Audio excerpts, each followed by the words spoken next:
checking, making sure everything went. And here we go. All right, everybody. We are up and we are running. It is day 2 for the Gem City Comic Con Online 2020 show. So we're still getting to celebrate our 15-year anniversary. In important news, what we found out yesterday is Mike Wasson is a hate-ater, baconator. So sorry, dude. That's going to be your title now. Obviously, this was a great success, so you're going to be seeing more things from Gem City Comic Con, but rumor has it that we're going to try to find a moderator with a little bit more personality this time. We need people with personalities. That would be nice. Oh, wait. Now we're talking about me. That's kind of sad. Oops. And in news, we have found out that the more people eat and drink, the more they're having to use the restroom. But seriously, guys, the most important thing is I cannot stress enough how grateful I am for everybody supporting this. A big, huge thank you to the Gem City Comic Con team for being able to put this together, to all the creators who have been helping out and putting in their time and efforts to be able to show this off. We really appreciate everything that everybody is doing. We're going to be getting ready to go here in just a moment. There's still a few things that are trying to get done. Give me just a second. I'm getting text messages. Of course, no one told me that we were going to have to I was going to have to still get up at 6 o'clock in the morning. Yay. So much fun. Good morning, Jeremy. You're welcome, Bill.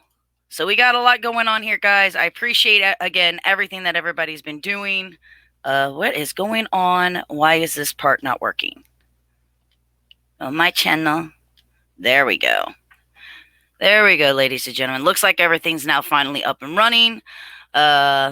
Looking forward to a great day. Yes, and we are going to be starting stuff off with Mr. Justin Watson today. He's going to be checking everything out. He's going to be having a lot of fun. Hey, you want to go ahead and say hi, Justin? Hey, how's it going, Amanda? Not a problem. I got him standing in the wings. Literally, he's standing in the wings. He's about 6 feet behind me. Do want to say what a lovely Gem City Comic Con morning. It's raining, so we're right on schedule with what the weather's supposed to be doing, at least this year. Now that we're in April, it's not snowing. Yay. Yeah, I don't know. If you've ever been to Gem City Comic Con, you'll always notice it's either snowing or raining. So, hey, we got one of those going on. Yes, raining per usual, guys. Always, always. Jeremy says, hi, Justin. He'll be on in a minute. Hey, John. Thanks for the support yesterday. It was so great. So many new people we got to meet. It was amazing. And so much support from everybody over in the chats.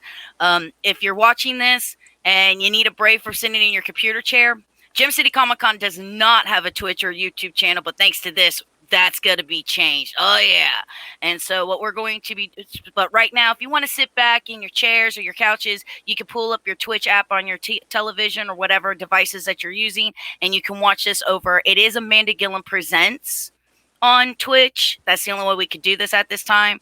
But you'll be able to sit down, and yes, you can still chat over on Twitch.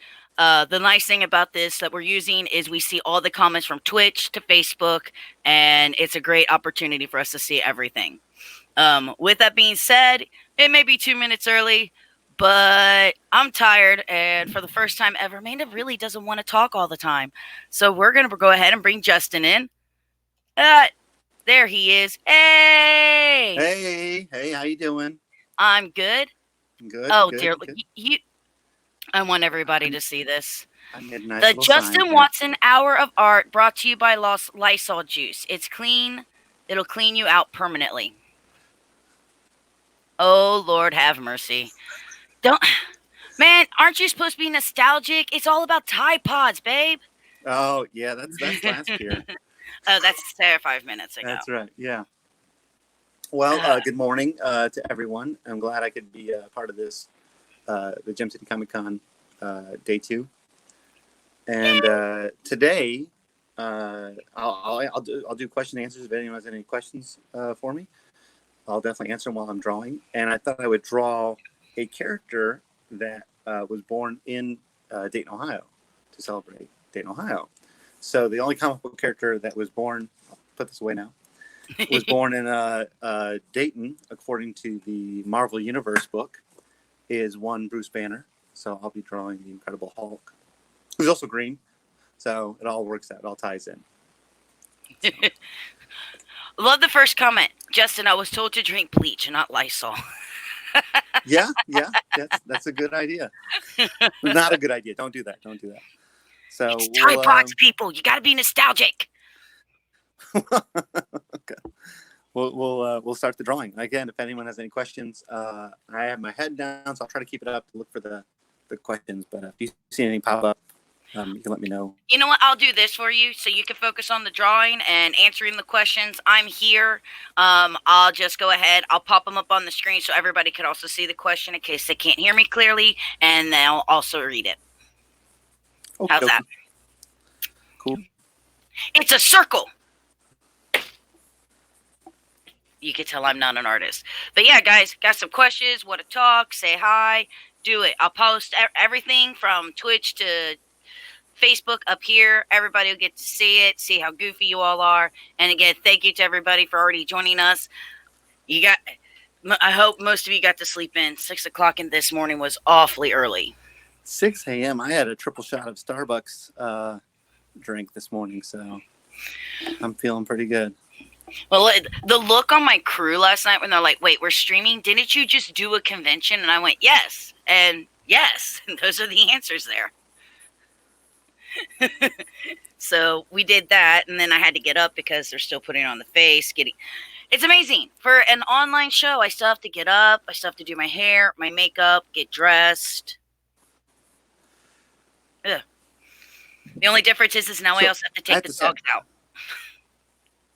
Oh, okay. I have to say, I'm really hoping that everyone from yesterday will post their artwork on the Gem City Comic Con page that they did. Sean and Adam and so forth. So I know I'll be posting this on the page later. That would be a great idea, and I could definitely message everybody throughout to see how that works. Yeah.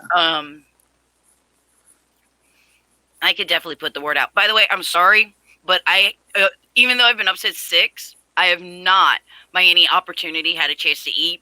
So I'm eating the hot dogs for breakfast. Oh, hot dogs for breakfast. That's a good.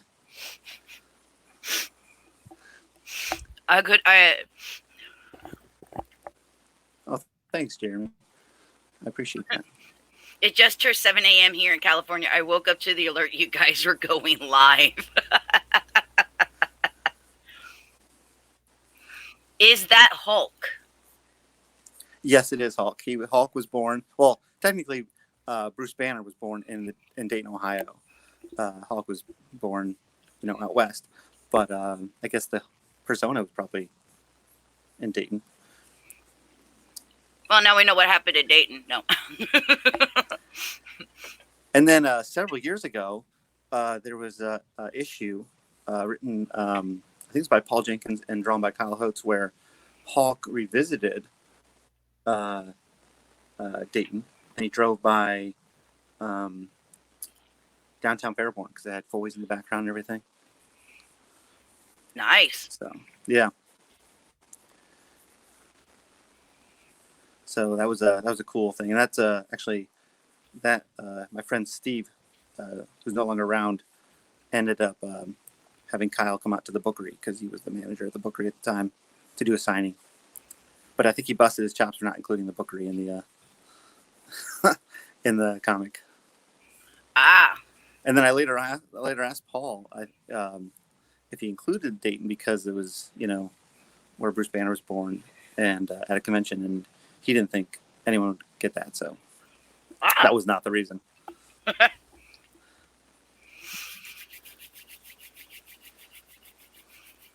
I am loving watching everybody just be like, hi, how's it going?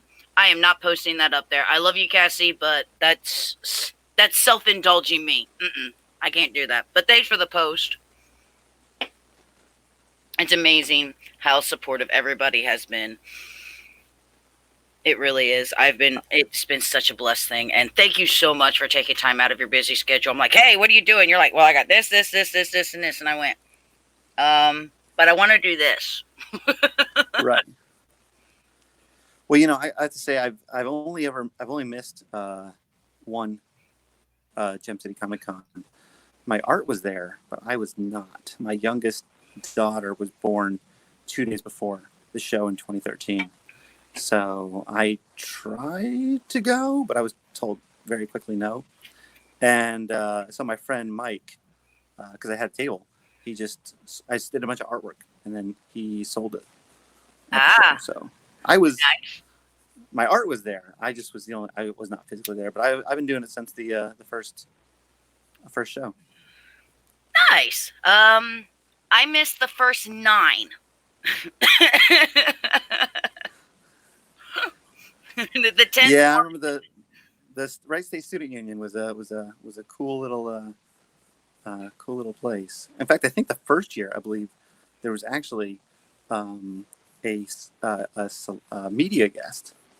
I think it was a guy that was Michael Myers, not Mike Myers from Saturday Night Live, but Michael Myers from Halloween.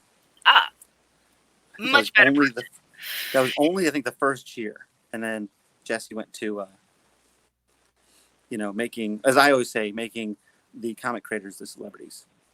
Anne-Marie Holiday says, "I love watching you draw, Justin Littleheart." Oh, I'll tell her, thank you. So,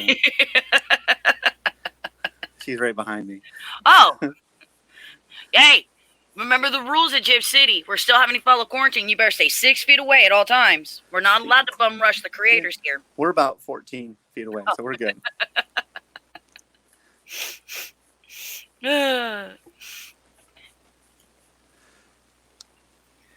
Jeremy Orion, 6 years was my first, and unfortunately, he was unable to come to the 2018 one. Which one was that? That was not that was last year. Was the last year was 19. The end game one, yeah. Mm-hmm.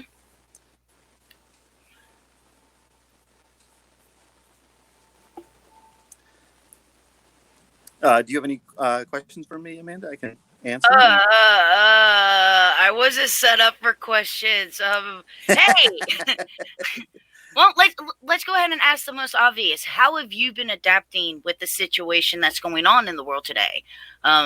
Most people should figure out the reason why we're doing this is because there's a global pandemic, the COVID-19, which has pretty much canceled a lot of the shows that we always go to. Well, I still have my day job, so that's good. And however, I've been on a week vacation because I was getting ready for the Gem City Comic Con, so I planned it.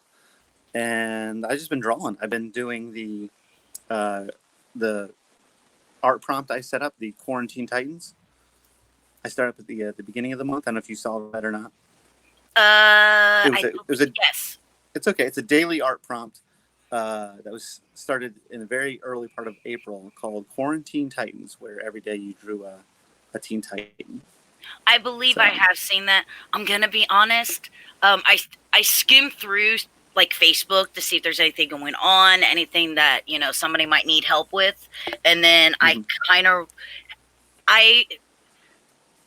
I've taken on a lot during this, so I'm staying relatively busy.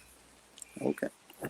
Well, it's been fun for me because I get to draw all these characters that I like drawing, like Robin and Beast Boy and Cyborg. So it's been relatively okay with me. I look forward to next year's show. That's what I'll say. Oh, yeah. Next year's going to be off the chain. Jeremy says, I saw that, Justin, loving it. And yes, Cassie, I see everything. The nice thing about using StreamYard, and I'll give them the plug because that's the thing that I'm using, because if anybody's interested, especially since we have so many creators, and this is an opportunity for them to be able to adapt to new situations, the program that we're using here is called StreamYard. They have a free version where you can stream to one platform. They have their basic, which is what we're using now, which streams to a total of 2 platforms platforms, and it records up to 4 hours of what you're streaming. And then they have their Pro, which is 8 hours of recording of your streaming, like in a bulk, which is why you'll see that we'll split these up into 2 videos at a time.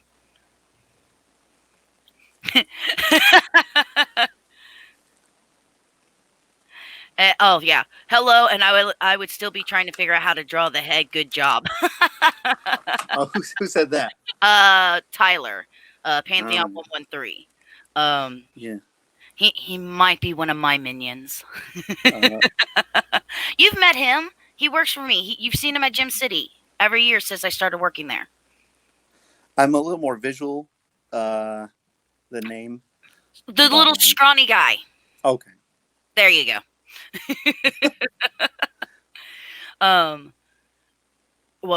Where? See, Tyler, you distract me. Long hair, and I always look angry. LOL.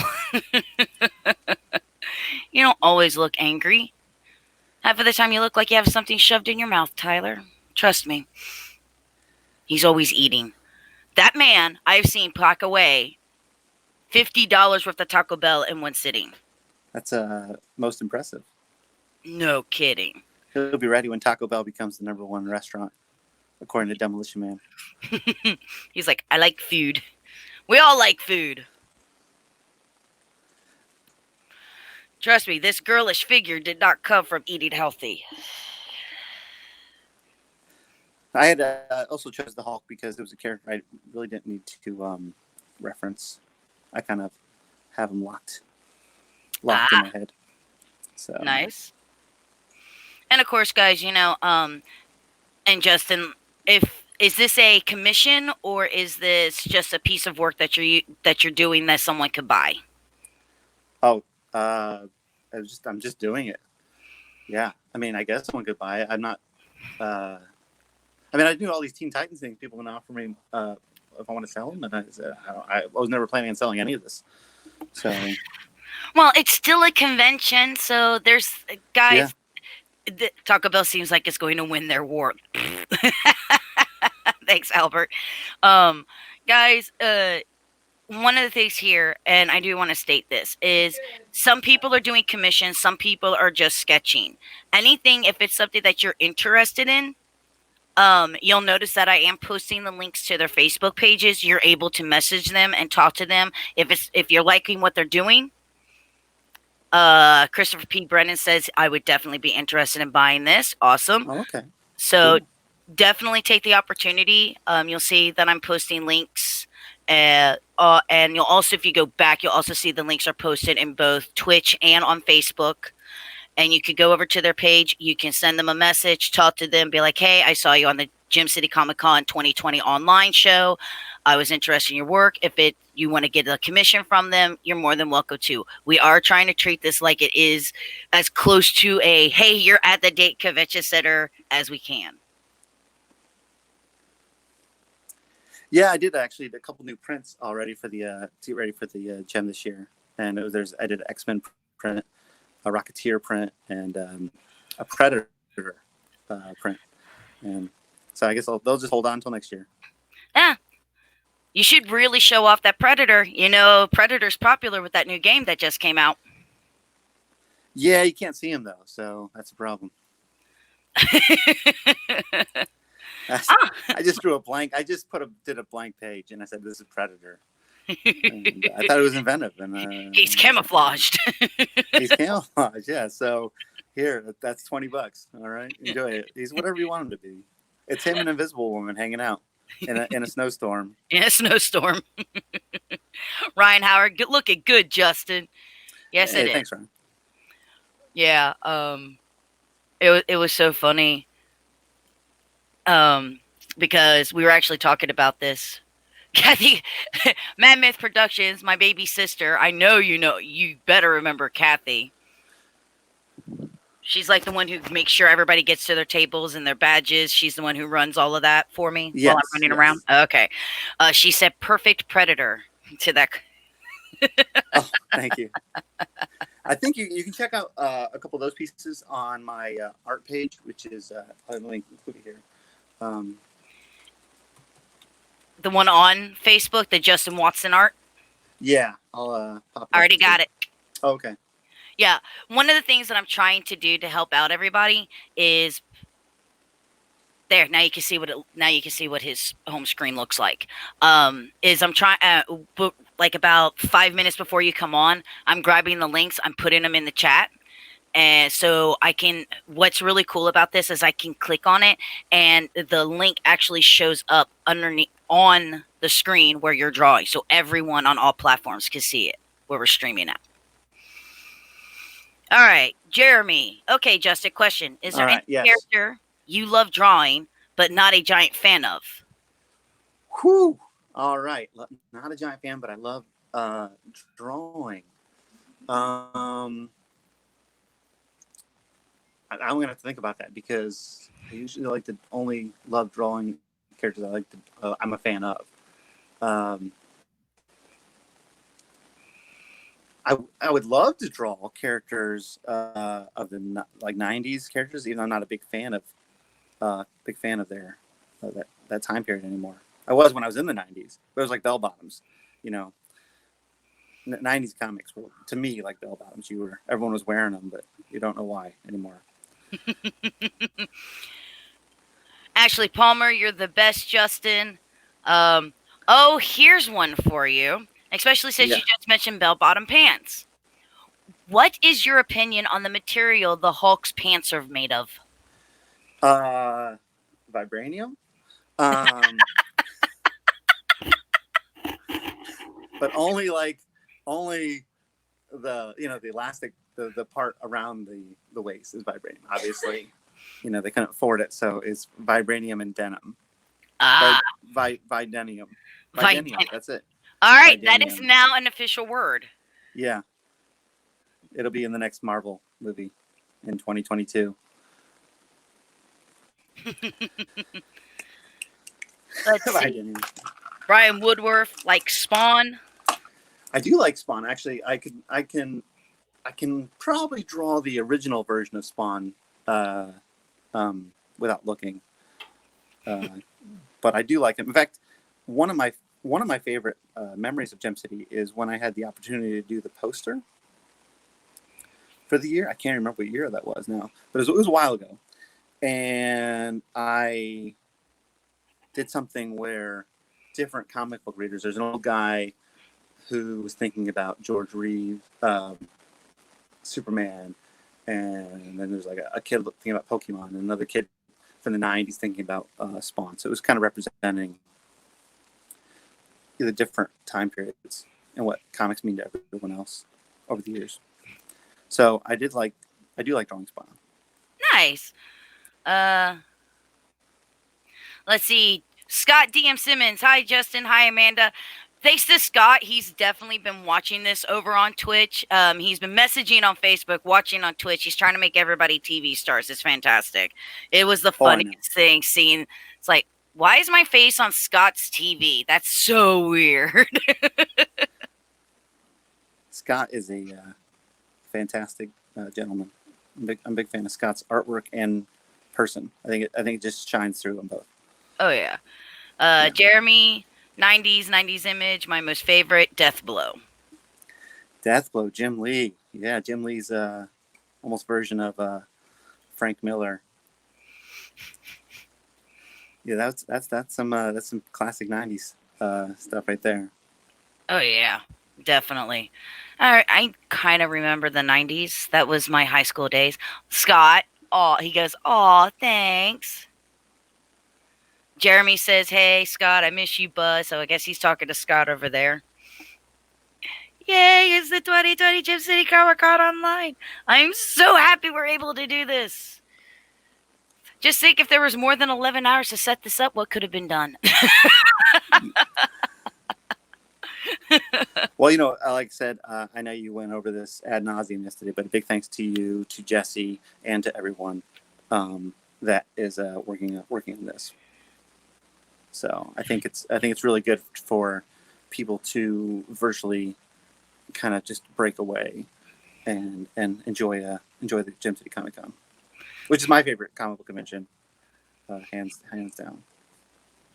John Wilson, the pants are made of Imaginarium because we all have to imagine that they never rip no matter what happens to him. Well, Imaginarium actually works because now that Disney owns Marvel and their Imaginariums, so Imagineers, so that works. Does work. Brian Woodruff, I was born in 1999, so I don't remember anything, lol. You were born 2 years after I graduated high school, yo. Brian, thank you for making me feel old. No I feel like Steve Rogers at the end of Endgame. Ah. Brian, y'all are old, I'm young.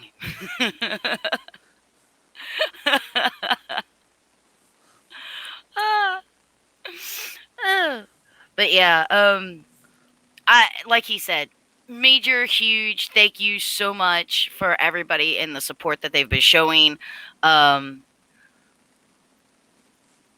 Scott, I love how you're drawing Hulk with huge and longer arms. It's looking great. Oh, thank you. That's I think my Hulk is based on the Kirby Buscema and partly Byrne, not too overly muscular Hulk. So, Sin, are you gonna do a costume contest if enough folks submit pics? Not this year, because like we said, we only had 11 hours to put this together. So we really were only able to get a bunch of creators together to be able to do sketches. Some of the people who were going to have panels at the show, they're still doing their panels. They're just doing them here. There are things due to the success that everyone has been showing over on Twitch and over here on Facebook. This is something that we are going to implement throughout the year, as well as still having the actual physical convention. So there may be ways of being able to do something like a costume contest with submitting pictures. There's a couple of ideas about being able to do some type of a drink and draw. We're figuring things out as we go along. We just like I said, 11 hours was a really short amount of time. Brian, I bought a Superman suit. I'll change my Twitch pic maybe.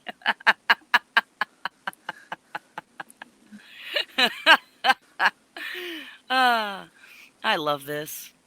The best part about this is I don't have to run around a show all day. Well, you could run around, I guess, if you want to. I mean, just run around the office. Jeremy, I'd love to take part in the future. And Sin, that's what she said. Ah! Not a problem, Jeremy. Like I said, these are things that we are going to continue to do. We just haven't figured out. This will be a lot of talk in the future about what we're doing, not like way future, but there seems to be talked about things that can be improved upon. So we're definitely going to do that. And no, I'm not putting on a costume. I'm dressed. That's it. I'm done. I've been up since 6 working and to make sure that I have all the links out, everything set up. I'm good for the day. The rest of my day is taking care of these amazing creators who came and helped out, and then making sure my dogs get to go potty. And if you want to, I mean, I know you had a hot dog earlier. You said that. So Yep. If you want to get the full experience, you just got to charge yourself $9 for the hot dog. Yeah. And you can get the full experience. Right. Does anybody want to help me pay for my own hot dog? You can send it. You can send the money via PayPal at ppan1979@yahoo.com. That'd be great. Thanks. Yay. No. Mad Myth Productions. I could be Huntress. And when she says Huntress, she's not talking DC Comics Huntress. She is talking video game Dead by Daylight Huntress. Mm. Dude, seriously, have you seen those characters? You should check out. Google Dead by Daylight. It's this really great horror video game. And they have really cool killers in it. They have a Huntress. She's a lady with a bunch of hatchets that she throws at survivors, and she wears a little bunny mask. There's the Trapper. Can pretty much be exactly what you're thinking. He lays down bear traps to catch people. Oh, I thought he kept schoolwork and other items, pencils and erasers and homework. Is that a trapper? Yeah, that's it. That's the trapper keeper. Oh, okay. That's my Um, apologies. That's me aging myself. but the game actually got really popular. They were able to get rights to Michael Myers, so he's in the game. Crappy Freddy Krueger. Sorry, hate it, but it's crappy Freddy Krueger from the remake, but it is a Freddy Krueger character. Oh, the Watchman, Rorschach. I can't think of his name. And then they also got Leatherface from the original Texas Chainsaw Massacre rights. So that was really cool. To me, 1 week at quarantine feels like a year. So 4 to 5 weeks from now would be close to let's see, 4 to 5 weeks. So yep. So far future. I'm trying to figure out what that word is. Let's see. All this stuff would be awesome. Lots of amazing things y'all could do with these platforms, most definitely. Hey, I was born in '68. Think of how you all make me feel. Okay, so you're 11 years older than me, John, and I'm 40 going on 41. So da da da. Now you feel old. Close to 5 years quarantine time so far, future. I'm gonna be honest. The fact that I'm a gamer and a podcaster, other than missing the conventions, this is home life for me anyway. So nothing's really changed. The only difference is my chihuahua is like, okay, if you're gonna stay here, I own you. I'm boss and I get to do what I want. So we're having this dispute in my house on who's master of the house. So I was thinking another reason I really like the Hulk, or drawing Hulk, is when I was a kid. I was a kind of a big kid, like taller and bigger than the other kids, and my doctor apparently called me the Hulk all the time. So, and then there's the TV show that I would watch on reruns with Bill Bixby. I love Hulk's pretty cool. Nice. Plus, it explores the dual identity, which I'm a fan of. So, as a Gemini.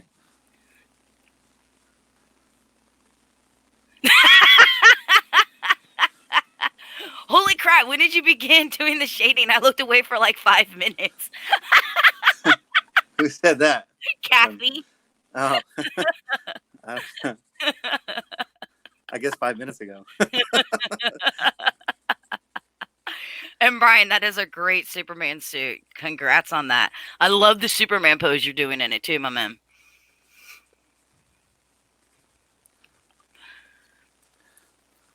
Oh no. So who's everyone's favorite cinematic Hulk or actor? We have who do we have? We have Eric Bana, Edward Norton, Mark Ruffalo, Lou Ferrigno. So I'd like to hear some thoughts on who everyone enjoys. All right. In case y'all didn't hear that, he wants to know which one has been your favorite version of the cinematic universe. Kathy's only ever seen one, so I'm going to say that she's going to go with Mark Ruffalo. Now, a fun fact is that when they made the Incredible Hulk, the one with Edward Norton, the director wanted Mark Ruffalo, but the studio wanted a bigger name.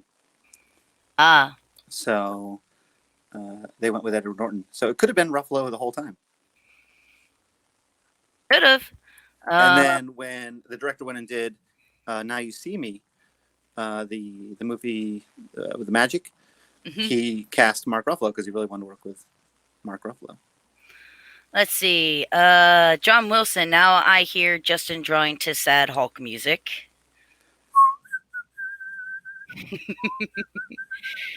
Christopher Brennan. Lou will always be number one in my book.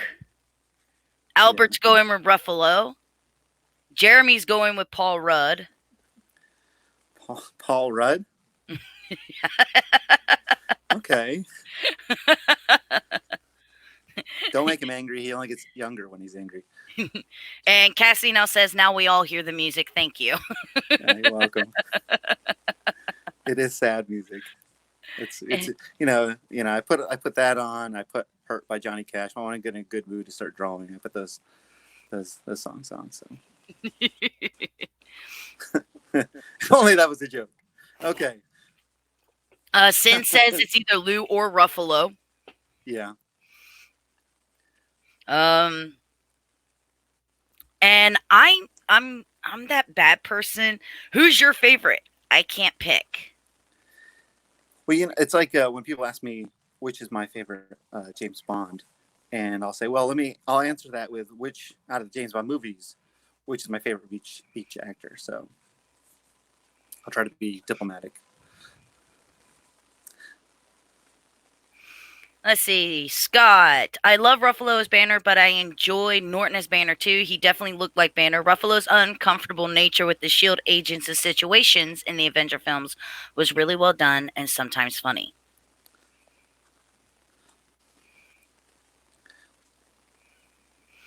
Brian. I think Norton was a good Bruce Banner. He got the haunted running man type down. Ruffalo was good, but I feel he was more comedic later on. John Ruffalo for the win. He has the most depth, the most ability to be believable as going from a fathomable scientist to a man at the edge of pure rage. Hey, John, let's not use big words for Amanda. She doesn't know most of them. I'm like, A-F-F-F-F. I have the same way of talking about James Bond. I don't. That one I can answer. It's my Sean Connery. Listen here. Listen well. That's my man, and no one else can have him. All right. Okay. Well. Sean Connery. Doesn't matter where he's from. He's Scottish. Jeremy goes, "Oh, I misheard the question. LOL. I thought you were just talking about all characters in the MCU." But thanks for the comedy there from earlier. Sin, Lou, because they really had to paint him green and give him messed up hair. John, I'm just messing with you. I just had never seen the word before, and I'm like, affable? Get them a coffee. Hi. I'm being invaded. Here, I'm sorry. I can't. Let me make it. I think I brought the art drawing. I apologize. No, I'm being invaded. Oh, yeah, I see that. My cat. Hi, sweet pea. Lieutenant Savick, come here. Hi. Hello, Savick. Savick from Undiscovered Country? Star Trek, The Wrath of Khan. Oh, Wrath of Khan. Wait. Oh, Wrath of Khan.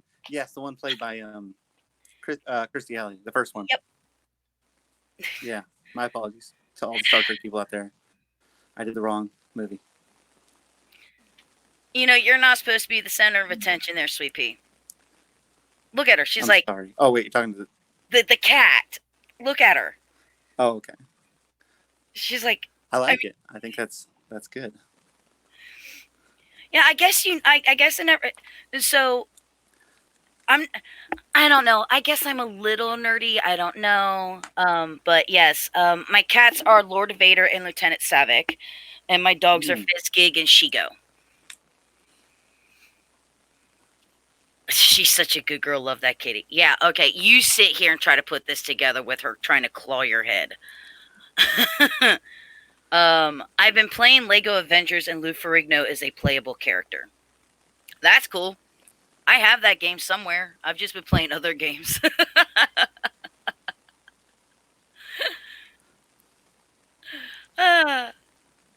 Well, how are we doing? I got 30 more minutes. Oh, my gosh, I have 30 more minutes, and this is... Yeah. Okay, I guess I'll have to come up with something else to draw here soon. So, I just want to point out he pulled this out in like 30 minutes. 30 minutes. It's amazing. Scott, I can't believe they were going to make Savick a bad guy later. She was supposed to betray everyone. I'm glad they changed that into another character when they realized fans liked her so much. Oh yeah. It was so cool because, for me, Spock had already, because of the TV series, started showing a lot of his more human part of his side. So it was really nice when I watched The Wrath of Khan to see Kirk go back with a no, I'm Klingon. This is illogical. We need to do it this way type character, like you got to see when the original Star Trek series was out. It was really cool to see that banter again. Scott Simmons asked if you would like, could you draw a female character next? I'll do the Invisible Woman. Yeah, we talked about that. Yeah. It should be really quick. Snowstorm.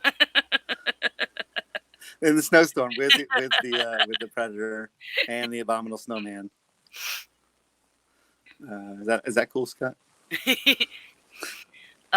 He said that looks awesome, Justin. I love the grayscale you've been doing lately. Oh, thank you.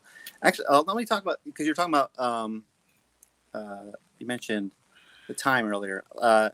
One of the things I've been kind of doing over the last couple of years is trying to help promote other people to get back to drawing. So you know that there's the Drawing Challenge usually happens, or Inktober or whatever it's called, Right. And I've been doing the 10-minute Drawing Challenge for the last couple of years.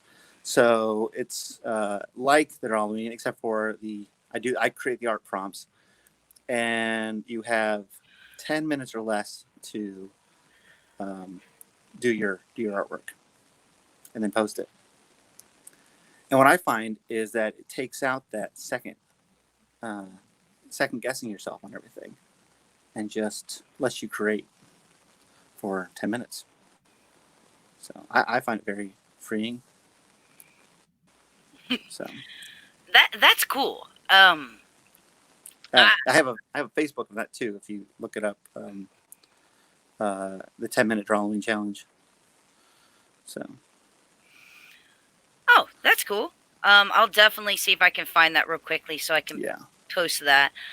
John, let's see Mike and Ren do a 30-minute drawing. LOL. They barely got through an hour, John. they were doing a lot of trash talking to each other. I didn't see who won because I was taking my kids back. So was there a winner? Ren got the popular vote, but the electoral vote from Jesse went to Mike. Oh, okay. I understand. So let's see. So if you have the time, what about Black Widow next? Those Titans were only supposed to be 10 minutes. Haha, oops on my end. No, not the Teen Titans. Just the Teen Titans was as long as you wanted. But this is the October thing I do is the 10-minute Drawing Challenge. So.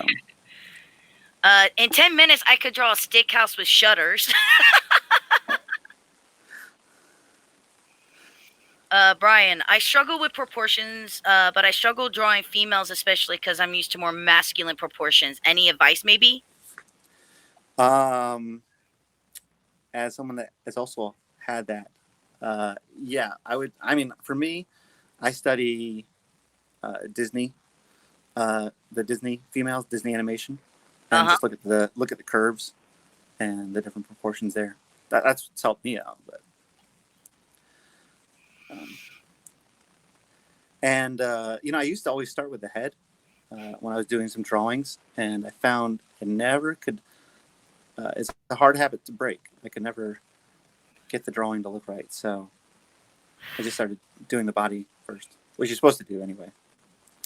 But I think the 90s art style in me just kept on starting with the head.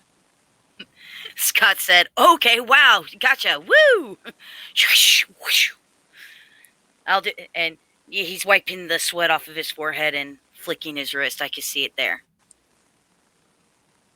Kathy says, women have rib cages. Please don't forget them. The other thing I would recommend is when drawing the female superheroes or whatever, it's just, just give them the same strength and pose that you would any other character. Don't over sexualize the characters. I can't stand that personally. Cassie goes, I haven't seen my rib cage in years. I don't believe you.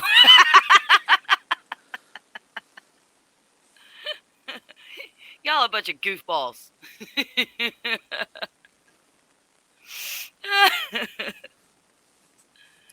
That is fantastic. Just Thank you. I'm going to add something else to the background here. I think to avoid having to draw any other thing else. it's fine.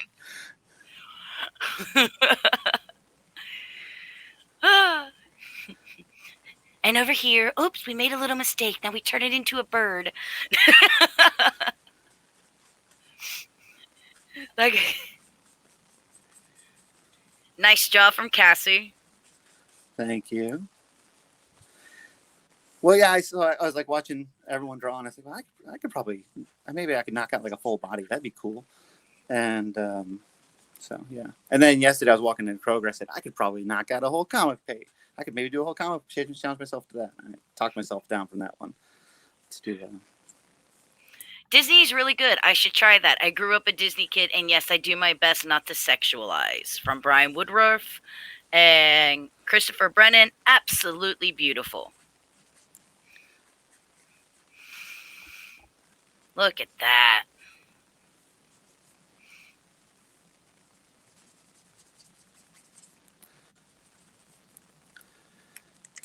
Yeah. I'm trying to think if I can answer any of the, I can answer any kind of other questions. I like this. I like. Bring them, guys. Like, Let's start this off. Get those questions in. Come on. Because this is where Amanda's bad, because she doesn't know a lot about this stuff. So I don't have art questions. I could go, ooh, you're using a marker. I have no idea what kind of markers there. What kind of markers are you using? There's a question. That's an excellent question. I am using Tombow water-based markers. And that's out of the necessity that I was cheap. So I saw, I was looking up the really cool markers that everyone has, and I said, those are really expensive, and I can get a lot more markers for a lot less, and they'll probably be as good. They aren't, but I made them work. So yeah. I would love to one day have the really cool markers, but I just haven't got around to it.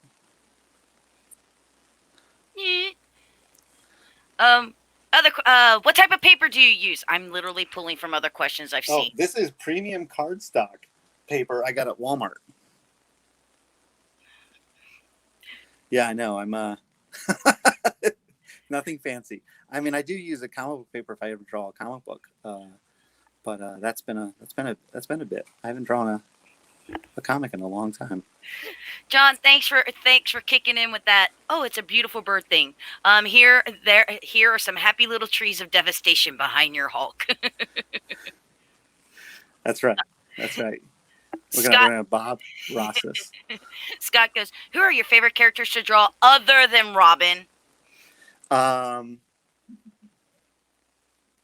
Which Robin? Can I? Okay. No. Spider-Man. The Thing. I love drawing the Thing. Hulk. Two-Face. I really enjoy drawing Two-Face because anytime I can do gross details, I really think that's just fantastic because I can zone out and not have to really think about the artwork. I just kind of just draw. Just do little details. So if I were to do, one year I did Brundlefly, and that was just wonderful because it was just all these little gory details, which I love. Favorite pens and one no object. Favorite pens? Mm-hmm. D pens. Yeah, that way I can just keep drawing. And the pens that you're using, are they? Sorry, go ahead. No, it's okay. No. You paused. I thought you were done. It's a crappy joke. I'm using Stadler pens, I think. Yeah, I actually did put a little money in that, but I found them at Office Depot. And I said, these look nice. I don't know anything about pen. Singh goes, is it quick? It's pretty quick drying, yes, because I don't see any smearing, so it doesn't look like it's Crayola cheap. Oh, that's true. That's true. Occasionally, yeah. The only issue is because the water-based. I've done a comic cover before, the blank covers, and it's bled. It's kind of created a hole. if I'm doing too much. So that is definite issue.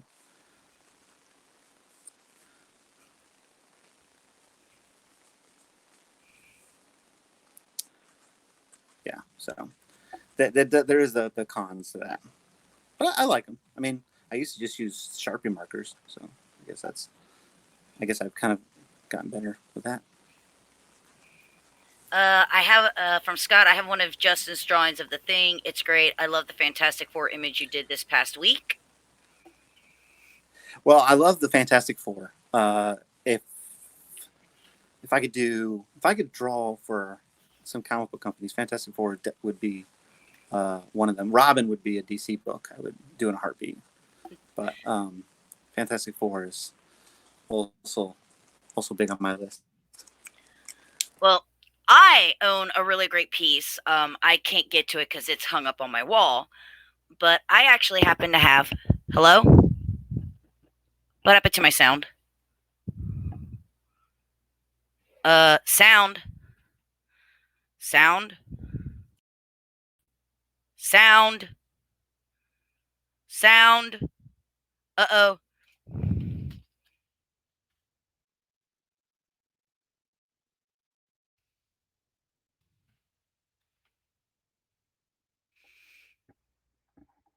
Uh-oh.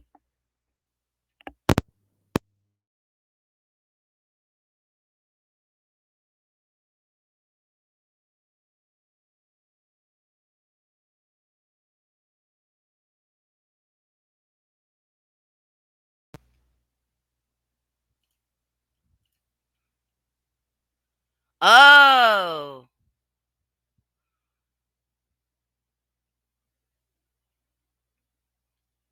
Hold on, because Justin's gone. Can y'all still hear me? Justin? Am I back? Hey, I'm back. Did you get my message? Can you hear me? I think I lost Justin. Can you hear me? Amanda? I see him. Okay. Can you hear me? Oh, no. I see him. Okay. Right here. I don't... No, I can't hear you. You hear him, and I can't. Why can't I? Can you hear me now? Okay, so everybody hears both of us, and I hear nothing. Oh, not good. Let's... Oh. Hold on. Give me a second. Give me a second. Give me a second.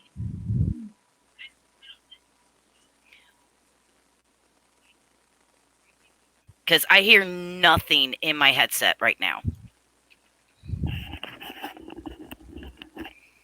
Which is not good. I have no idea how to fix this.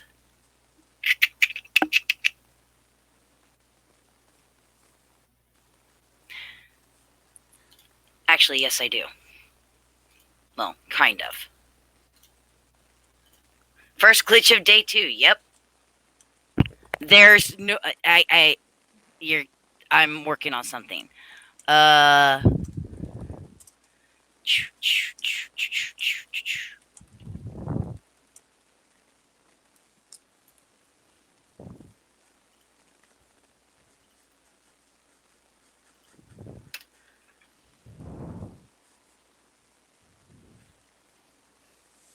Alright, I gotta go check something real quickly. You keep entertaining people. I'll be back.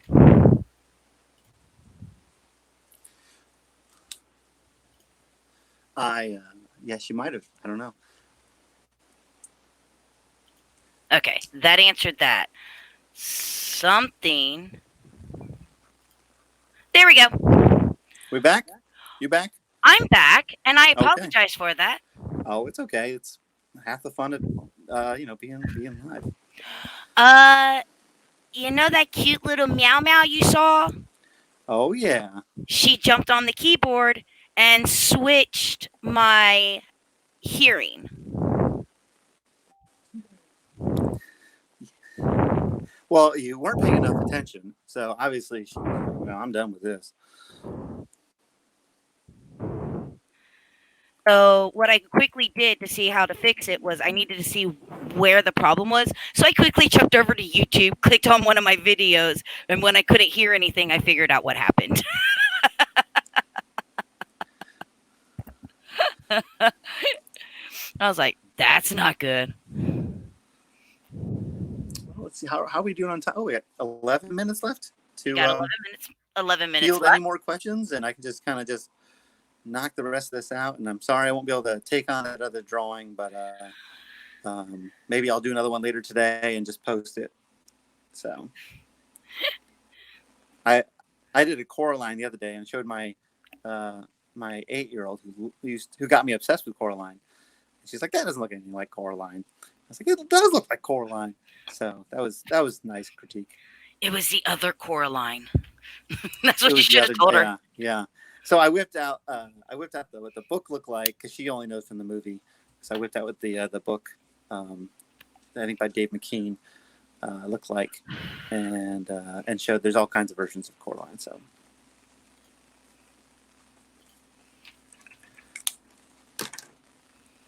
Oh yeah.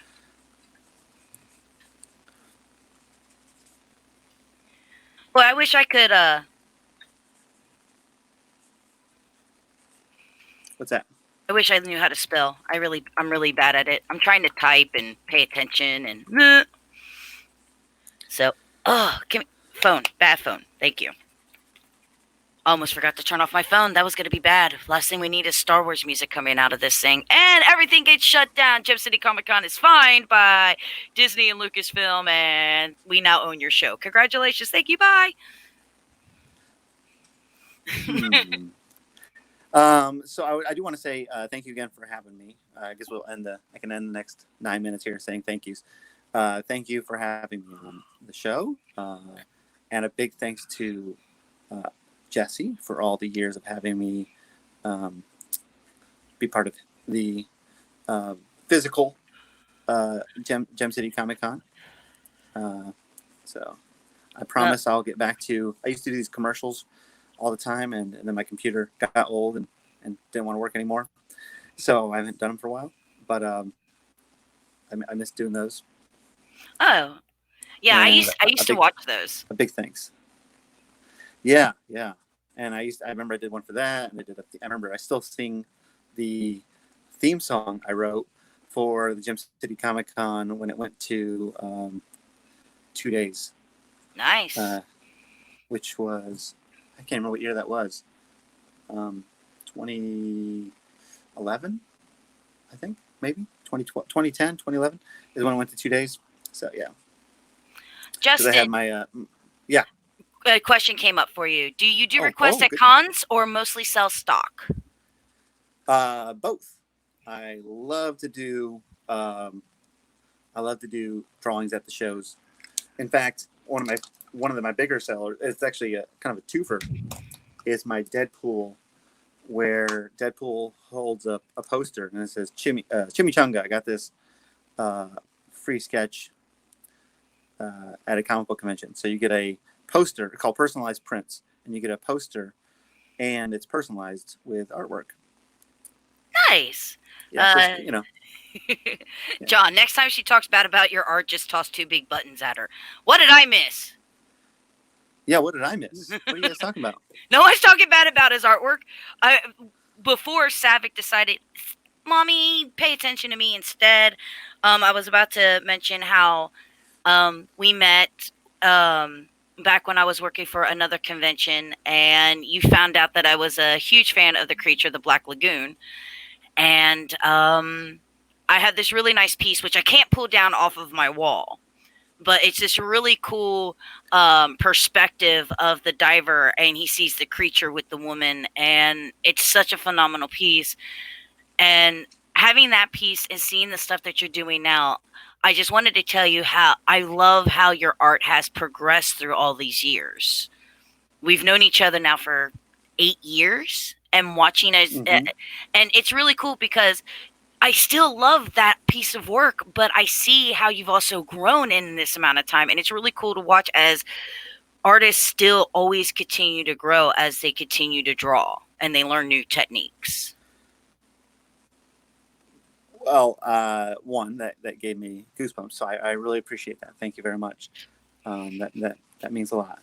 Um, I I tend to go into these little sabbaticals where I'm not drawing for a while, and then I just kind of come out of them, and I try to maybe learn something from watching other things during my time off. So. Oh, well, my pleasure. And John goes.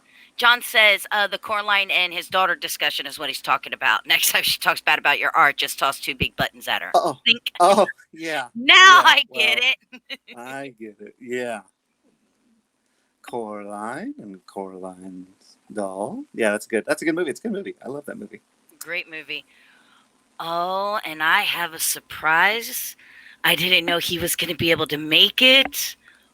Oh, I have a surprise for all of you guys. Oh, you want to know what the surprise is? Me? Yes. Yeah. So next up was supposed to be Gavin, but I had reached out to another artist to see if they would be interested in doing something, and they weren't sure because of their busy schedule. Stuart Sayger just popped up. He's joining Gavin. Oh, yeah, that's cool. Yes, I'm so excited. Yeah. He's like, I really want to be part of this. And he was like, but this is my schedule. And I went, you are not going to be able to find the time. No, there's no being scared. Trust me, and you can trust Justin when we say this is a great surprise. Look at it. And again, guys, if you're interested in this piece, because I have no idea why I can't go back, make sure That's it. Right. that you head over to this link here.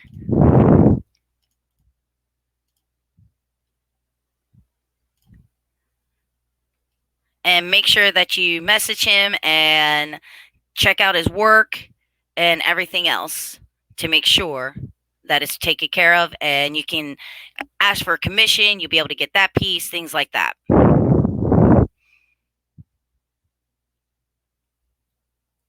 And Justin's gone. So thanks, Justin, for joining. I have no idea if it froze or if it left. There he is. I got back. You got back. All right. I apologize. So, I really guys, apologize. I'm trying not to I don't know what's going on. So we closed. There's the answer to your question. But yeah, follow the link that I just posted up there, Justin Watson's art, or you could go to his personal page, which is the same thing, just Justin Watson without the art. Message him. You'll be able to get. You can off. He's got, like he said, this is up for sale. He's got an awesome other sets of artwork that he's got going on there. He does commissions, and once the convention schedule gets back up and running, you'll be able to check out what shows he's going to. Thank you very much. And please participate in October's 10-minute Drawing Challenge. I highly recommend it. It's very freeing, very fun. And more information, again, go to Justin Watson Art on Facebook. Check it out. It'll be a lot of fun. Justin, thank you so much. It was a great start to day 2. I greatly appreciate having you here. Thank you so much for helping out with this. Thank you. My pleasure. Have a great day. You do the same. Bye.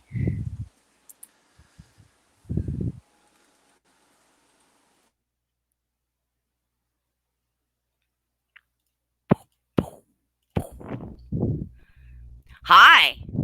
Hi, you guys. How are you doing? I am fine. This is awesome. I cannot believe how many things I'm learning about the internet. And all we needed was an incredible global pandemic to kick all this off. Well, you have been doing a lot during this, and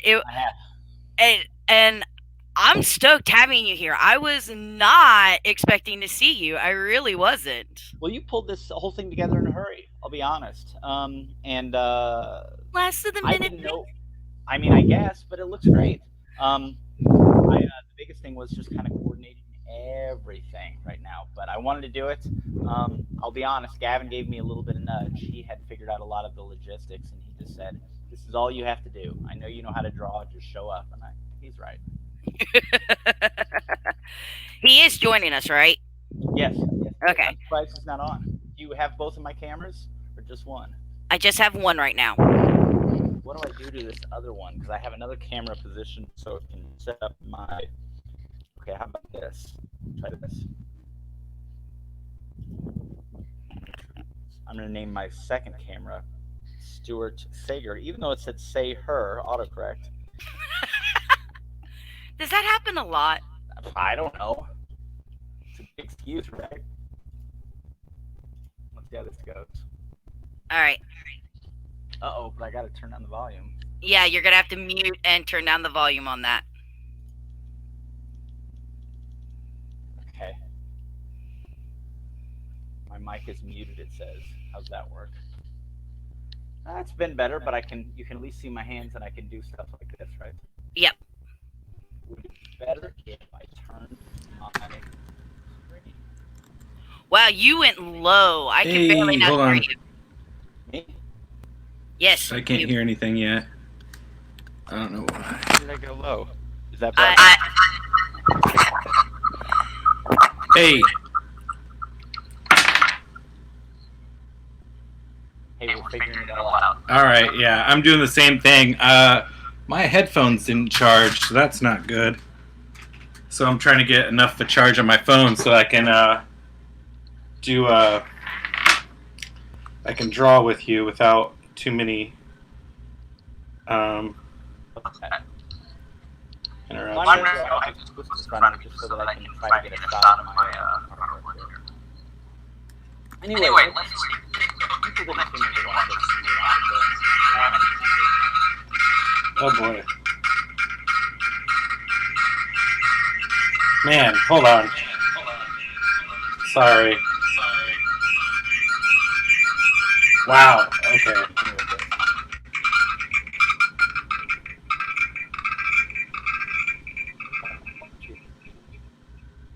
How's that?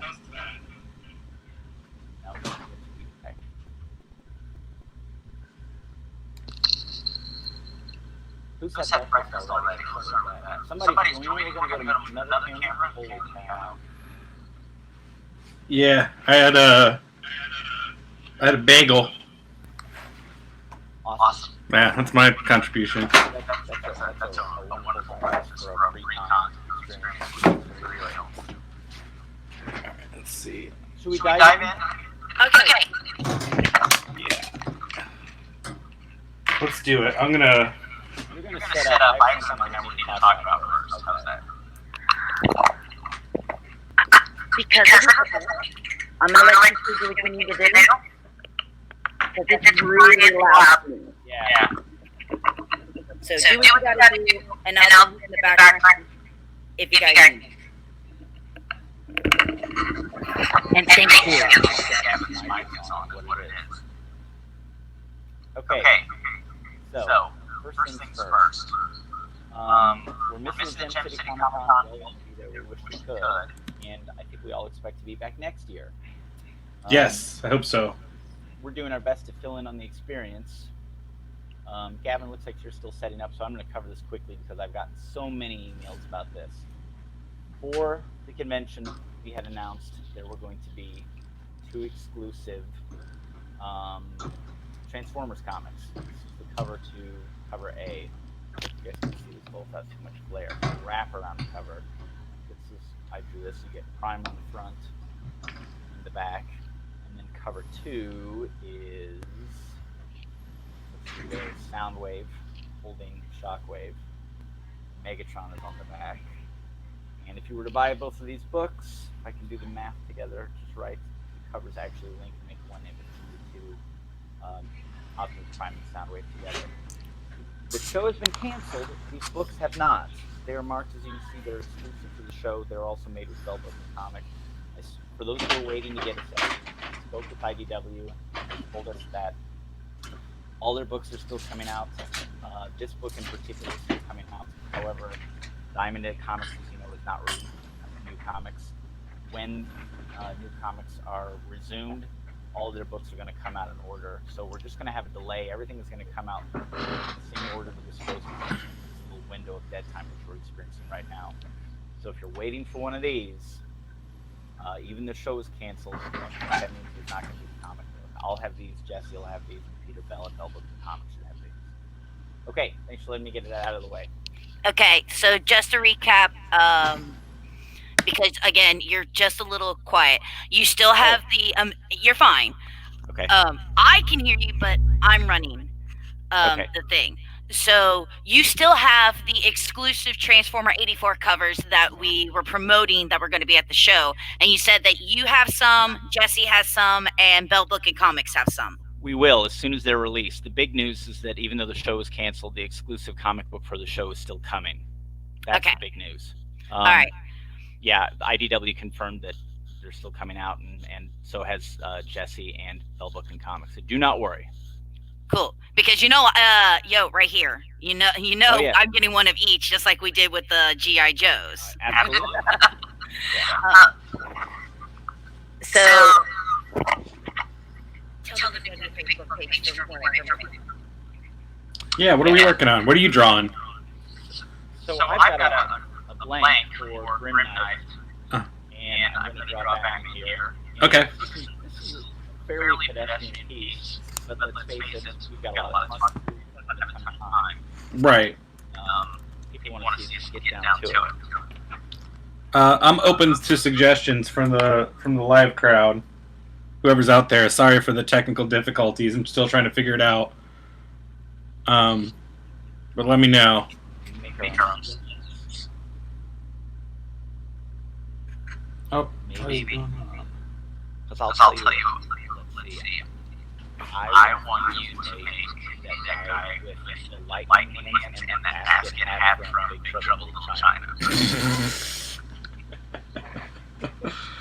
I would love to. I need someone I can draw off the cuff.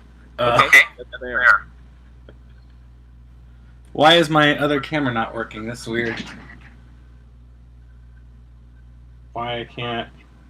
I'm gonna leave and come back on the other camera. See if that helps. Talk, so don't feel bashful about asking any questions. Yeah. Gavin, Yes. what blank do you have? I'm sorry? What cover do you have? Oh, I've got a bunch laying around. Let me find them.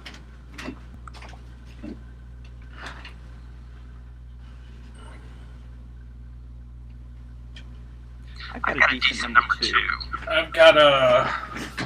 I've got Walking Dead. I've got Wonder Woman. I've got Detective, An Amazing Spider-Man, Deadpool, Spider-Gwen, Civil War 2. Actually, that one's spoken for. Captain America. Hang on, is there really a Civil War 2? Yeah. I don't know. So they didn't get it solved, huh? Yeah, right. I think Bruce Banner died in it. Spoilers. Really? Yeah, but that didn't last. I've got Dead Legends. I can draw Dead Legends stuff all day. Secret Wars. I'm supposed to be drawing Dead Legends stuff all day. More Deadpool. Yeah, more Deadpool. Let's see. Let's get down to some good questions. Amanda, why don't you get this rolling? Other stuff to do in the background. Mm-hmm. Right, we don't need it. We just take care of ourselves. Yeah. Let's talk about What how have you you been been keeping watching your... in your lockup during the stay-home order? What's that? What have you been watching during the stay-home? I just finished the Ozarks, Okay. and which was pretty good. Nice little crime show. And what else have I watched? I'm going to, when I get like the end of my day, you're gonna be proud of me. I'm gonna go through The Prisoner. I've already watched the first episode. Okay. You have seen, people don't know this. Gavin's seen 16 or 17 episodes of The Prisoner. He does not know crazy about it. I know.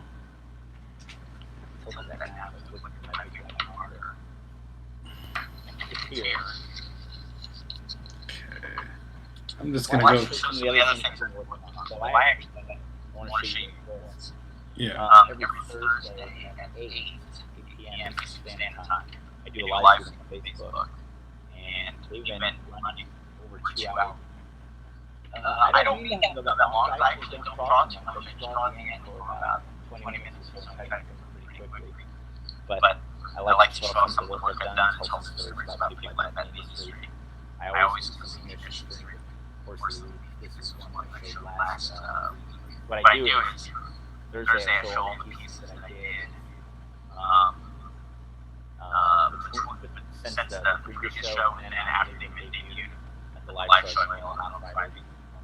I haven't seen any pieces of those, but if you know, it's Malicon. Gosh, she's so hard. It's like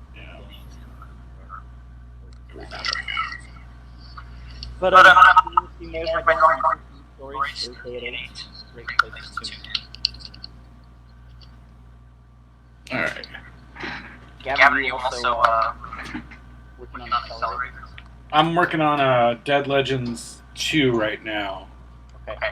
So I'm about 4 pages away from finishing up the first issue of this run, which I talked to my editor the other day. I'm supposed to be done by Sunday. Let's hope I get there. Who needs sleep, right? Kinda, yeah. I mean, I've been hitting a pretty good schedule, but James Maddox, my collaborator on this, has me drawing seaplanes. So, Thanks, James. yeah, right. It's I'm gonna go again for the second marker. okay. So I decided to go with Venom. Classic. Who doesn't like Venom? Don't answer that if you don't like Venom. But he's a pretty easy go-to for me to draw.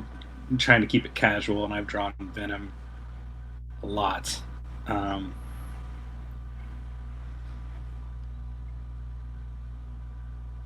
Let's see. And I like to kind of add these like indentions where his eyes would be.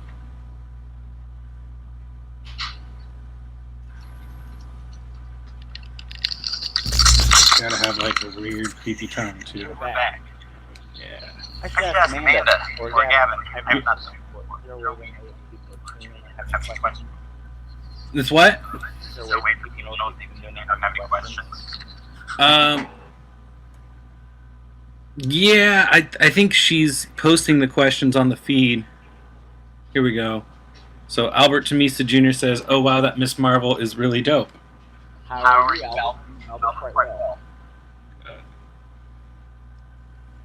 Thanks, Albert. Albert has been a regular follower of mine on Thursday feed. Nice. Okay, I want to add something. I'm not doing anything.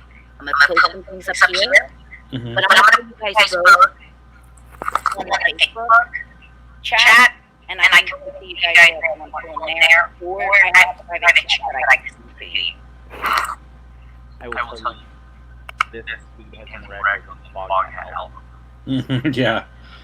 Hey Stuart, could you put your mic closer to your mouth somehow? Yeah. Is that better? I think so. Hold on. How's that? There's a way I can just turn up my mic. Yeah. There we go. Yeah.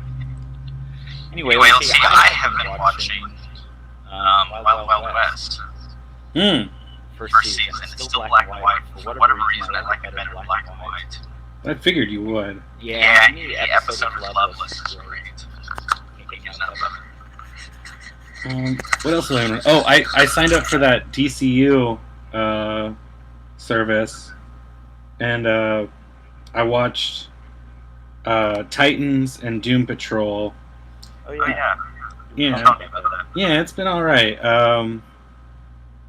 I tried to start Swamp Thing. I haven't really been able to get into it like I did the other two.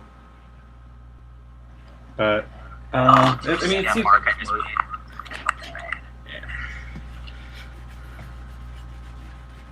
I have check that DC service. Everybody tells me it's some pretty good stuff there. I mean, it's fine. It's got some like weird like deep dive stuff too. Like there's an episode of I forget what it's called, but it has Adam West and Burt Ward, and there's only 2 episodes of this thing. Adam West and Burt Ward coming back to reprise their roles as Batman and Robin, like in 1989. Yeah, this is a movie. And yeah, so they did a one where it's like and they get a bunch of like Justice Leaguers in there as well, and they go around like fighting crime, and it's real cheesy. And then and then the second episode is amazing because it just turns into like a roast of the Justice League. So it's like it has Justice Leaguers getting up on stage and making fun of each other, and then and then the villains show up too, and then they get in on the roast, and then there's like this rip-off Red Tornado character called the Scarlet Cyclone. Yes. And but he's like an old man. Like they keep talking about how he has senior status in the Justice League, and he's just constantly doing like typical old man on a TV show type things. Like what? You know, it's a pretty good time. Such an odd sort of shoehorned in addition. Yeah. I just heard about a show called I think it's called Marbury. I mean, if you see the thing, it sounds like it's wonderfully awful. Okay. It's really Shatner taking place as sort of this, my understanding correctly, this sort of detective who's operating in San Francisco during the turn of the century on the Barbary Coast. And it's kind of, from what I understand, it sounds kind of like Look Well, if you ever saw that, Adam West Highland show. Okay. Ryan wrote. But apparently William Shatner puts on lots of sizes to try to do detective work. You know, it might be, anything. It might be a cab driver, really cartoon version of that, or a stuffy butler, or who knows what. But I just I've never heard of it either. That makes me think it's probably not that good. But that's Right. what I'm tuning for. Brian Woodruff has a question for you. It says, Mr. Sayger, what's it like working with the big companies like DC and IDW? Very curious, as I've always wanted to draw for the big boys. Gavin, thanks for that. Yeah.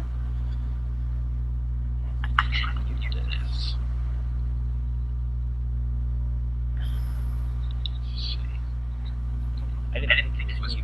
Let's find out. I'm having a time this morning with this. Just jumping right into drawing. First thing. Are you guys getting an echo from me? I'm not really, but I might be a bad audience because I'm in the... What's the mic? Oh, man. Okay. Hold on.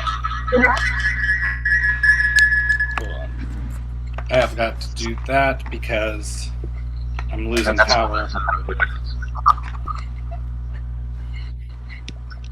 Anyway, Okay. so my job and Bob's the editor who did that job. So we were I'm the only one who can deal with it. Sounds like I am. Okay. But I had the Wizard World Convention back in Chicago. Back when the San Diego Comic-Con in Chicago they get jobs, new editors, get portfolio reviews, and that sort of thing.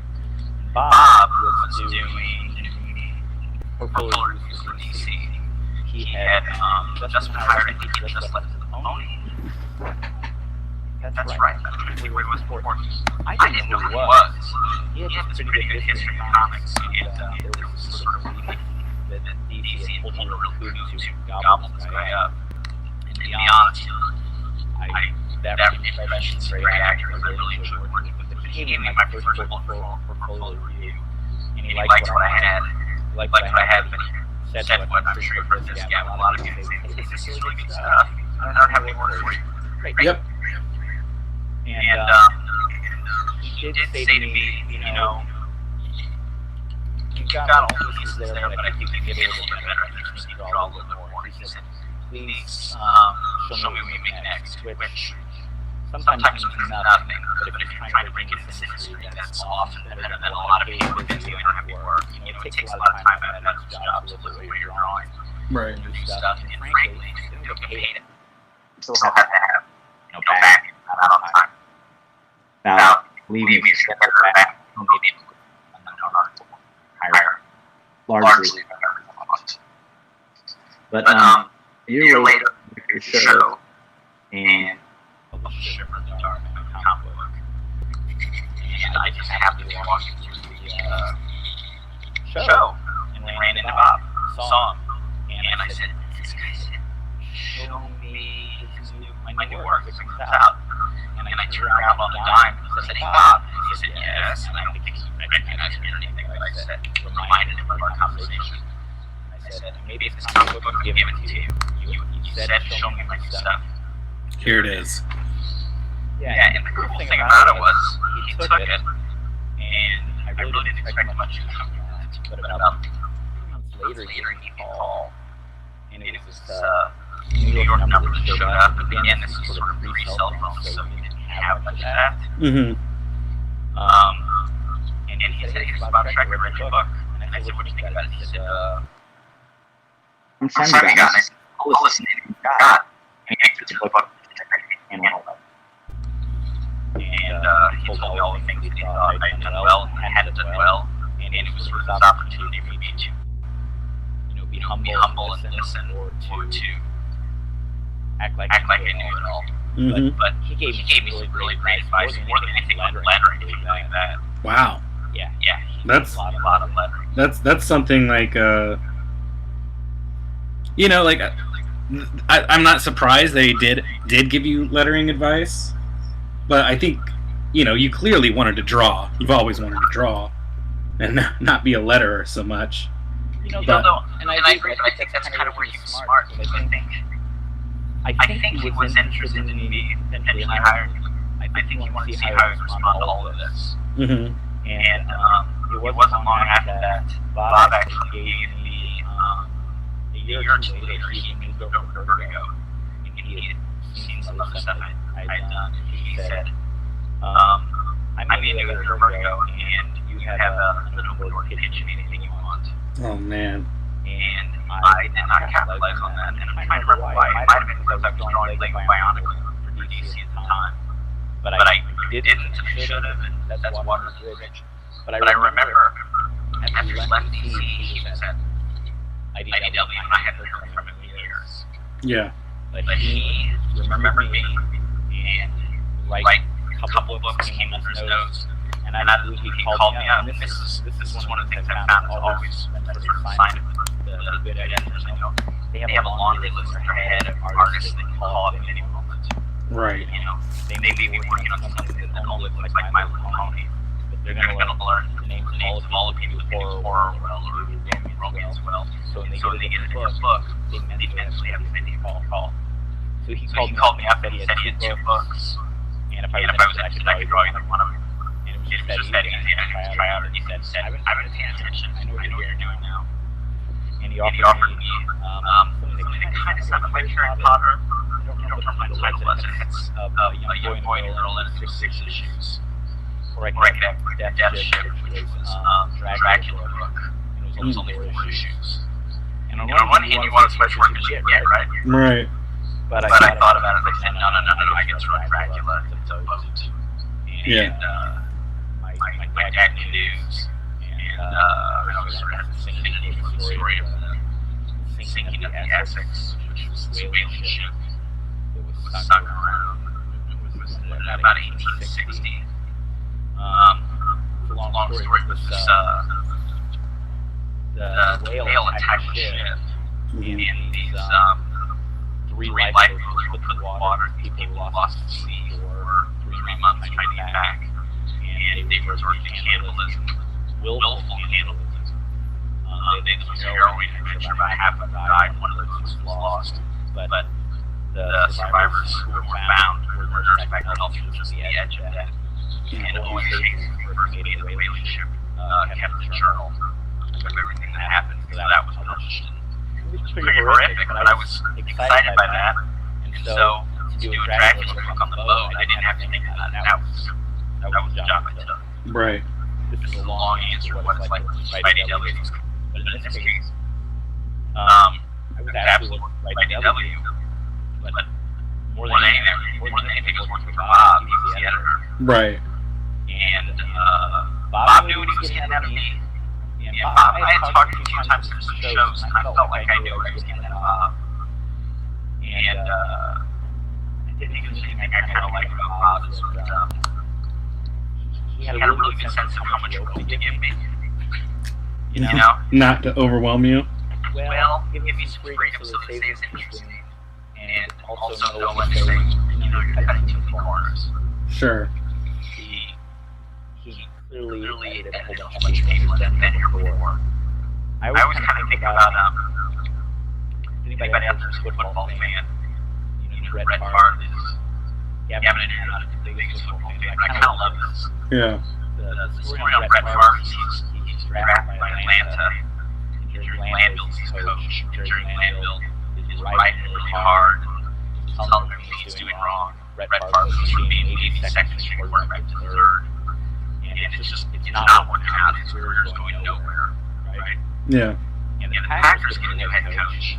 And it's Mike Holmgren. Mike Holmgren says, we've got to get this kid at Atlanta. They're not even playing him. They don't care about him. He's the quarterback future. So they trade for him.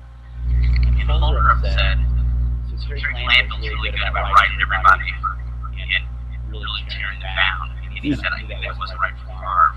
So what I did was I got a hold of Brett and I told him to relax and everything's great and wonderful and have fun and play with it. And that was what he needed to flourish. Right. So I always kind of feel like one of the things that's a great editor is sort of knowing what the reader needs. How to get us excited, how to invest it. We're supposed to be that anyway, but let's be.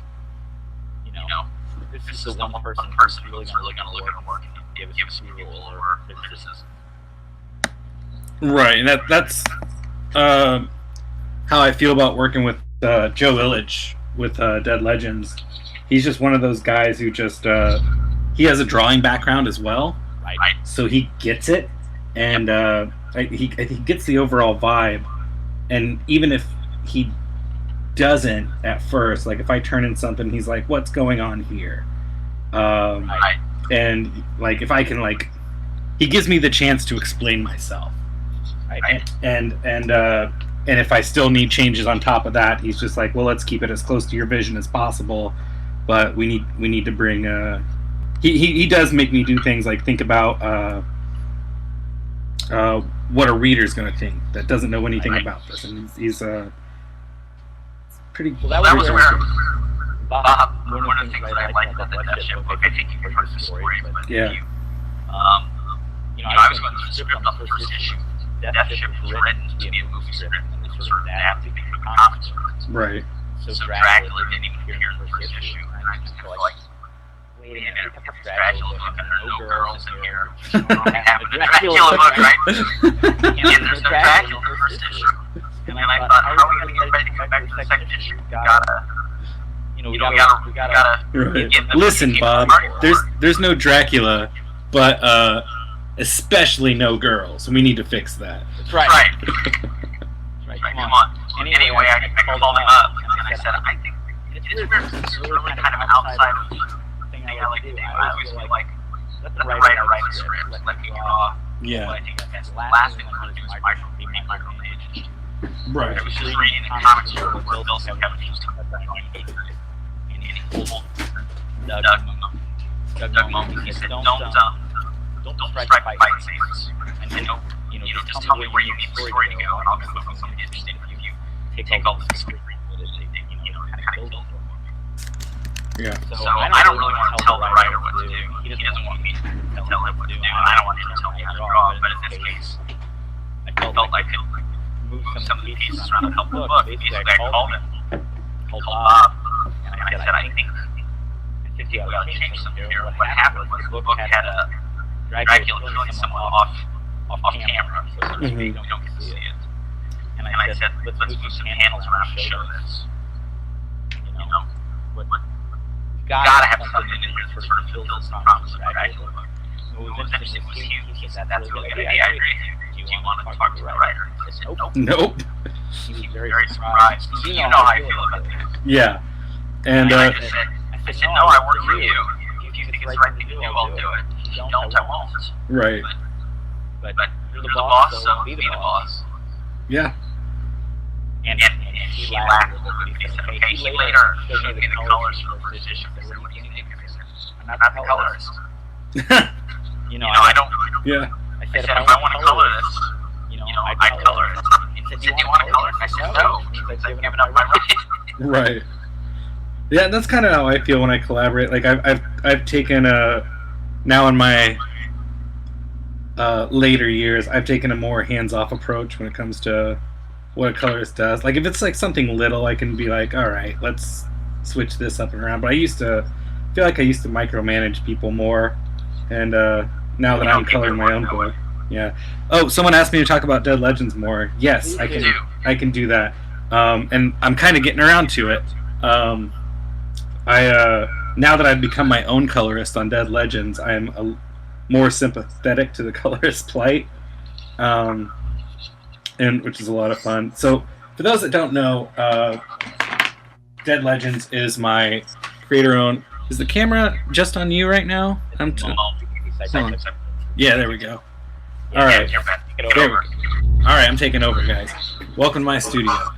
Dead Legends is a creator-owned book that James Maddox and I work on. James Maddox is another longtime friend of the Gem City Comic-Con. Last year at the show, we literally plotted out one of the issues for this while sitting. Oh, I was there. Yeah. You guys were talking about it in the hotel. Yeah.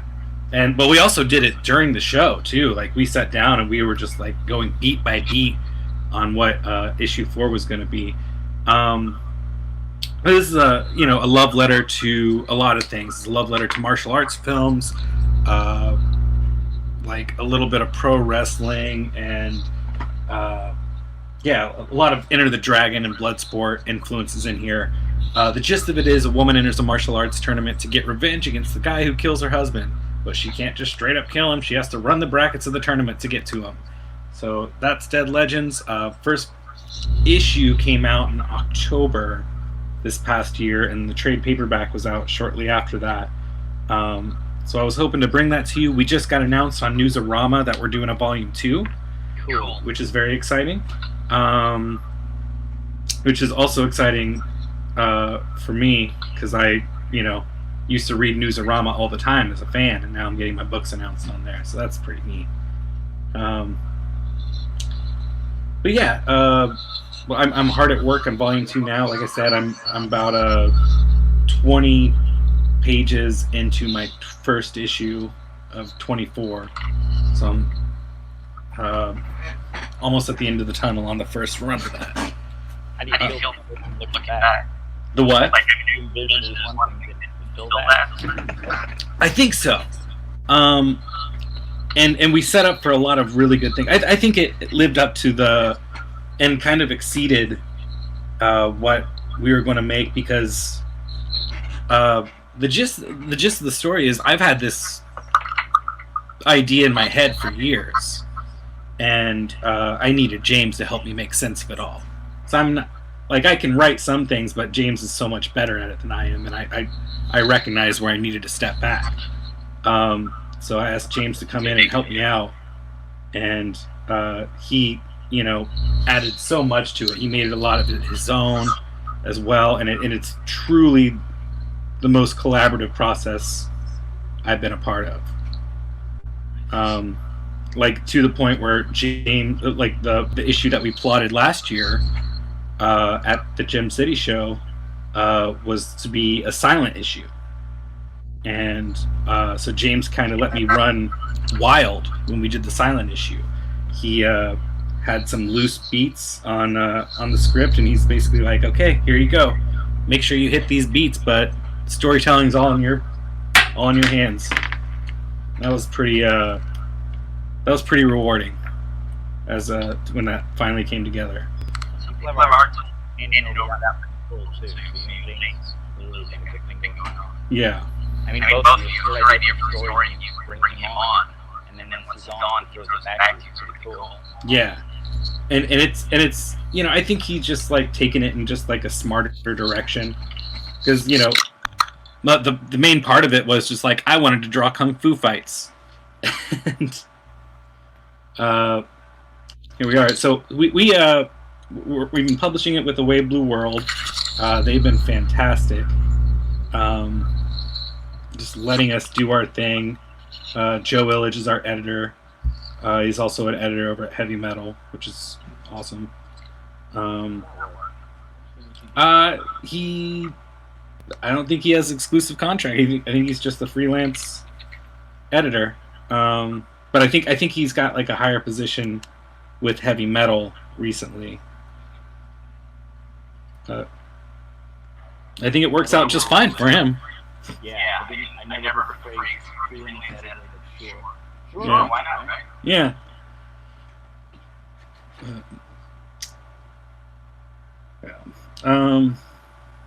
us some more you think. Mr. Smith, how do you guys plot a story? Do you just write down ideas and sketch it on something else? I like to draw, but I write, but I don't know how to merge it yet. Whenever I write something, I have to be very visual with how I write. Sometimes I write on the fly, but with James and I, he turns in a full script for me, and Amanda's messaging me. Okay, there it is. He writes a full script, and it outlines all 24 pages, what I need to do, panel for panel, and when James gives me a script with fight scenes, he just tells me how long the fight scene is. He's like, okay, you've got 2 pages to do this fight scene, have fun. And he lets me dictate the action, which is, again, back to what I said, very generous and collaborative with him to let me do that. Yeah, like I get the script, goes through our editor, and I just start drawing, honestly. I know a lot of people do a lot of thumbnails first and get it all laid out. I'm not that way. I just do it page by page, even though I probably should thumbnail everything out first so I have a better idea of where I'm going with the story. You know, can I jump in? Yeah. This is what I did. Oh, I can't. Your mic's far away. Okay. How's that better? Yep.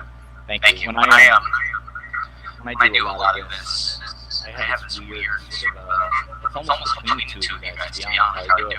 I sort of try to think of all the beats I have.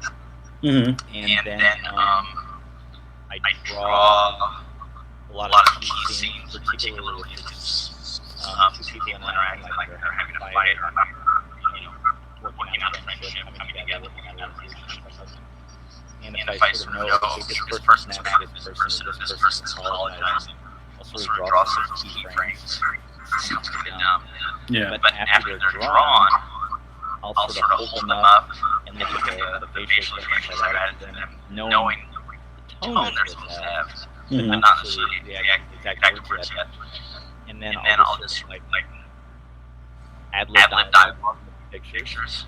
Sure. Like if you and I got a fight over something like you changed the TV station while I was drawing something really pedestrian. Right. I might draw you with the remote, and then me kind of see me, but one of the Right. like green and doing this. And I just have to sense how long it needs to be, but then once the face is in place, I I feel like my best dialogue is kind of just ad-lib like that anyway. Right. It sounds more like a real conversation. Yeah. Then I can match up. Yeah, and I'm about to Google how to write a script. All right, good luck. Yes, there's an answer. I think don't share it. Yeah. Silver bullet. Yeah. Wait for some of the writers to come on the feed later, if there are any today. I don't know who's coming on. But I like. And you brought up a good point. I like using a lot of body language to tell a story as well.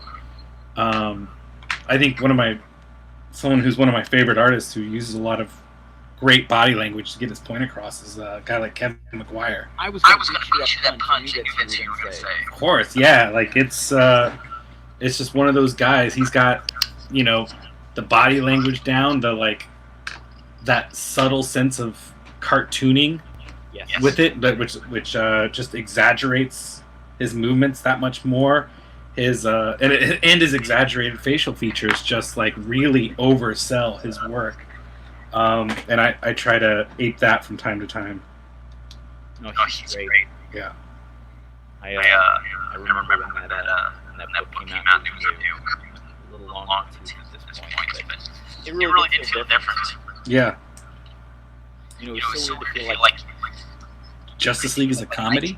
It's so weird you can't take Justice League and bring it back. When I was a kid, I was like, why can't you get someone to bring it back? Right.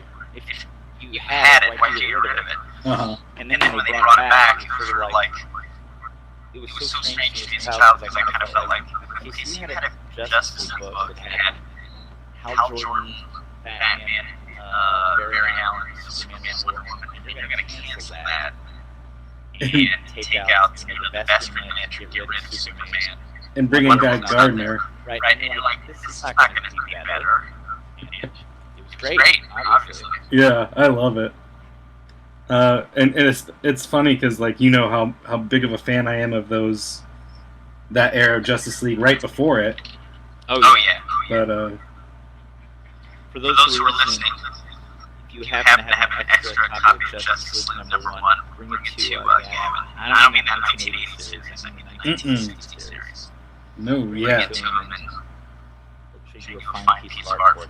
I'm on a quest to get to Justice League #1. Yeah. I will also trade art for any art from Grant Morrison and Howard Porter's JLA run. All that you will too. Yeah.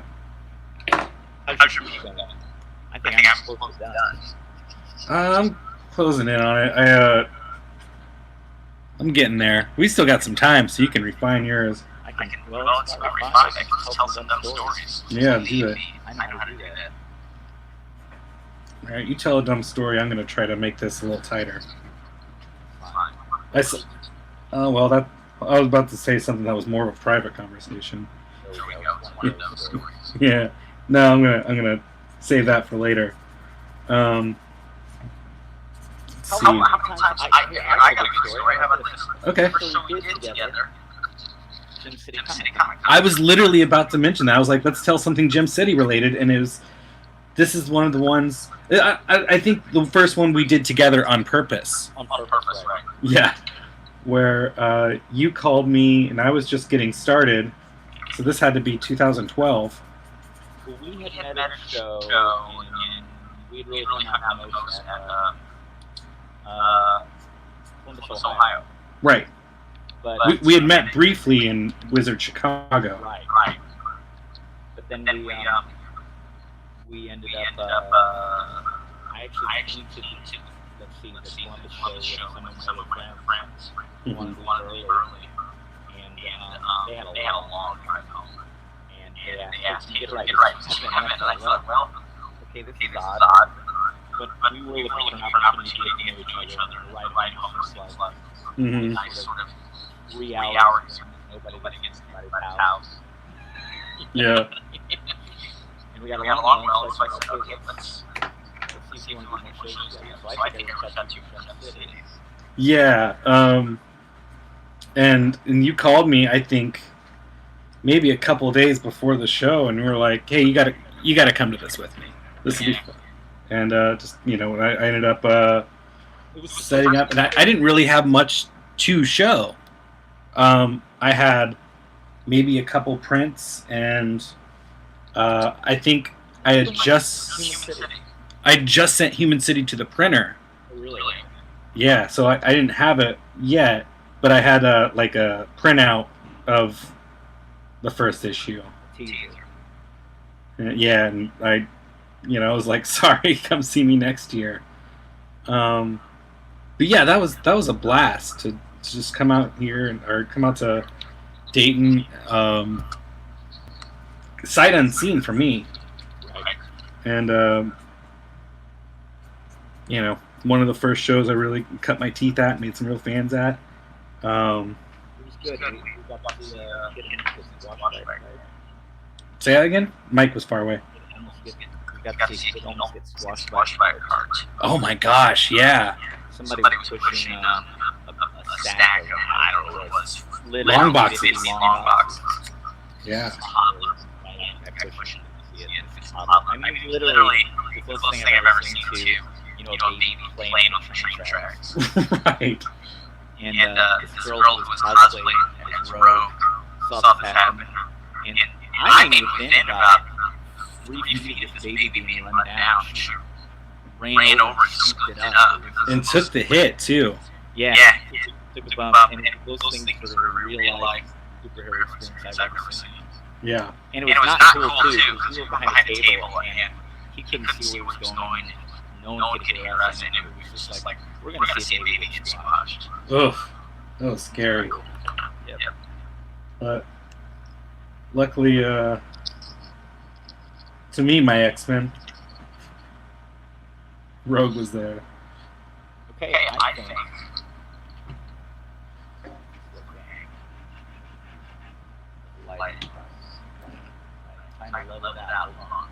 So, I ditched my second camera because it was causing me too many problems. So I'll just show off what I'm doing at the end.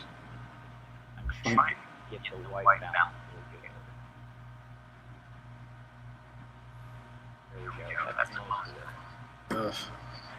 Man, I can see the light.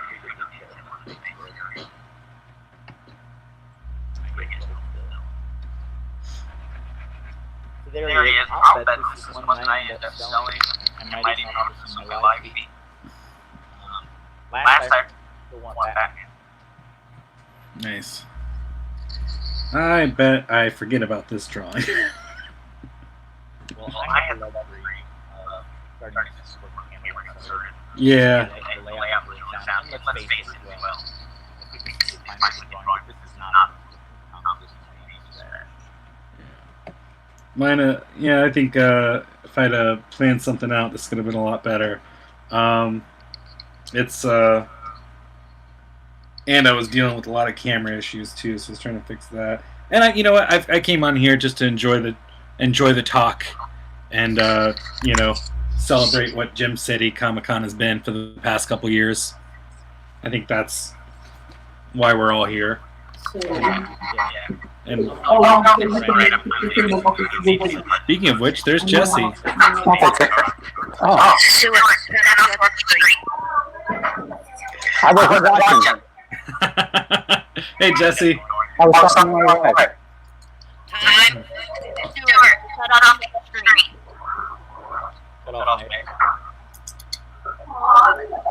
All right. Now we're just going to talk for a while. How's that? All right, here's I'll show the Venom off.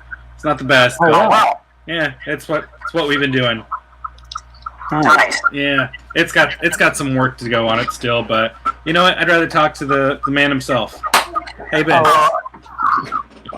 I've just been watching and I'm extremely pleased and happy that you guys took time out of your day to come on this podcast with us. Well, technically, we already reserved this day for you, right? So you got to see the way. Yeah. I know you showed off earlier, Stuart, but one of my great regrets this year is not being able to get out that Transformers book. That would have been good. Well, I should have told everybody in the plug is that they are still coming. you'll have usually worked something out. Right. Looks killer. I would have loved to see it this weekend. Yeah. Your mic. Your mic. I can hear you. Yeah, lots of technical issues this weekend, but I'm not actually pleased with how this all turned out. There we go. Yeah. All right. But I've been watching you guys this whole quarantine. Stuart on twice a day now. Yeah. I mean, for me, the quarantine has been interesting. You know, like I'm missing doing all the shows and stuff like that. But I've had plenty of work. You know, James Maddox and I have got our book to work on, so that's nice. It's keeping me busy. Not too much has changed as far as how much I leave the house, but that's all right. It's pretty good around here. I've been wanting to do more stuff online. Gavin and I talked about it, had a live show. Thus, before the pandemic hit, we were sort of interested in giving it a shot. I mean, this is the amazing thing. We've got all three of us here, and if things came together in a hurry. Had this pandemic hit 2-3 years earlier, none of this would have happened. No. And so the internet is not new, but this platform, this ability to do this is new. I was just sort of looking around, thinking about how many people wrote me, and how many emails I got from fans, and I thought, I get some interesting questions. I did something live streaming. Because I don't know if you had this, but we do lots of shows, but it's very difficult for anyone outside the United States to see us. Yeah. This is bizarrely has opened doors to a whole bunch of fans that I didn't know I had. Yeah. Same. I think one of the great things about it is that we're able to keep the team together on the mic, but we're able to keep the team together through the internet. Yeah. It'd be great if we could be face to face, but we take what we can get. And I'm extremely happy and pleased that you guys brought enough of me and the show and all our partners to take the time out of your day. Thanks for letting us. Yeah, it's our pleasure. It's always a pleasure to watch you guys work through it. I'm amazed all the time. Gem City's not coming out until next year, right? Right. I don't have dates for it, but it's 2021. You do have the date? I do not yet. Okay, not yet. You have got other dates. So I know we still have an Indianapolis show you have planned. Yes, that is going to be. I don't have it here with me, but it's the comic or North Pole Comic Show in Indianapolis. I want to say it's in August 16, sounds right? Yeah. We have shows up in Michigan too, and all that's all up in the air. We don't know what's going to happen. Okay. Taking over the Midwest, Jesse. It's awesome. Well, they're just little one-day shows that for collectors. With Indianapolis, we saw that kind of show was going away, and there was still a demand for it. Mm-hmm. So we're going to do what we can to keep that. I'm glad you did. That's one of my favorite shows to just go and shop at.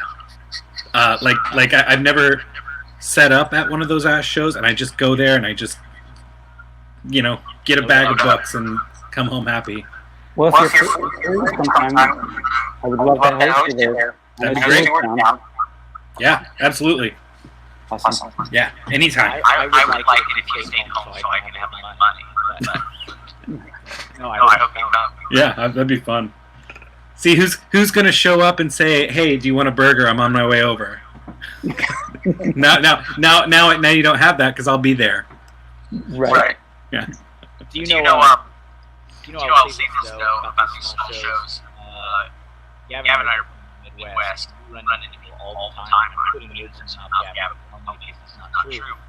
People say, "Oh, you've been to New York, you've been to San Diego. I gotta go out there. I really want to do one of the shows." And the conversation always turns to, "Have you been to a comic convention before?" They've heard of San Diego, and many people say, "No, I never have." Yeah. And they don't know that they're interested in thing. If you've never been to a show, the Gem City Comic Con is just, it's like the city of Oz.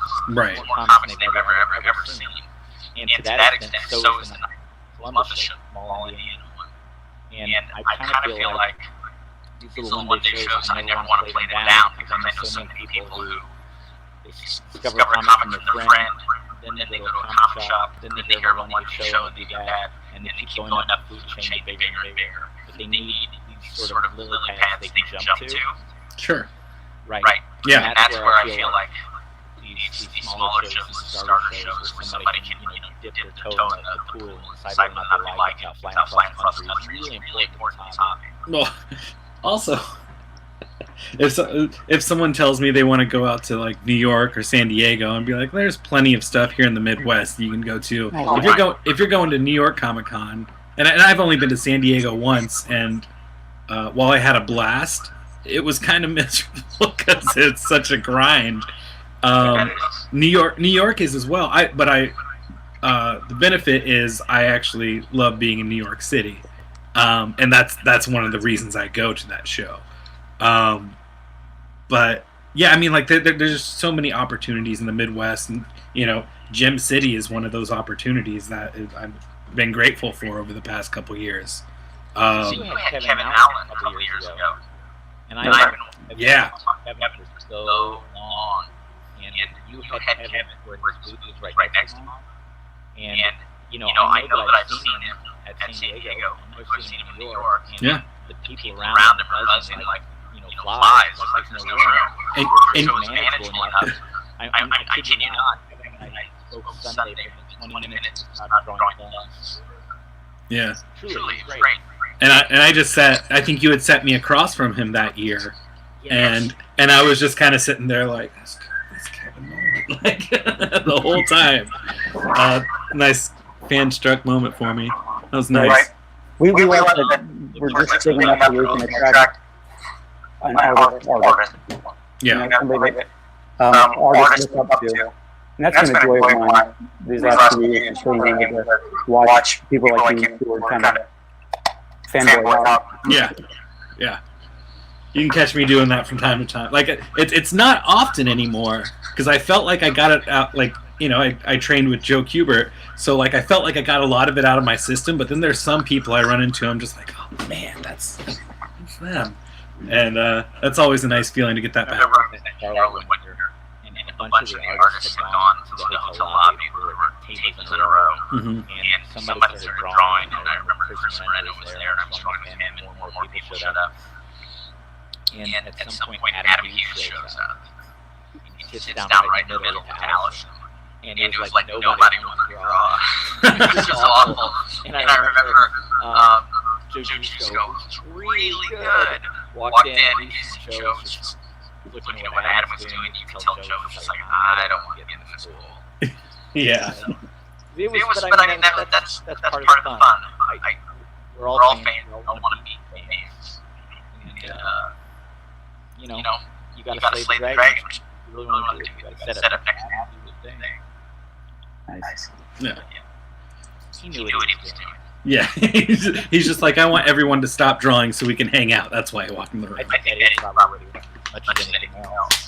Wow, that is throwing it around. I was right next to him. It was awesome because I'll tell you what, I draw nothing like him, so it wasn't terrifying to me. Yeah. It was fine. I could just be trying to roll things around. Yeah. Nice. Tell us what else is going on. Yeah. Jesse, what is the next date still is possible for you?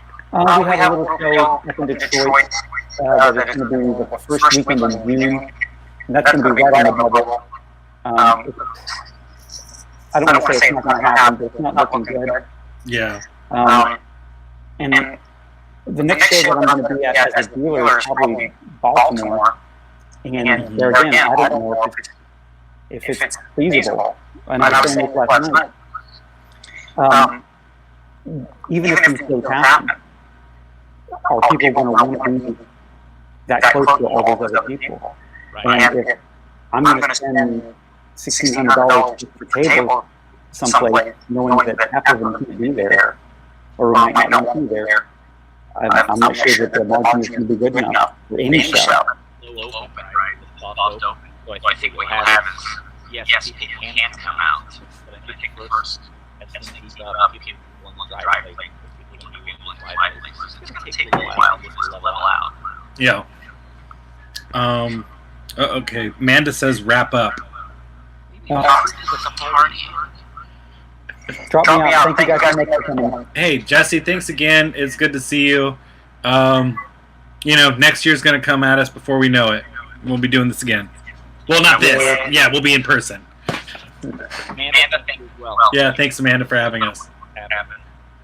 So, Thank you. All right. Be good, guys. I got dirty fingers. Stuart? Yep. All right. See you soon. All right, bye. Bye.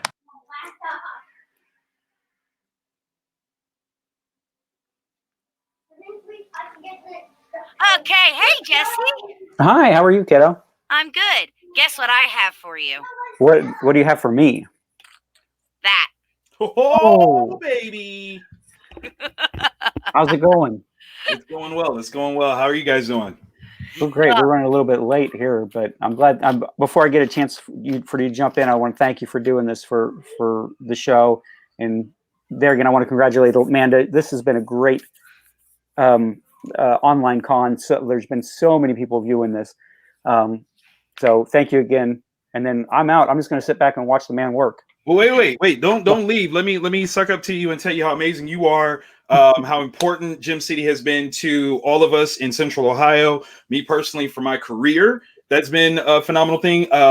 Your show was one of the first shows where we understood as a community what was available in Central Ohio. Me being from Columbus, we knew our little corner of things, but Gym City is where we learned that there were others, and it was very, very important for us to represent all of Ohio in that sense. And we owe you a tremendous amount to that. I mean, literally, there are parts of my career, Origins Unknown wouldn't exist without Gym City. This is actually where I met Jacob Newell, who was with Studio Kumikaze at the time. When we used to go to the church and hang out the night before we came to your show. So it was very, very important that I take part in this because without Gym City, Vantage In-House doesn't exist. So that's a very real statement. Well, that's very kind. That's very kind of you. And I know you work hard. You work as hard as anybody does. So a lot of that success is you. Thank you. All right. I'm going to let you work. Not a problem. Bye, Jesse. Thank you. Bye. See you, Jesse. All right. As everybody knows, this man does not need any introduction. I don't even know why I'm wasting my time. This is a man. He is a myth. He is a legend. He is the hardest working man in comics, or at least that's what he's telling everybody. Tell everybody. Mr. Victor Dandridge! Hello, everybody. Hello. Welcome to my studio space. Thank you for coming in for Gym City Comic Con 2020. The pandemic showcase. Listen, I am the hardest working man in comics. I've tried to actually be the best dressed man at Gym City, which is why I'm kind of, trying to do something like this, even though the pandemic means that you don't actually have to wear pants. You won't know whether or not I am or not. That's going to be up to y'all to figure out. I saw he is wearing pants. Now, if he took them off in the last 5 minutes when I went like this, that I can't help you. It's my show and I can do what I want to. No. I'm just going to make that work. Okay, so thank you guys for tuning in. What we're going to do today is I'm not going to do a showcase like Stuart and Gavin did, which is amazing. Their talent is, without question, they are the best in the game, literally killing it. What I'm going to do is I'm going to talk about what it takes in order for you to be a self-publisher like I am. I actually will be celebrating 10 years of full-time self-publishing this October. And again, Gym City was a huge, huge piece of that. And so obviously I want to share all the things that I've got to give to you and share things. Now, I do see that my brother, Ren McKenzie, is in the building, and he is going to be dogging me because I did the same thing to him and my brother, Mike Watson, yesterday. So I expect all the ribbons possible because that's important. That's what brothers do. This is how we do it. Again, for those that don't know me, I'm Victor Dandridge, self-publishing comic book creator, born and raised right here in Columbus, Ohio. This is the smattering of work that I put out through my imprint, Vantage In-House Productions. One of the books that you can see, The Samaritan, our literal bestseller, is illustrated by one Ren McKenzie. So obviously he ain't gonna say something too mean to me because I gave him that shout out and I love him.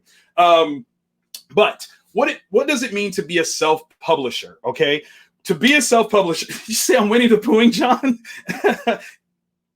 That's all I'm gonna say. That's all I'm gonna say. Shout out to Mike Watson. I see you in the building as well. Okay, so to be a self-publisher means that you are putting out content at your own speed, your own pace, your own desires. It is what you wish to do to be a part of the comic book community. You want to make comics, and without working for Marvel or DC or another corporate entity, you are going to put it all out there, all on your own.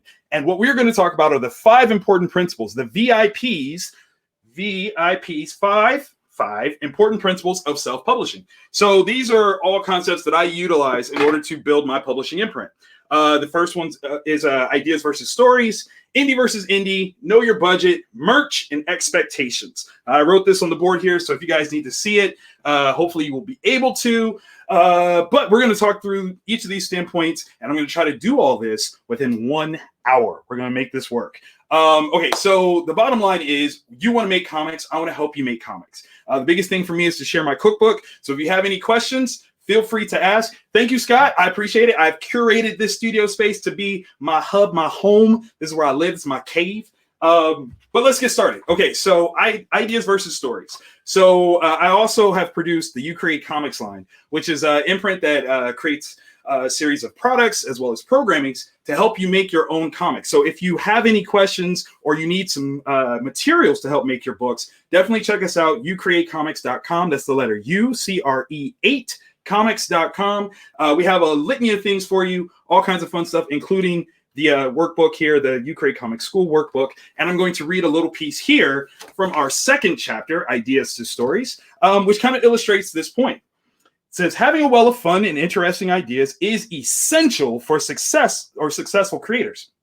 The source and inspiration for new ideas is all around us in what we watch, read, or learn.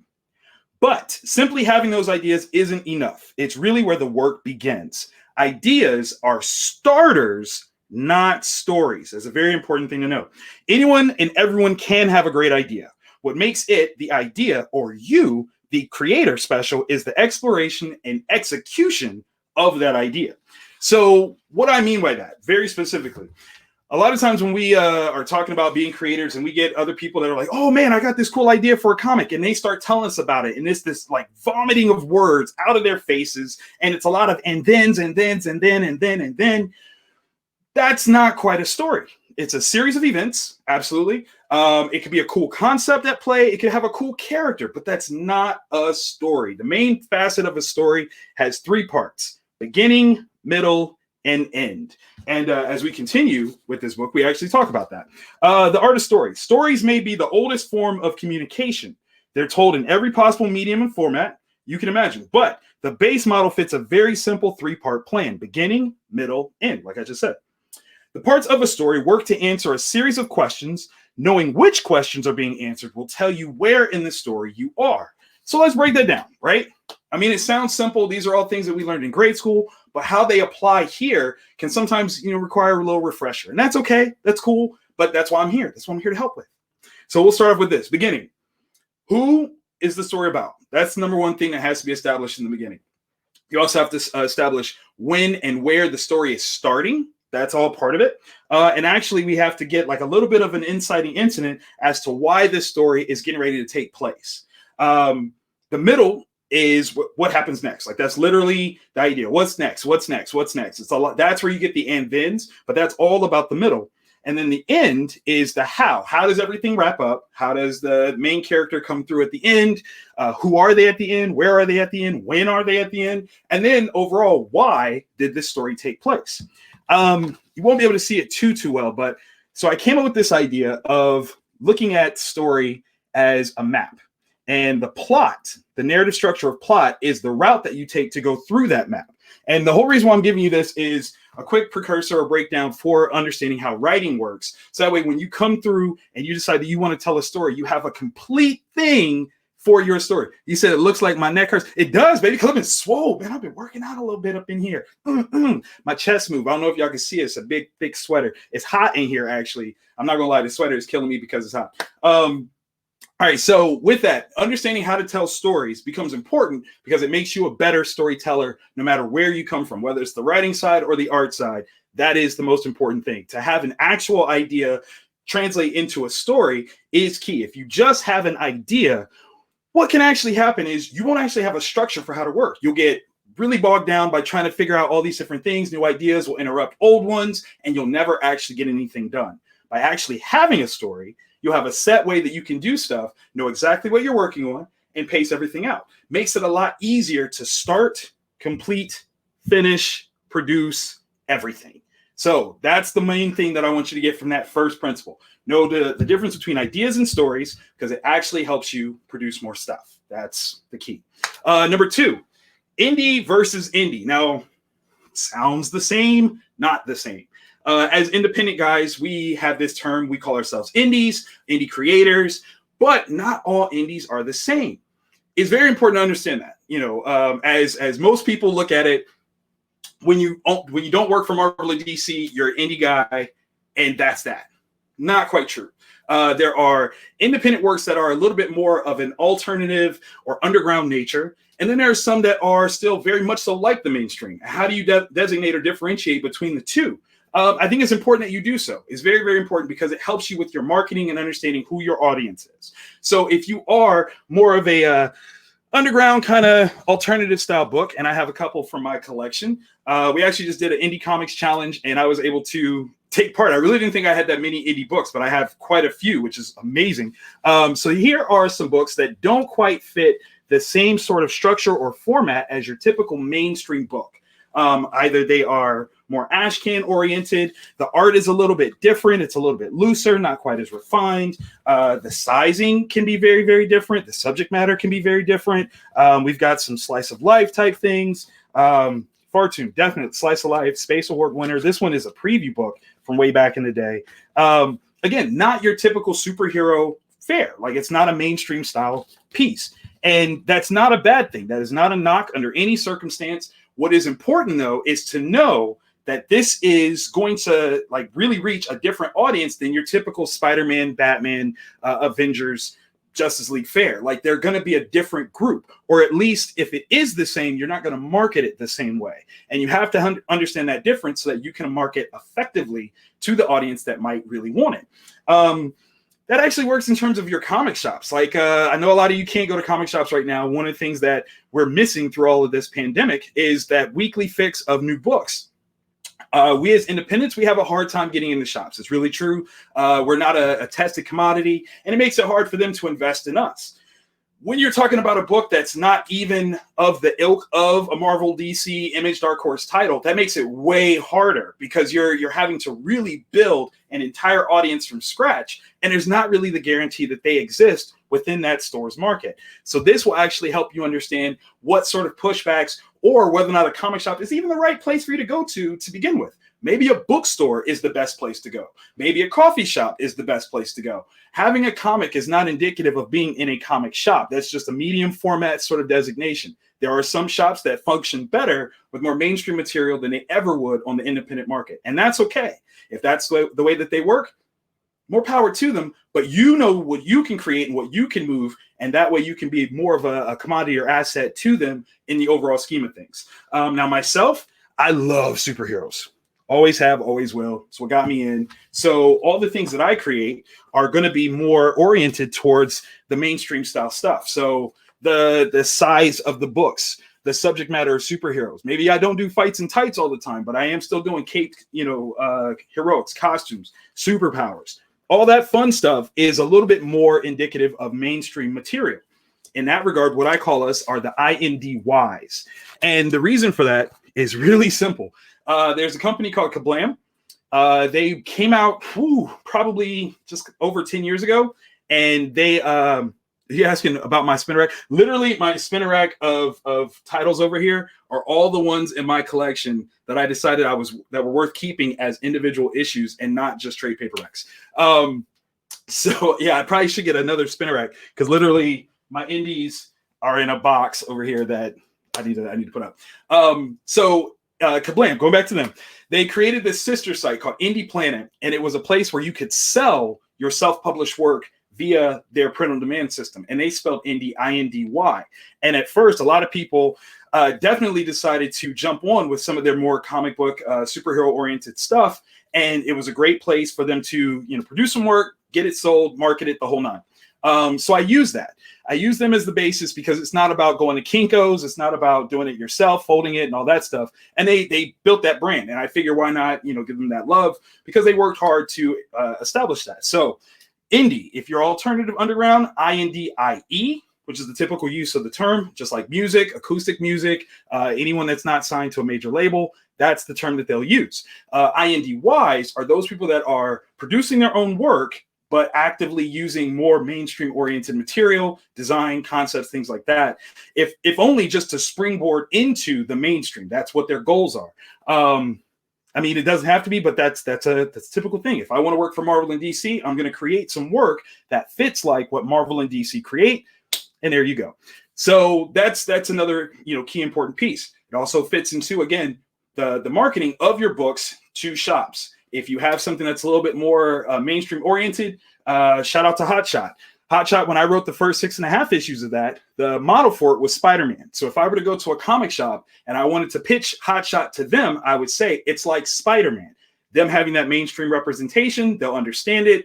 Then you can kind of go, this is kind of like it. Read this book. If you like Invincible, it's like that. Read this book. So it's ways that they can actually not only sell the material, but also enjoy it themselves.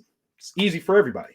Number 3. Okay, so this is where I lose like a portion of people when we have this conversation. Know your budget. I'm going to sit down and I'm going to level with you guys on this one. This is the part where I make enemies. Yes, I am wearing shorts. Y'all saw it. Okay, so here we go. As a self-publishing creator, as a writer specifically, it usually falls on me to pay for the work that's being done.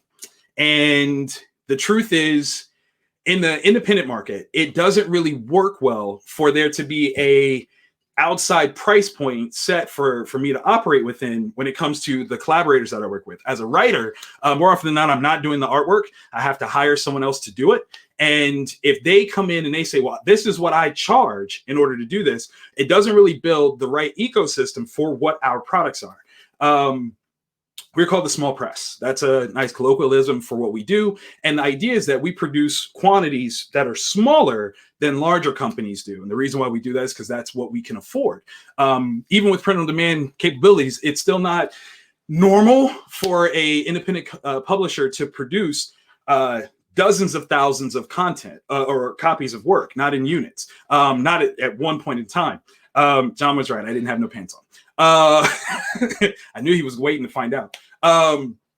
So the idea is if that's the place where we as publishers can make our money and we can't invest a lot into that, then the actual production beforehand, if that depletes most of our funds, that doesn't work well for us either. And when I say us, I mean not just us as the commissioner, but all of us as the entire party. If you are the person that I commission and your price rate is too high for me to return to you quickly, then you don't have longevity of work. And you become in a situation like many people are arguing about right now during the pandemic, is they are struggling to get more stuff to come in. By having a middle ground, a place where it's not about just what you want to survive off of your talents, when you can work with multiple people to do that, then it becomes something better and we can all work together. So the thing for me is when I say know your budget, I'm specifically talking to comic book writers, and I say don't ask an artist what their page rate is. It's not going to change or determine what you actually have in your pocket. Rin says, wait, you shouldn't print 2,000 copies of an issue 2? No, you should not print 2,000 copies of a number 2 book. Certainly not if you haven't sold the copies of issue 1. I just want to say that for the cheap seats in the back. Yeah, because that could just be bad. So yeah, if you don't ask that question, what you're doing is you're determining how much you can actually spend on a project. And that's important for you to do up front, to have an idea of what it is that you actually can invest into this project. It's not a burden to say that I need people to work with me. I'm very honest about it. And what makes it really interesting is that it's so important for all people to use any sort of aspects of the independent market to prepare for working in the mainstream. Truth be told, unless you are a high value talent, and we're talking you actively have moved a number of books just by your participation, you are not going to dictate to mainstream entities what your page rate is. They will tell you what you're going to get paid. That is the way that works. So why we're practicing anything differently in the independent market is really just it's a weird shift of perspective in terms of who gets to make those rules. A lot of times with artists, they feel as though they are the higher valued portion. I mean, it is a visual medium, makes sense. So they get to determine the value of their work. The truth is, though, it's not really the most conducive. Again, if you charge the top value of what you believe your work is valued at, I pay that. Until I make that money back, I can't come back to you. That means that next month, you're not getting a check from me. You're having to look for someone else that can afford whatever rate that you're wanting them to pay. That puts you back in the rat race. What you should be aiming for is a simple statement of saying, okay, I need to make something, definitely. Not saying you should work for free. You should only do that if that's something that you actually want to do. And that's on the basis of you enjoying said project that's being presented to you and you just want to be a part of it. That's the only time I would say you need to work for free. But that's a personal choice. But what you should do is, one, look at the time frame that it takes for you to do what you do in terms of your artwork. Now, here's the thing. I will claim that I am not an artist. I will tell you I'm not an artist, but I do have an art background. I have certification in commercial art from the great state of Ohio, and I do know how to draw. So when I say this, I'm not being facetious. I'm being dead serious. The amount of time that it takes for you to draw something, that is your fault. If you don't want it to take that long, draw faster.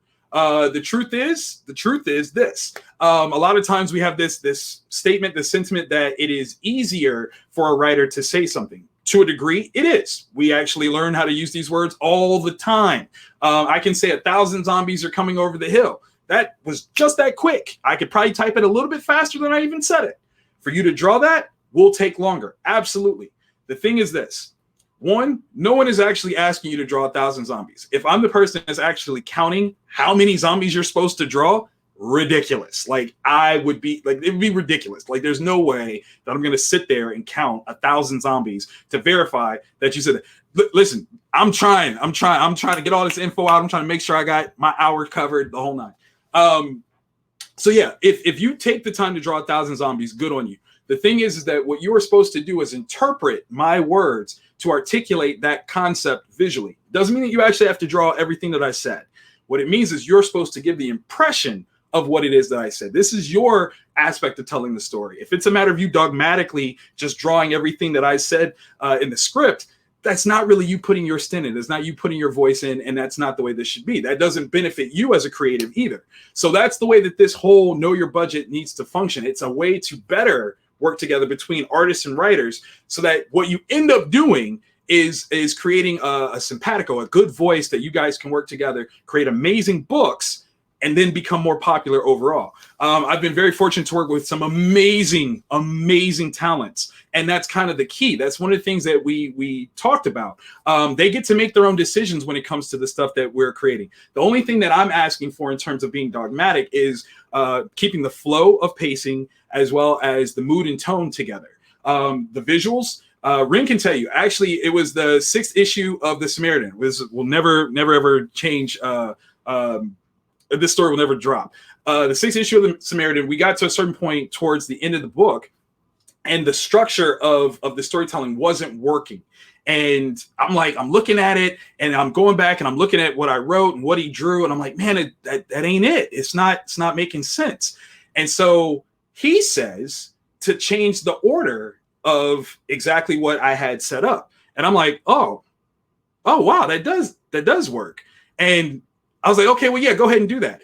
I kid you not. Like 3 minutes later, he sends it to me. He's like, yeah, I'd already done that. I was just waiting for you to catch up.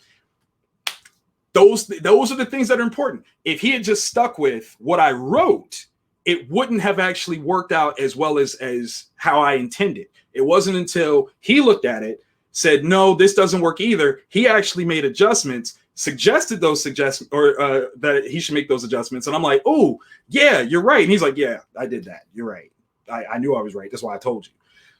Those are the things. Those are the things that make great stories. That's when you're collaborators. That's when you are actually working together to create great stories. Rin says, so the artist has to be a good storyteller too. Yes.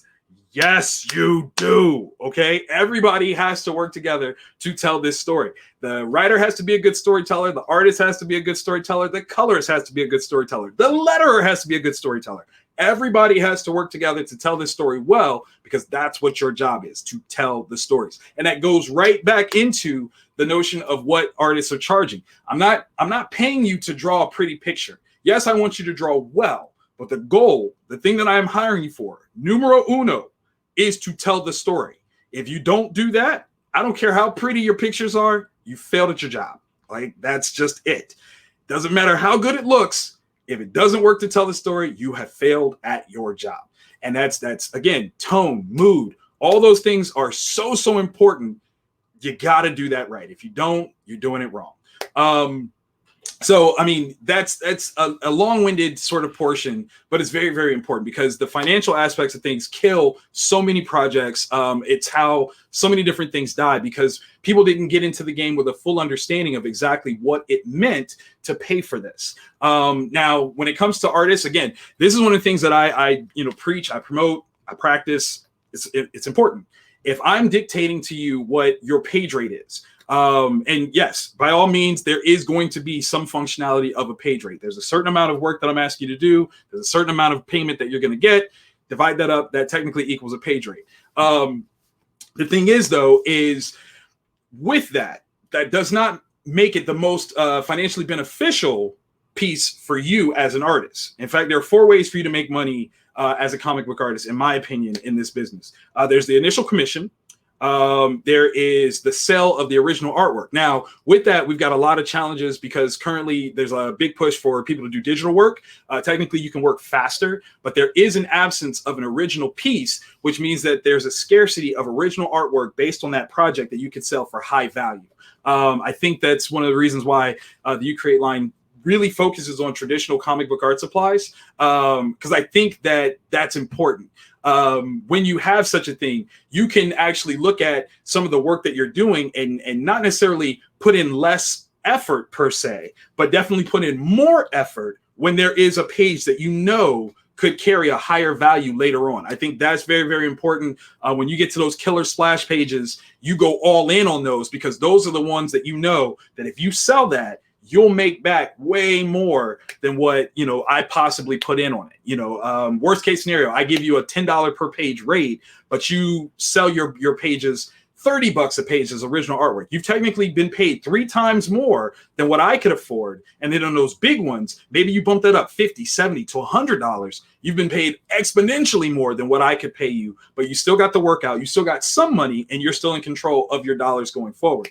Another one, of course, is back end, where, when the book is done, once we get to a profit space, we can split those. That one's harder, because that's one of the things where, again, you kind of have to order large quantities to kind of keep track of successfully. I would rather, in that regard, do a back end deal where instead what I'll do is I'll produce copies free of charge to you, send you those, whatever you sell, that's yours. That's my version of a back end payment deal. It's not so much pennies on the dollar. You just have your own set of product to move. If you move it. Awesome.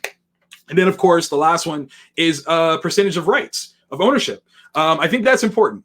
As we're moving to IPs and those being huge properties, I think it's very important to kind of share the wealth for those people that are investing a lot in what they're building.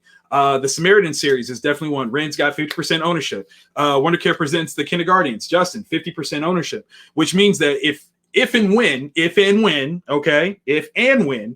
these move into a bigger, context, if these get optioned for something, those dudes get a check without having to do anything else. Those dudes get a check. That's important, like absolutely important to do that. JB says it's important to have an agreement ahead of time. Absolutely. I can tell you right now, those are things that I didn't necessarily do in the beginning. Going forward, that's absolutely what I do. Those are things that you learn. And again, for contract purposes, contracts are not to say that someone is going to do something wrong to someone else. It's to have a plan for if something happens that was unintended. A lot of times, no one aims to screw someone out of a deal. It just doesn't happen. It's not the effort. If that person does it, they don't really last in this industry very long. It's very small.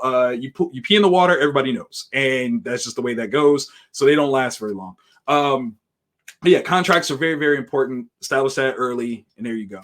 But yeah, that's my whole big spiel on know your budget. That is the writers knowing how much they're willing to spend. That is my plea to artists to be a little bit more conducive, to look at a work and say, okay, treat it exactly like you're doing a construction job.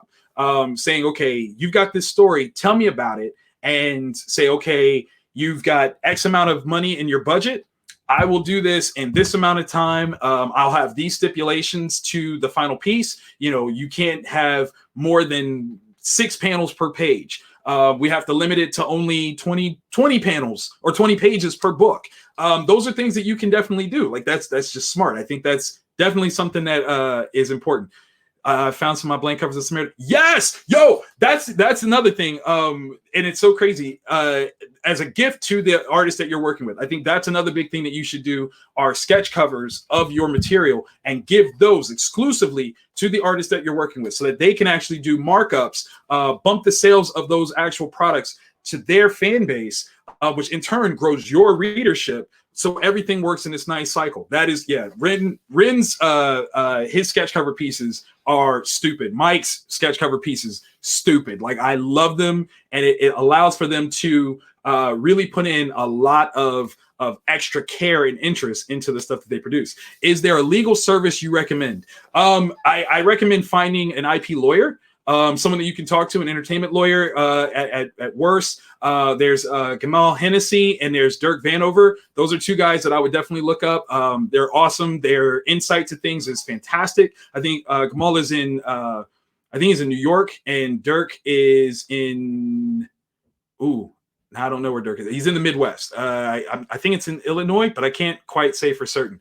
But those are 2 guys that know their stuff. They're honest. And I've bounce ideas off of them in terms of logistics. Definitely hit those guys up. But I think that should also be something that could be explored. That's a space. If you are into legalities and things like that, I think it would be interesting for someone who has an interest in comics and in law to specialize in something like this. I think that would be very, very cool. Let's see. I have writing experience and have been published, but I have no idea how a script is composed. Oh, snap. Okay, so it's so funny that you say that. I'm literally working on a redesign of the Ukraine comics project called The Right Book that is walking through what is essentially my process for writing a script. And it's a great way to showcase a version of script writing. The thing is with comics, there is not a set format for how you have to write a script. As long as you can articulate your ideas and someone else can interpret it, it's right. So I can definitely share some of the things that I've done. Rin can tell you, Mike can tell you, anybody that I've worked with can tell you my scripts are weird and long in a way. Not Alan Moore long. What it is I'm trying to tell them the story. Sometimes they're just like, just tell me what I need to draw. But I'm trying to get them to understand, feeling, tones, things like that. So I try to tell them the story, but then they can still go off on their own. But I can definitely share some of those later on. Okay, so the next thing is, after knowing your budget, merch. Number 4, merch. So here's the thing. Merch is not just the physical things you're going to sell. As a writer, especially, you have to look at merch in a very different sort of way. The first piece of merchandise that you are going to promote when it comes to selling your stuff is you. If you don't carry yourself well, if you don't present yourself well, then you're already failing in terms of your merch. We usually talk about this when it comes to Ren says way too long. Ren don't read. That is true. So when you're at a convention, and obviously we miss those tremendously. Again, I do want to shout out Gem City for putting this together. This is fantastic. How you present yourself at a show, whether you're standing up, whether you are wearing a t-shirt that is not your brand. All these things go into how you are merchandising yourself. Excuse me, let me get something to drink here. We've become a part of a tribe.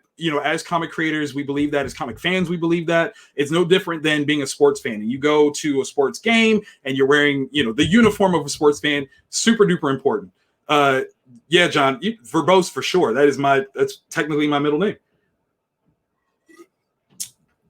Okay, so little water to get me going. So when you do this, what you are doing is you're not actually representing your stuff. You're saying that you want to be a part of this grander, community, this tribe. But the thing is, you don't have to prove that to anybody when you're on the other side of the table. You have bought in, you have created, you have produced, you've earned your stripes enough that you don't have to wear the latest Spider-Man shirt unless you want to, in order to say that you know about comics, especially when wearing that Spider-Man shirt doesn't necessarily sell anything for you of your own material. Now, like I said before, if Mike Watson wore a Spider-Man shirt while selling hotshot stuff, there is a correlation. That is a very similar style character everywhere, or everyman style character. Sometimes down on his luck, never quite makes it work. That works. So if you like Spider-Man, you see that shirt, you go to talk to him, and he brings up hotshot. That's a nice segue. But if you're just generally wearing a geek themed shirt because you're in a geek space, but it has nothing to do with the work that you're doing, it's kind of a miss. So think about that. When it comes to, what t-shirts you're wearing, all you need is a logo, right? Like, you don't even have to have a character design yet. If you just have a logo, a title font for your book, that's something you can slap on a t-shirt, walk around, wear that. People ask you, well, what's that? Oh, it's a book that I have coming out. Really? Now people are talking. People are aware of what you've created, or are creating. As social media has been, a huge boost, a big, surplus of eyes on the stuff that you're doing. Showing people what you're doing in process is huge. Like, it's so fantastic. People get to care even more about the stuff that you're doing, because not only has this product existed, they've gone through the process and the journey with you of actually bringing it to life. That helps people care tremendously. Like, that's such a big thing, such a huge thing. And I sound like that guy in the White House. Let me not do that. That is such an amazing process to share, that other people can really kind of tap into the effort and work that you've put in, and appreciate that and support it even more. So that should be part of your merchandising plan. You should also be thinking about what other aspects of merch there are. I mean, literally, the books that you're creating is one thing, but shout out to Danny Cooper. He turned my head with this one back in the days of Mutant Cactus. Buttons. I would look, ask the three brothers, who was the one that was naysaying buttons? Me. I said there was no way in the world buttons were going to move. Nobody cares about buttons. Stupid.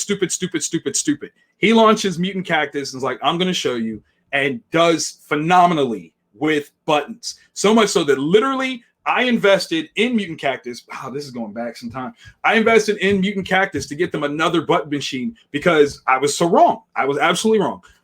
Things like that are so important to, help you, get your stuff out there, to have things that people can take with them and showcase and brand for you what you have coming out.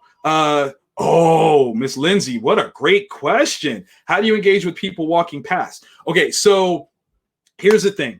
When you are at a convention, you have to understand the types of people that are there.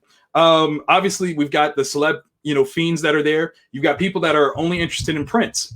Happens. That's not to say that anybody is worse, better, what have you. That's just the reason why they're there. It doesn't mean that you can't engage with them. And if you have a background in retail, this will really kind of play out. So whenever you, I was a buttonist. I changed. I turned on a dime. Whenever you work in retail and you work at a specific store, one of the things that's really interesting is, legitimately, you never really have to ask someone if they need help. Like, most of the time they really know, or they'll come to you. Like, that's just a truism of human nature in retail. Most people can't stand it when an associate comes up and says, hey, can I help you find something? Your immediate answer is no. And that's one of the things that you learn in retail, is never ask closed-ended questions. But if it can be a yes or no, then that's not enough. That's not what you want. So what you want to do is you want to ask things like open-ended things. You want to say, how's your day going? That requires conversation. You can't just yes or no that. And once you can get someone to talk, then you can kind of discern different things about them. So one of my favorite things is when somebody walks by within proximity. Now, proximity is within the forefront of my table. If I have to call you over to me, nope, not doing that. That's a disrespect to the other people around you.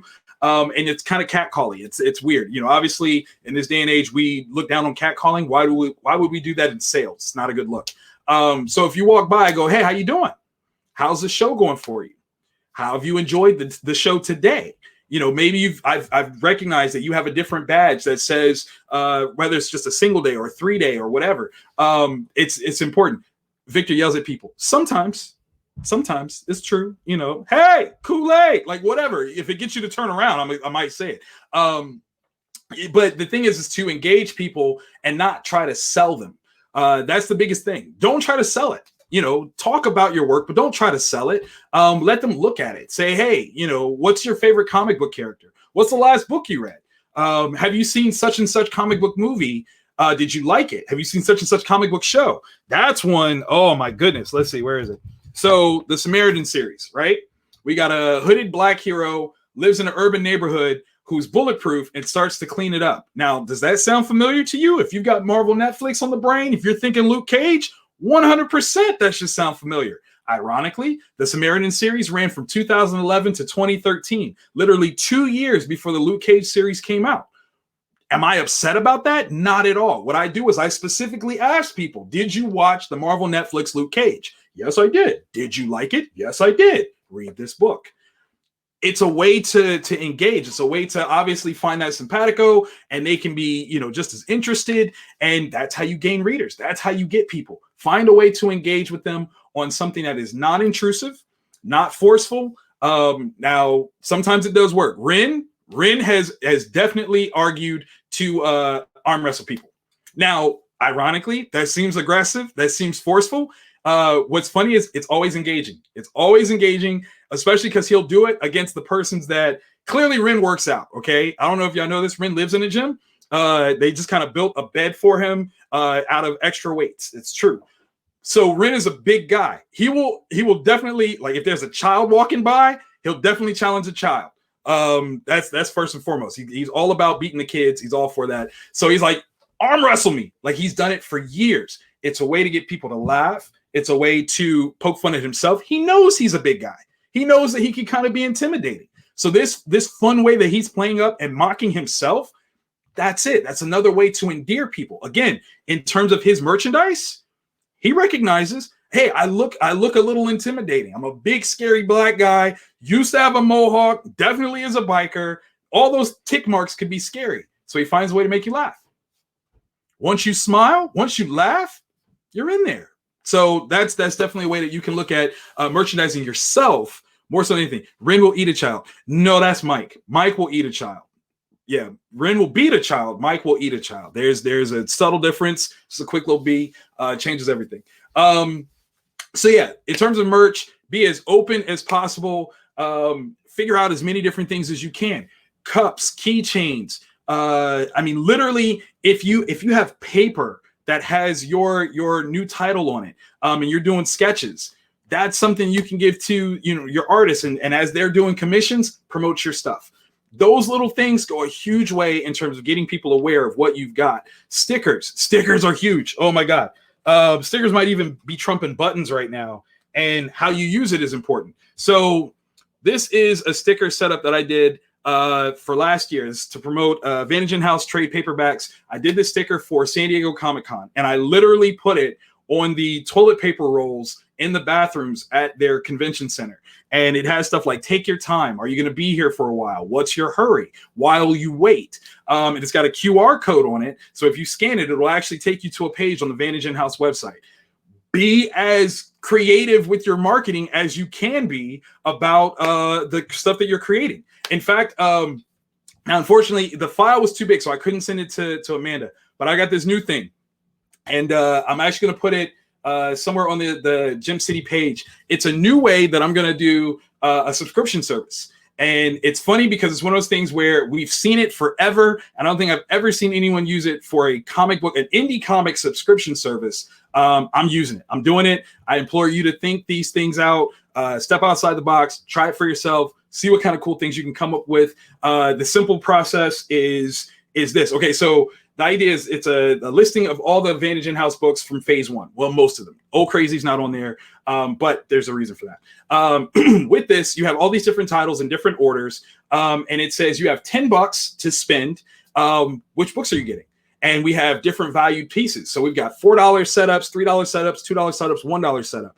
And if you have $10, you get to pick which books you're actually going to get in this subscription week per week or month per month, however we set this up once we actually launch it. We might actually do it through Patreon to do it monthly. So every month you'll get a certain number of books based on how you've selected the order. The fun part is, though, the extra piece to resistance, the true genius, is the back cover Normally I'd have like a very, generic back cover that promoted Vantage in-house. Instead, what we're going to do is we're going to do the trading card model that actually has pages from upcoming pieces, preview stuff that's never been released on the back covers. So if you collect all of these books, you'll actually get up to 3 more stories and possibly a preview of something else that's coming down the line.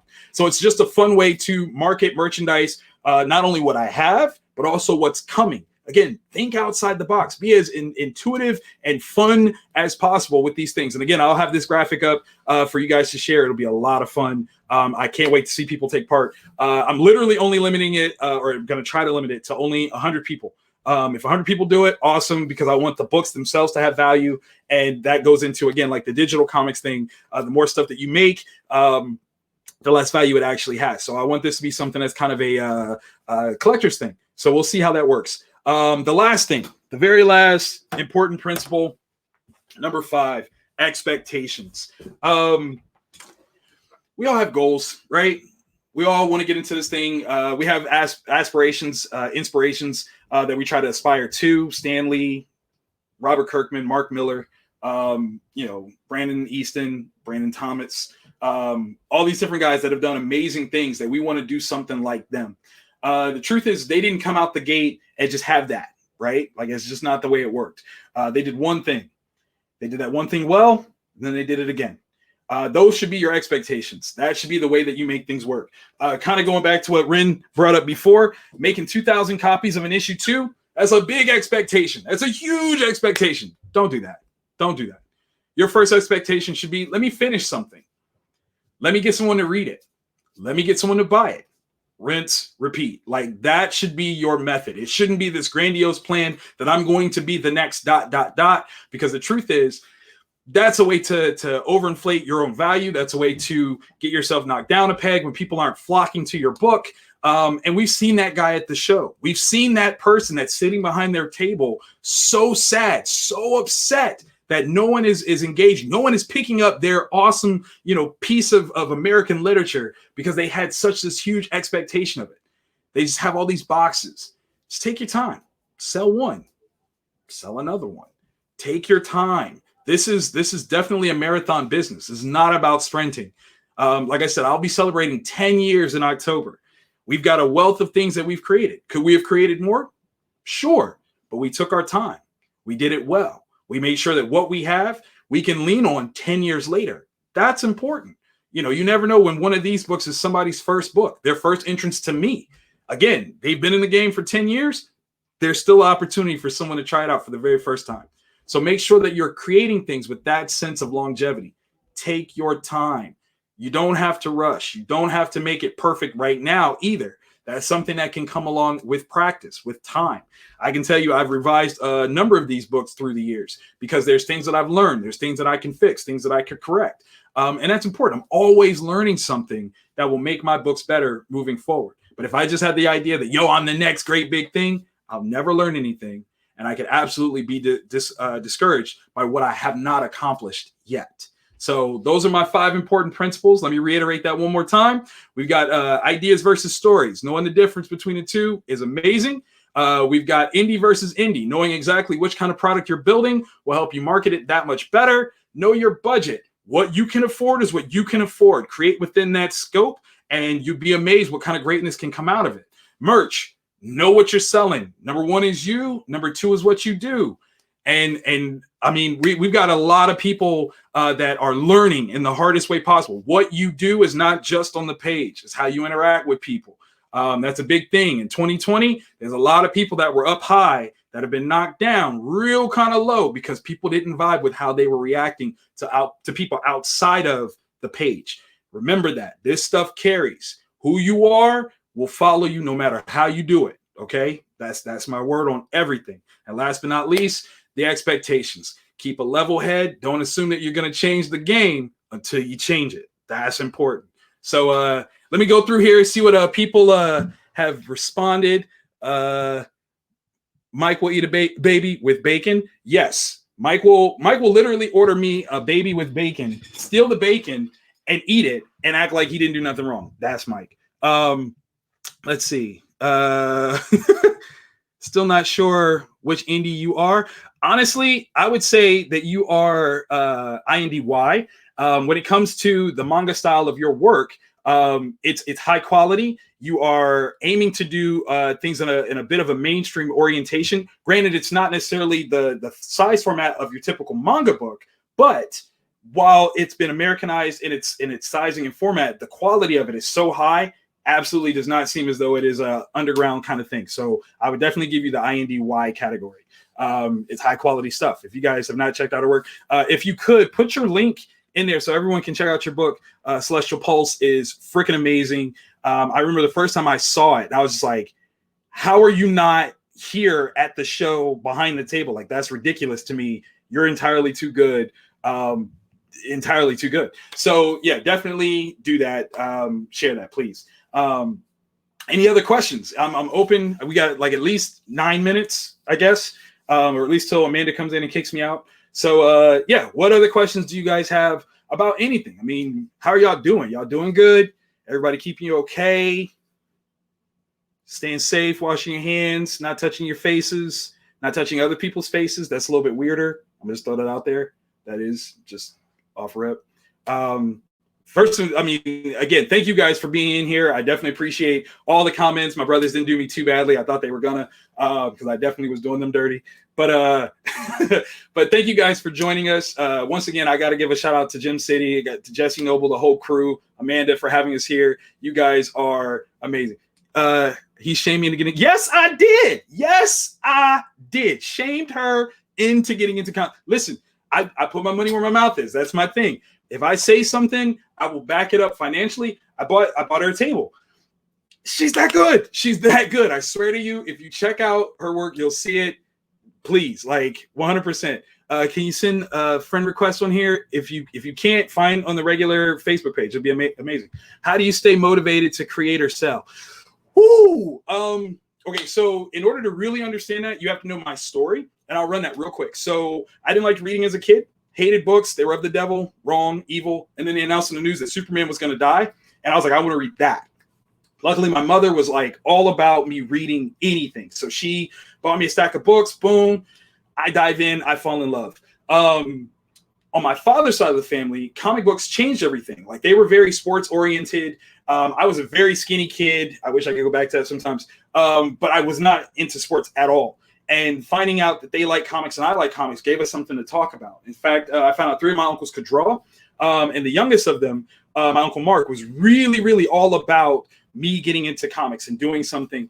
And like roughly a year after I got into comics, he was killed violently. And I was only 11 years old at the time.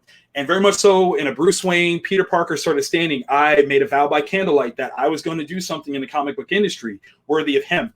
So whenever I get down, whenever I feel like, oh my God, I can't really quite do this, I think of my uncle. You know, I think of what he wanted for me, and it motivates me. It definitely keeps me going. When that's not, you know, the only thing, you know, when I don't want to necessarily just think about something sad to motivate me, I look at my kids.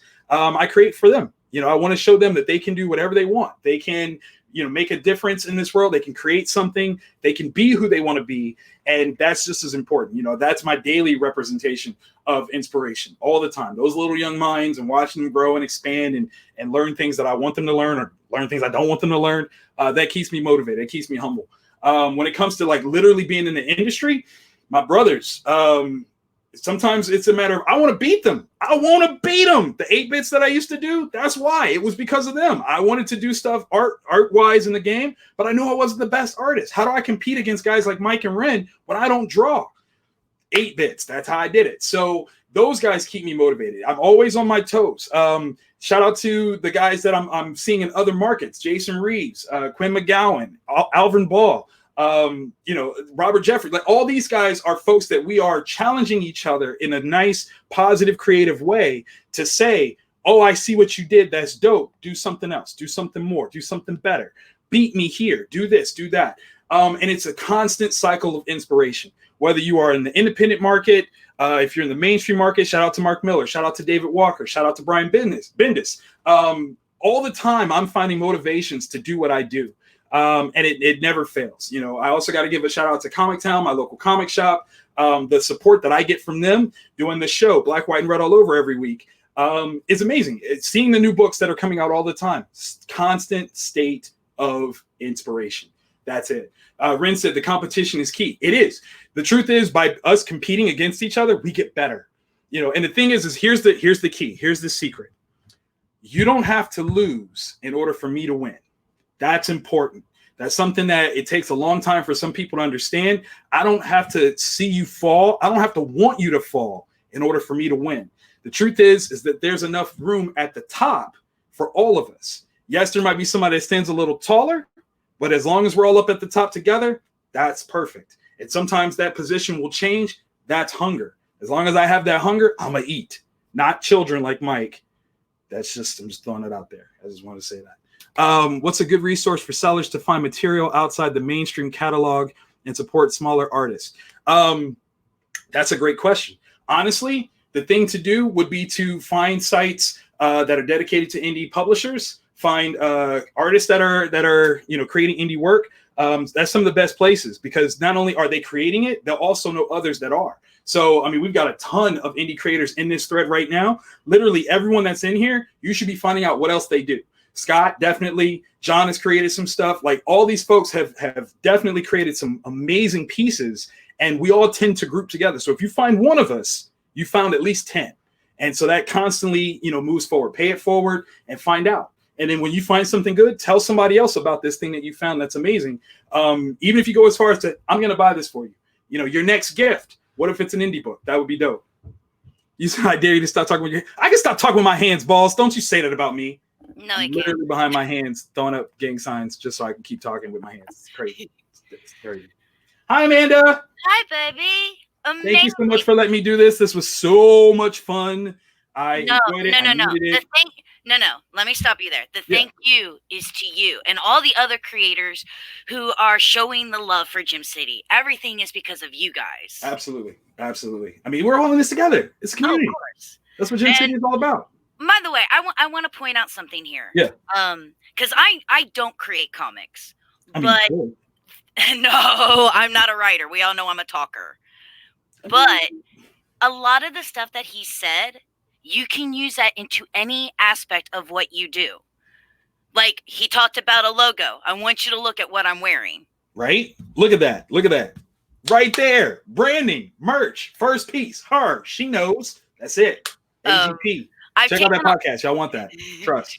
I've taken a lot of what Victor has said during what he just said here today, and I've attached it to the podcast that I do, the gaming industry that I'm into with being a YouTuber and a Twitch streamer. So yeah, Victor, even though you mainly do comics, guys, you can add this to everything that you do within your life and every aspect of your jobs. Listen, all parts of the geekosystem, they work together. That's it. But thank you so much. I greatly appreciate you coming and doing this for us. Thank you so very much. You guys stay safe during the quarantine. Love, peace, and chicken grease to all of you. All right, Victor, and don't forget, I'm hooking up with you later this week. Sounds good. All right. Mwah. Bye. Love you. Bye. And because I just love bothering this guy. Hi, Jesse. Hi, how are you? That was really informative. I usually don't get a chance to sit in and listen to panels and stuff like that, and I'm glad I was able to sit down and listen to that one while I was. So now we all know the whole reason of doing this is so Jesse doesn't have to work. He could just listen to the panels. That's the whole reason why we're doing this. Nice, yeah. But so what's next, kiddo? Next, we got another amazing artist coming up. That would be Mr. Uko Smith. He is coming in. He's going to do some sketching, and I get to still hide behind the camera and not have to really do much. I love that part of this job. Right? Did you see me drinking coffee during we were doing this? Oh, dear Lord. I use these all the time. He was talking about branding. This is what you got, kid. I know what I have. So speaking of the man, I'm gonna let you say hi to him. Uko. Hey, Uko, how you been? Hey, how are you, man? Not too bad. Last time I saw you, you were limping around. You had been in a skiing accident, right? You were skiing at Aspen and you twisted your ankle, right? Yes. That is correct. Well, nice. I'm glad that you could come and join us today. Take time out of your Sunday to come and sketch for us. Oh, it's my pleasure, man. All right, I'm gonna let you get to work. I want to see what do you got. What are you working on today? Oh, you want me to tell you? Yeah. Oh, Well, yeah. no, surprise me. We'll just watch. I'll surprise you. I mean, All it right. should be easy to figure out. Okay. All right, Jesse, All right. I'm taking you out of here and giving Yuko a proper introduction. Hey Get out there, of here. internet world. How you guys doing? Hey, Doing Yuko, all right? Hey. thank you so much for participating in this. It really means a lot to me. Oh, you're quite welcome. I All right. appreciate it. Yeah. So what's going to happen is I'll still be here if you need me. Okay. There's going to be people, they'll be asking questions, things like that. They'll be saying hi. I'm not going to be on the screen here in about a few moments, so I'll just read some of the comments while posting them up so everybody can see them. And you can either tell everybody what you're working on or you can make them guess. That is up to you. Okay. All right? Yeah, reading them off would be great because sometimes I can't, work and sometimes try to read stuff at the same time. And we all know Yuko can't read, so. Yeah. But all right, man, I'm going to let you have it. Everybody, the wonderful Uko Smith and his amazing talent of art. Y'all have fun. Bye. All right. Hello there, internet world. Hopefully I'm not too quiet while I'm sitting here working. All right. But I just want to have some fun with you all with this particular character. All right. And you guys should be able to figure out pretty soon what character I am doing.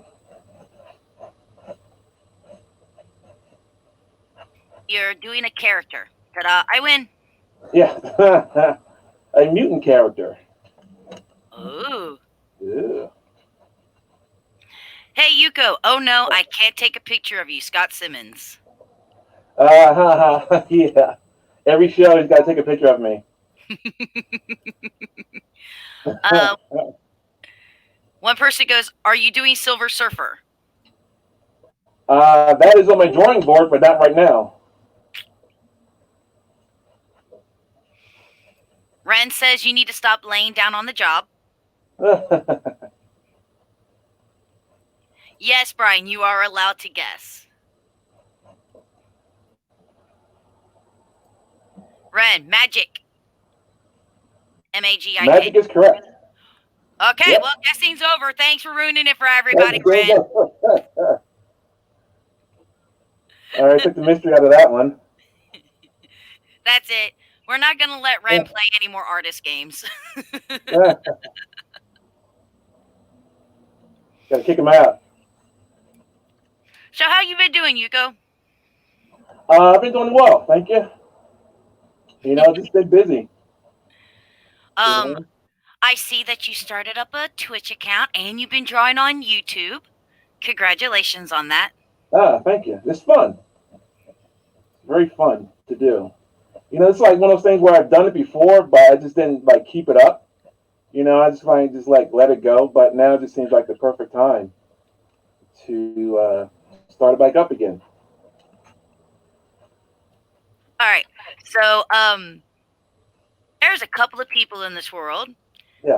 They don't know a lot of the characters like we do, and Right. their question is not what is, though. By the way, it's who is magic. Would you like to go ahead and tell them? I know. I mean, it's been a while, but last I remember, I mean, she's the brother of Colossus, Mm-hmm. and she has mutant ability of telekinesis or teleporting, something like that. I can't remember exactly. Interdimensional teleportation. That's it.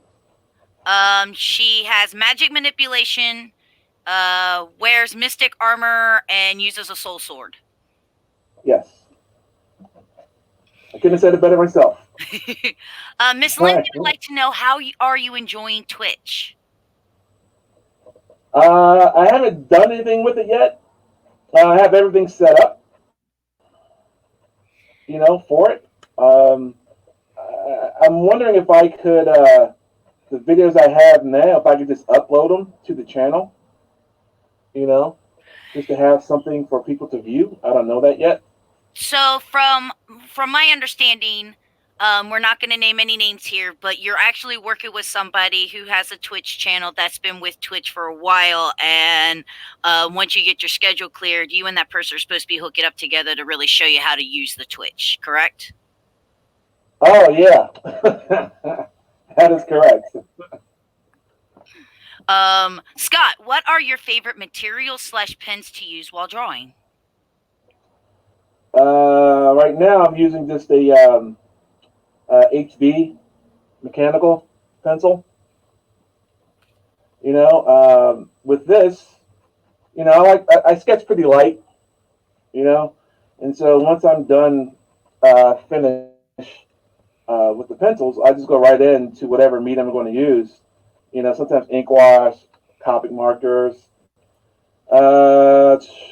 you know, acrylic, you know, and so it'll vary depending on what I'm feeling for that moment, for that in a particular piece.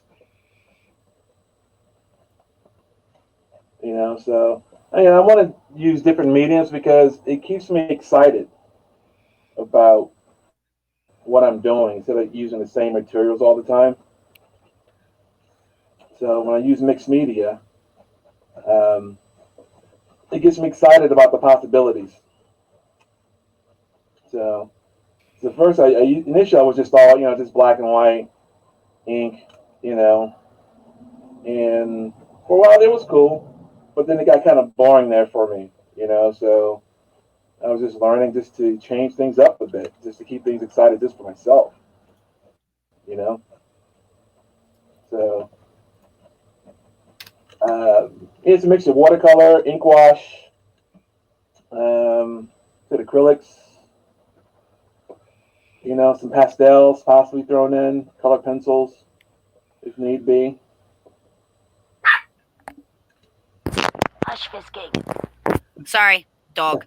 What's the dog's name? I've got a chihuahua, so keeping her quiet is harder than making Victor not talk with his hands. Yeah, Vegan's pretty animated. I get animated too when I talk. When I talk to my class, my hands get pretty animated. Sometimes I don't realize it. You know what, though?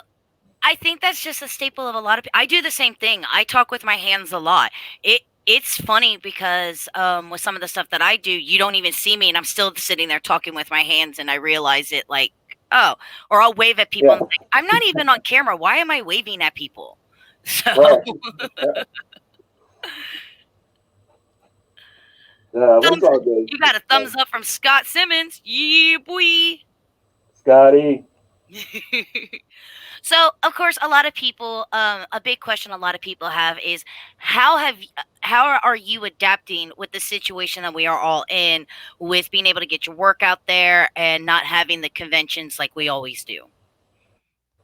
Yeah, well, at the moment, you know, being inside is not a big deal, you know, for artists, you know. But yeah, on occasion, yeah, I do like to go outside and, you know, see other people, which is one of the reasons why I love going to shows, you know. But as far as like adjustment wise, I mean, yeah, I mean, right now for me, it's kind of like a lot of things have just transferred online, you know.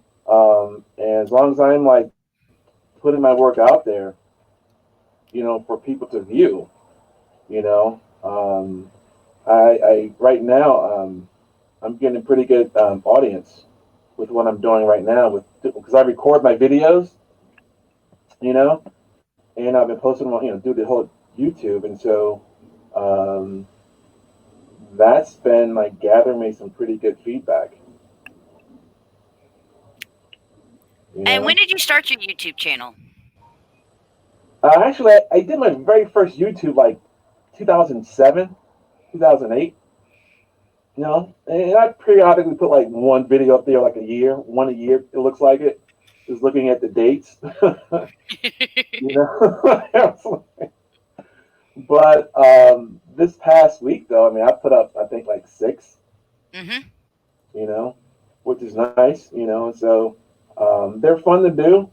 You know, I really like going in and finding the music, finding the free license music to add to my videos.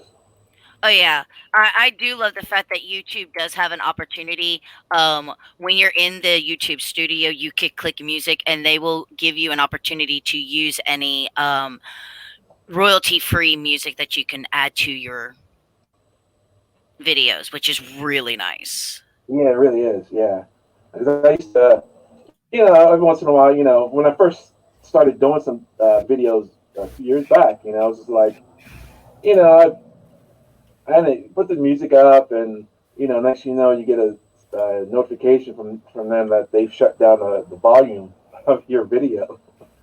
You know, Uh, when so, yeah, the first time I got on YouTube, I did a video with my sister, yeah, and it got taken down so quick because in my mind I was like, well, if it's in the video game and you're allowed to do let's plays, you should be able to play it. No, absolutely not. You cannot start that game till all music is gone. It's like, okay, yeah, take down the music, take down this. Can't have it. Absolutely not. It's very peculiar. yeah. YouTube link. It should be up on the screen right now, and it was just posted on the Amanda Gilliam Presents Twitch and onto the Gem City Comic Con Facebook page. Oh, awesome. It's literally Yeah, I you. mean, I love. If you type in Uko Smith, you're gonna find it. It's fantastic. Yeah, thank you, Jeremy says, Mr. Uko Smith, my friend, miss talking to you, brother. Jeremy. Oh yeah, Jeremy. Yeah, what's going on, dude? It's been a while.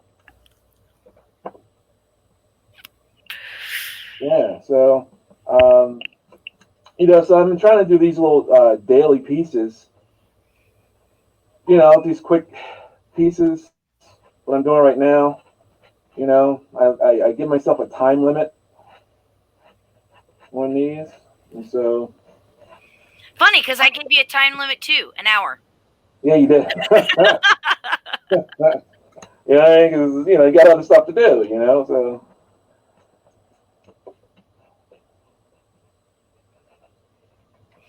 But you know, I try to have fun with these. You know, these aren't commission pieces.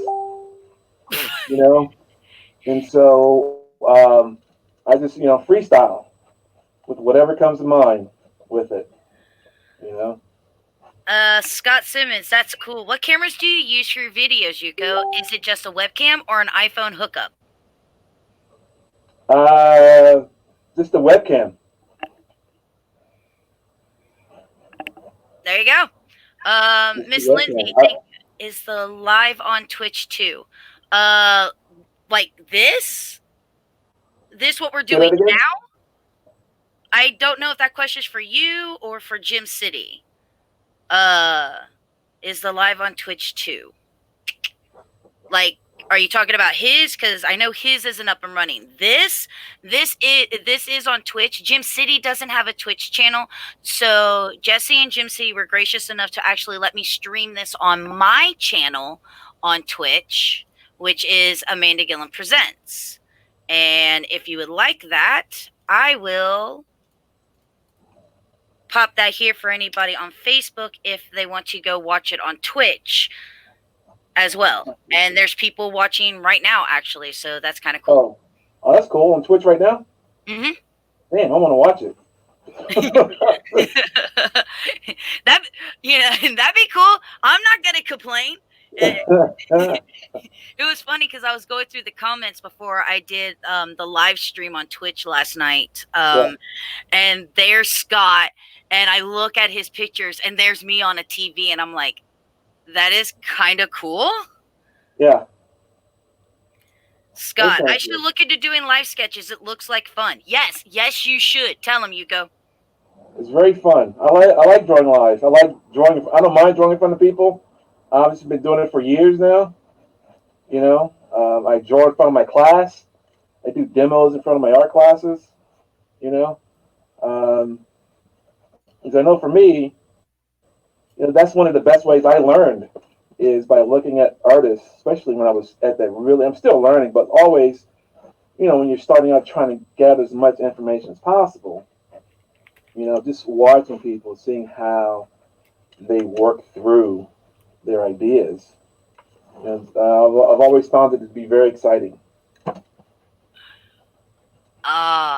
Okay. Oh, Miss Lindsay, thank you. Thank you so much for wanting the Twitch stream for me and somebody who subscribed to my Twitch channel, Bat Night. I now know who you are. Now I can stalk you. No. Twitch is my home. Nice. I'm gonna go and find that, and I will be subscribing. You're just gonna have to let me do what I have to do here. But thank you so much, Miss Lindsay. That's great. Man, Uko, what you do is absolutely amazing. It really is. Oh. You see that? Check it out. That's pencils. Oh. He does that with a pencil. I'm lucky if I don't smudge something. I love magic. Are you dying to see the new Mutants film whenever it comes out? The trailer so far looked good. I remember they had a trailer out, I believe, didn't they? Yes, there should be one out there now. Yeah, I remember seeing it. It looked kind of good, and so yeah, I mean, I saw some pictures of who was it? I think St. Cabbage was on set, I believe. I remember seeing him. Maybe that was a TV show. I think it was that he was on the set. But yeah, I'm happy for all this stuff to be coming out. So whether it's in the theater or you got to watch it at home.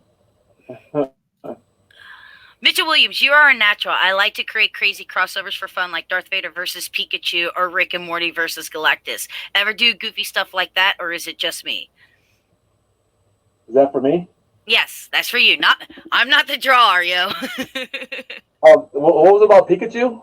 He likes to do cool crossovers, like he'll take Darth Vader versus a Pikachu or Rick and Morty versus Galactus, and he's wondering if you ever do any goofy stuff like that, or do you just constantly kind of do what you're doing now?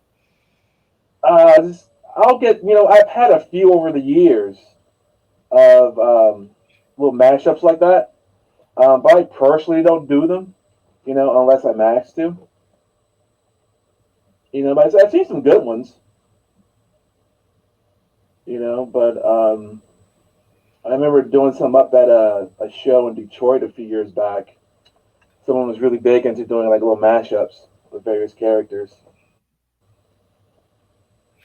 Scott says there have been 2 trailers. The poor film keeps getting delayed due to the Disney Fox buyout and then the virus.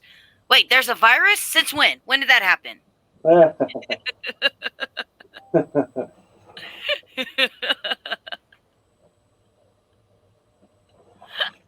Yeah, it kind of sucks right now. I might just go from home to the studio, and back, to the grocery store, obviously. And now, I remotely now with school with my classes. A bit of a different vibe with that.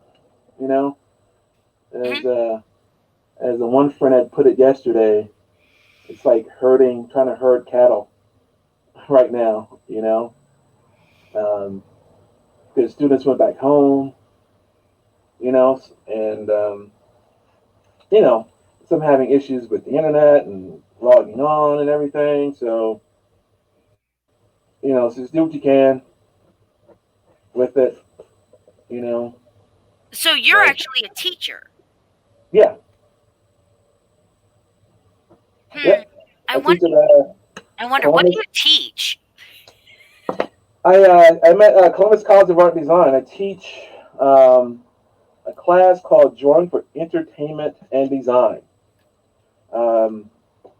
And basically the course, actually it's a course that I started, it's a class that I wrote, actually, because when I was doing my doing comic book illustration at the school, that class, they needed other classes, to come around, and they enjoyed, the administration really liked what I was doing, in my comic book class, but only by so many people were taking the comic book class, and it wasn't mandatory as it is now. Now it's a major,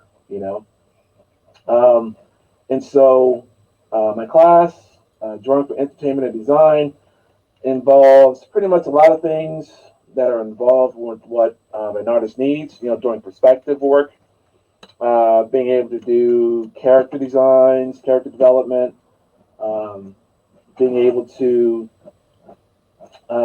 create interiors, exterior work, because a lot of artists, even I was there at a young age, don't know how to do a lot of things, don't know how to do a lot of perspective work or want to do backgrounds, and so this is what this class is about, and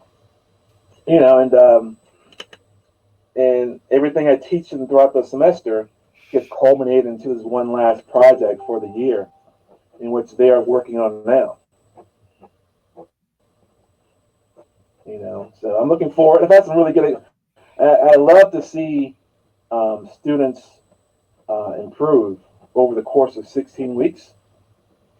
And you see them how they finish, and you see them where they began.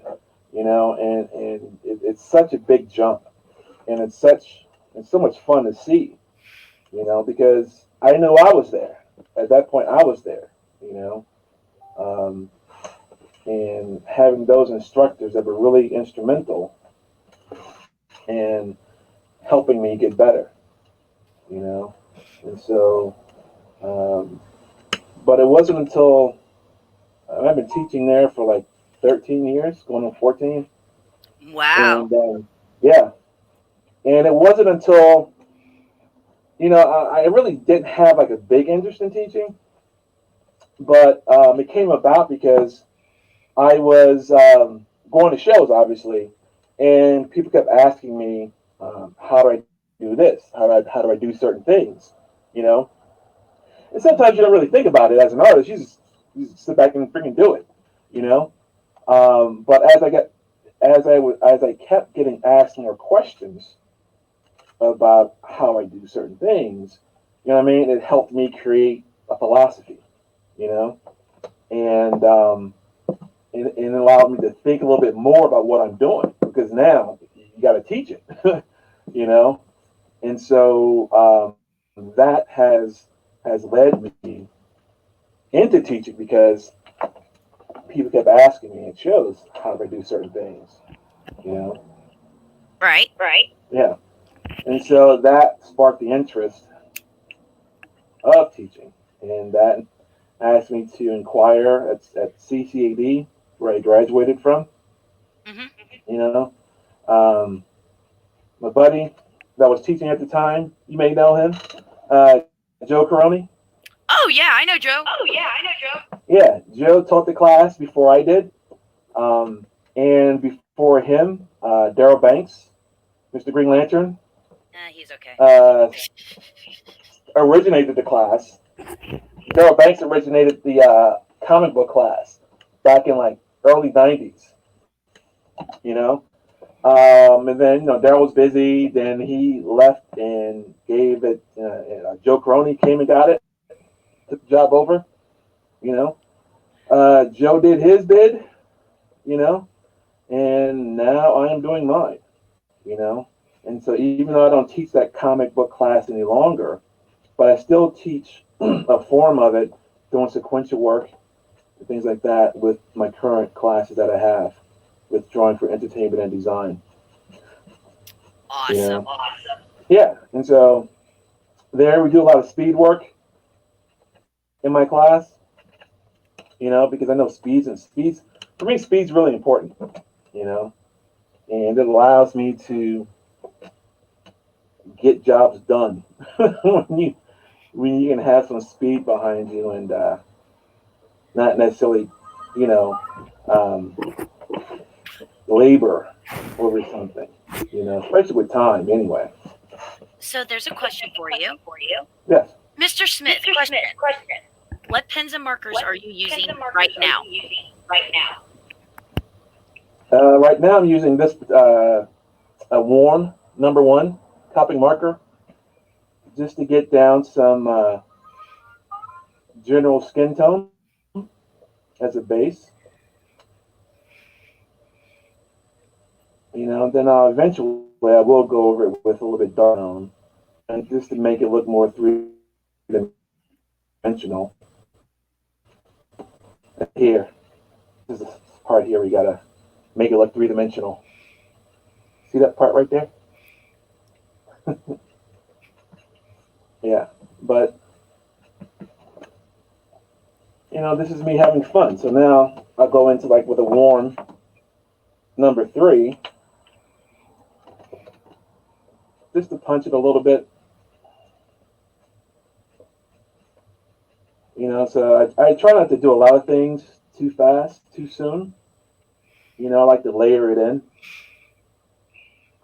You know, so when it comes down to finishing this young lady here, you know, I can just put the finishing touches on it. You know, so, you know, I love drawing ladies, if you can't tell. You know, Never noticed. yeah. Also, I love these wide markers too. I love them because they cover a lot of space.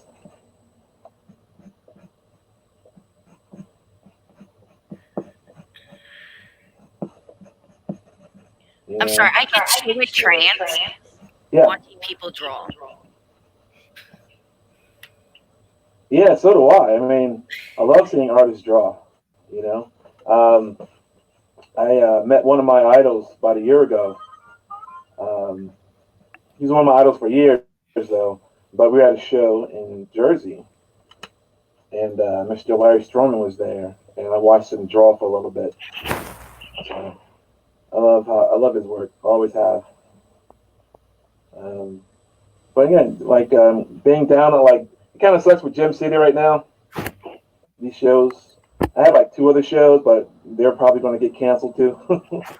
You know, they're kind of holding out, waiting for the game. You know, playing a waiting game at the moment. You know, but this here is just me having some fun.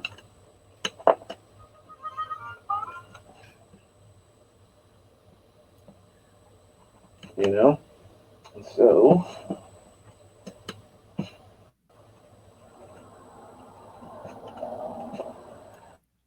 So there was another question.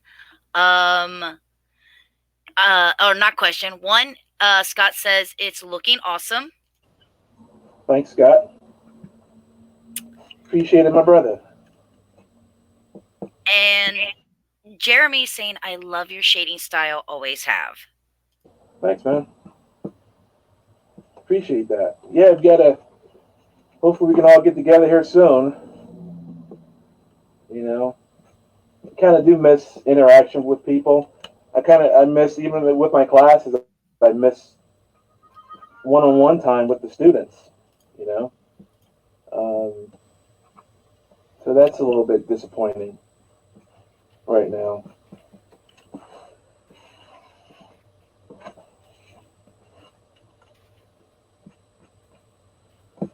You know, so yeah. One thing I'm doing right now, though, with these pieces, these little dailies, you know, I give myself, again, a time period to do them. And, you know, just freestyling, not really thinking about a lot of things, just trying to see what works and using different materials, you know, experimenting, you know, and it just makes it fun. And so now, I'm pretty much at the point of going in with some ink wash, and I'll start layering in some tones.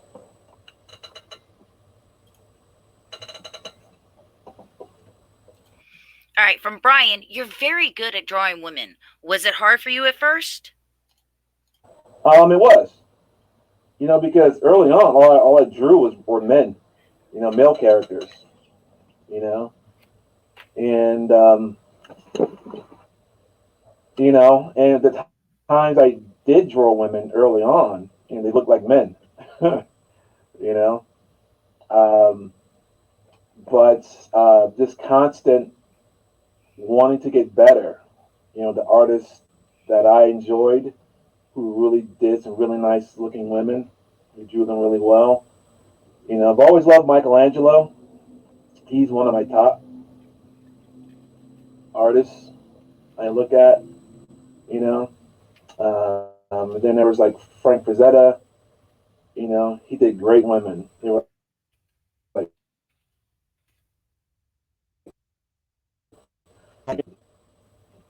soft too, you know, but still had so much range with them, you know. And so I try to make, I want to have that energy in my work. And so, you know, it took a while. You know, lots of studying, live models, they always help, you know. Um, but yeah, just studying like artists that I enjoyed who did them really well. Them, but I saw their work, you know. So um, having that energy is, is, for me, it's key, you know. So it took a while. I ain't gonna lie about that, you know. But I think I got it at the moment, you know. That's all I'm learning.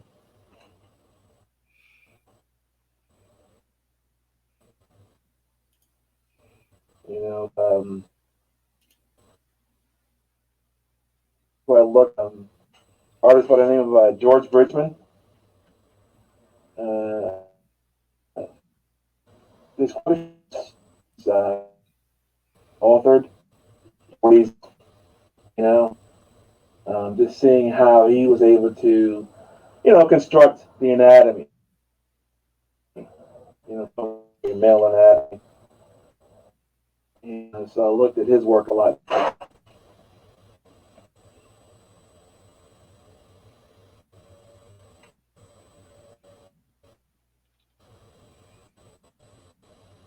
I love curve. That. You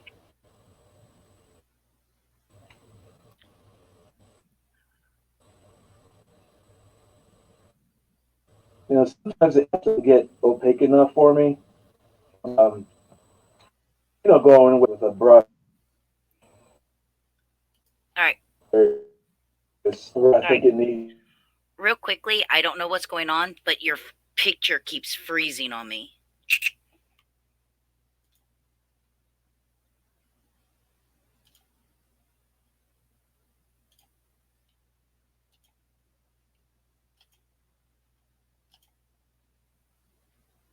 And now you're frozen. I know, I'm working on this. Hold on. I don't want to be on screen.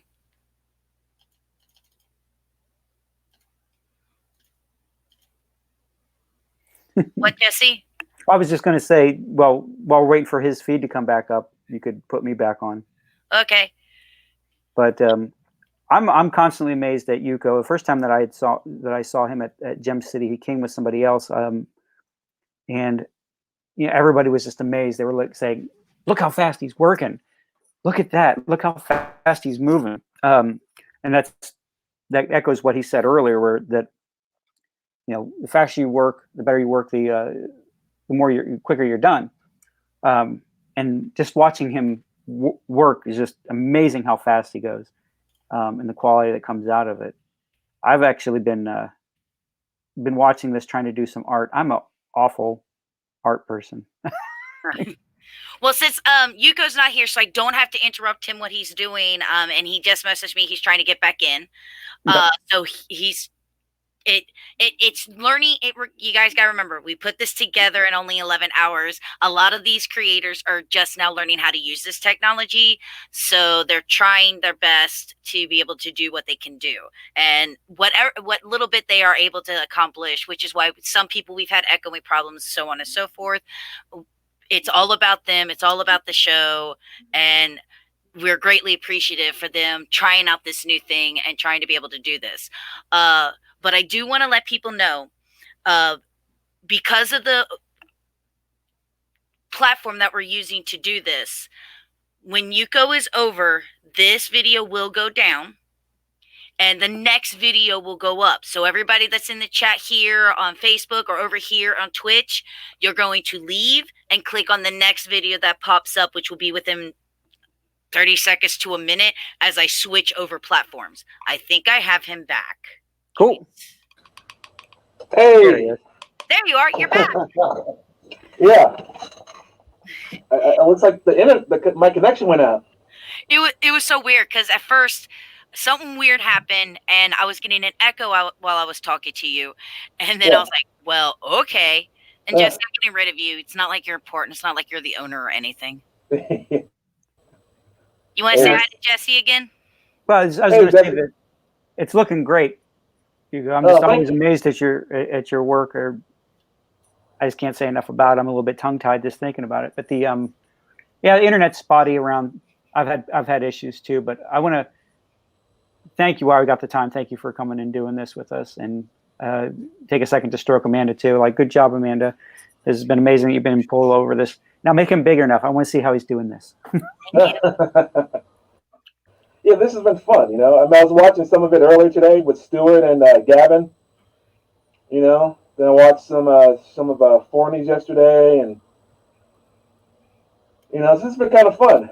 I remember I've had some conversations with some friends about doing a virtual. People that were. It's like, how's this a virtual? How could the virtual Comic-Con work? And I think one of you, Grayson, come out. And I think this is a really good idea. What you all have put together this weekend. By the way, Jesse, you're still on mic. So we now know Grayson needs to come out. Oh, my mic's still on? Do you want me to mute you or not? Yeah, mute me. I might say something really, really awful.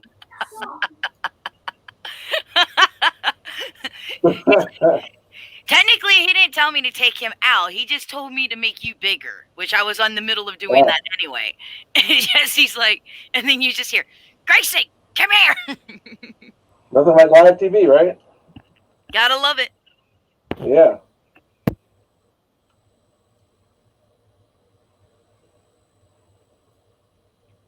But, so this is great. I like this a lot. This platform this weekend. It's well, cool. So if anybody's interested in this platform, since Uko is like, I like this, this is, there's 3 versions of this. There's a free, which only allows you to stream to 1 platform. There's the basic, which I have right now, which is allowing us to stream to 2 platforms. And then there's the professional that allows you to stream to a total of 5 platforms. Yeah. This platform is called StreamYard. Okay. And this lets you do multiple ones depending on what level you have? Right. So, like, right now we have the basic, so it's only allowing us to go to 2 things, which is right now the Twitch stream that's going on over on my site, because soon, and this is what makes this so wonderful from you guys. Thanks to you guys and showing Jesse how productive this is, now I'm going to be able to make a Gem City Comic Con Twitch page and a Gem City Comic Con YouTube page. He doesn't get a choice now.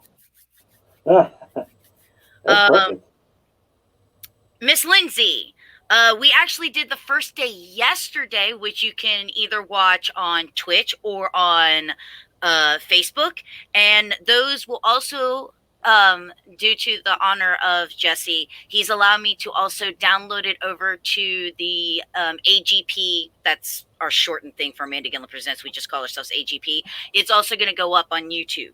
So there'll be ways to watch yesterday's, because technically this is the second day, because starting tomorrow I go back to work. From Kathy, and I know you know Kathy, that baby sister of mine that I go, here, you guys deal with her, so I have other things that I have to do. You remember her from the shows, right? Kathy? Yeah. I have to see a picture of her. She's the one that always gets you guys to your tables and hands you your badges at the show. Ah, okay, yeah. Yeah. She would like to know, do you prefer to work in monotone or color? I can do both, but monotone allows me to get the contrast in there that I want, and then I can go in and add color whenever I need to, while still maintaining the contrast that I like. If that answers the question. Yes, it does. Oh, and Miss Lindsay, just so you know, just like how I was telling you today, this will be split into 2 videos. Yesterday's was split into 2 videos too, just so you know. So you'll see part 1, part 2. That's why this is part 3. And then for the ending segment of the Gem City Comic Con 2020 online, there'll be a part 4. Just getting all the info out there. So you'll be able to replay these later? Yes. So yesterday's are on both the Gem City Comic Con Facebook page. They are also on the Amanda Gilliam Presents Twitch page. Once this is all done and I have an opportunity to tweak a little bit with what we have, I will also be putting them up on the Amanda Gilliam Presents YouTube page. They'll also be going on to iTunes underneath Amanda Gilliam Presents and TalkShoe underneath Amanda Gilliam Presents, just so I can get the convention out there to many different people. Nice. And then once I set up a Gem City Comic Con Twitch page and a Gem City Comic Con YouTube page, I will definitely be able to get them up there as well. Cool. So when we actually start going back to shows, you can start streaming the show itself? Right. So what my plan is for the amazing Jesse Noble and the Gem City Comic Con, and it's something that we actually have talked about, is since this has been so successful, and again, this is all because of you guys, the amazing creators that have decided to help us with this, to all the amazing people who have been watching it on the platforms and interacting with everybody. We're going to sit down and we're going to discuss being able to do this once or maybe twice a year on top of having our physical convention. Gotcha. It'd be kind of cool.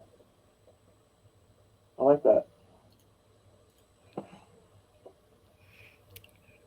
Jeremy says, I love both. Color Splash you do is awesome. Example, the Electra you did was phenomenal. Oh yeah, I love doing Electra. She's just an exciting character to work on. Women, swords. I love stuff like that. So now y'all know, you really want to get to Yuko's heart, you just need a woman with a sword, and he's good. Pretty much. I say some other stuff, but I'll leave that one alone.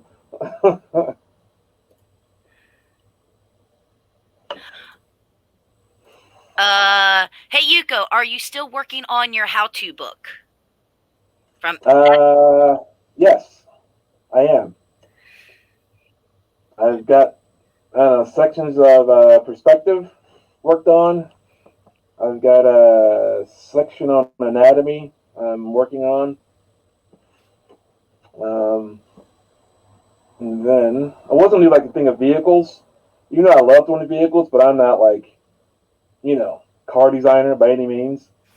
But I know how to put together a vehicle, so I'm thinking about that particular section, Another question is this a commission or is this something that you're going to have up for sale? This is something I will have up for sale. And I've been showing everybody your YouTube page. I've been showing everybody your Facebook page. Yeah. Is there any other place that anybody can find your work? Instagram and Twitter. I've got those up. I do have my website, but I haven't updated my website in like, I don't know, 5 years. Okay, so don't go there. Don't go there. Yeah, anything current is going to be on Instagram, my personal Facebook page, my art page on Facebook, just Instagram again, and Twitter.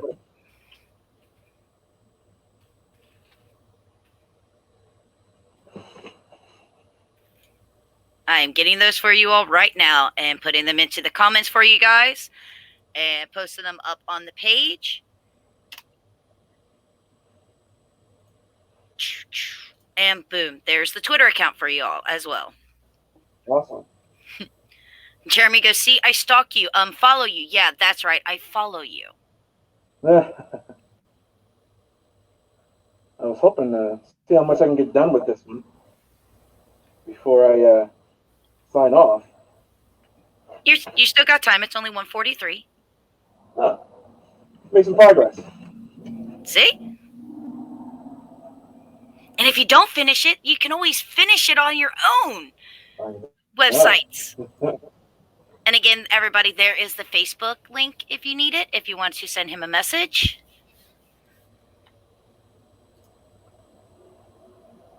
Yeah, I'll post this on my. I'll post the finish on my Instagram first when I get done with this one. So just a reminder of what that is. Boom. Oh, you're so welcome. You're so welcome.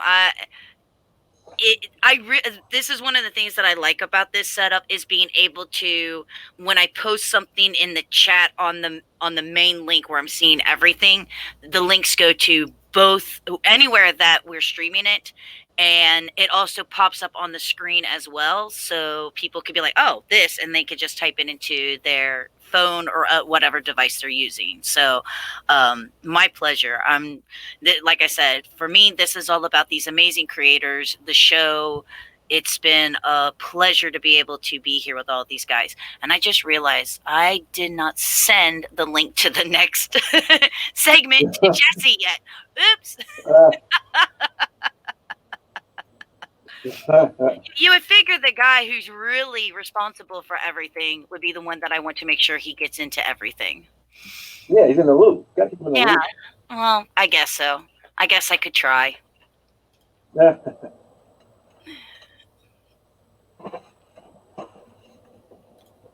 Yeah.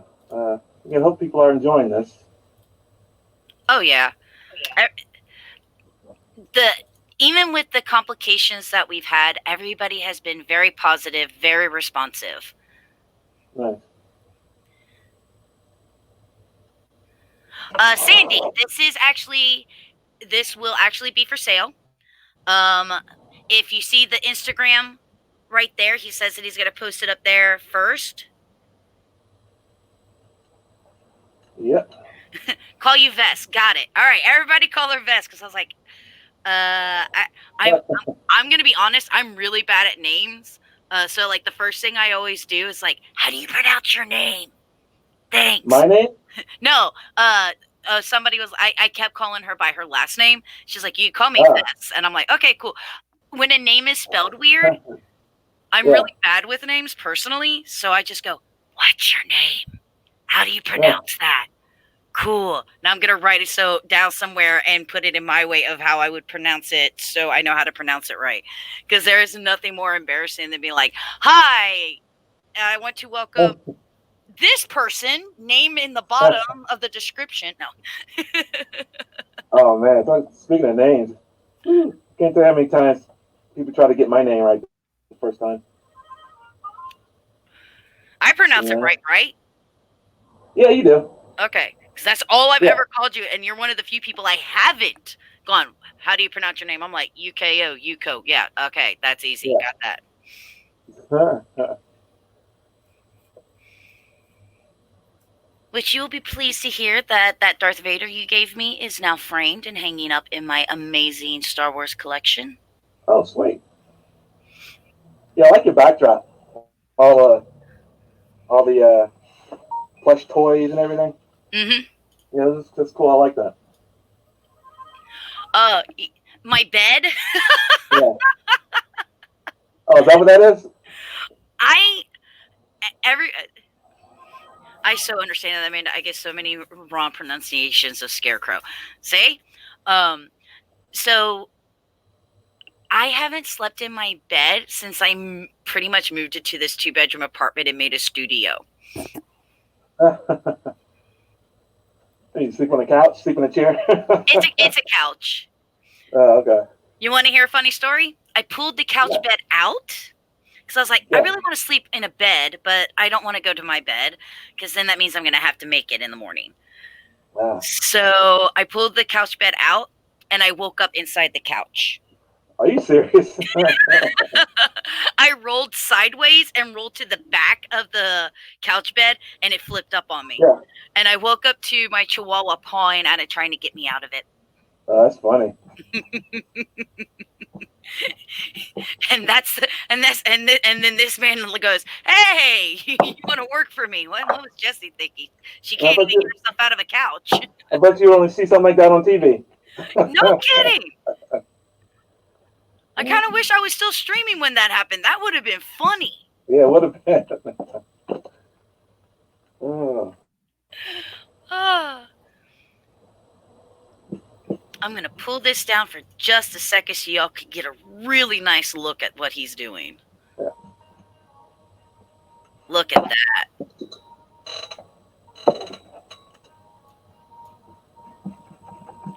Imagine it happening during the 24-hour stream. No, Kathy, that would be bad. For those of you who don't know, we participate in a 24-hour stream every November for the Children's Miracle Network. And so we stream for 24 hours, and that's where I sleep.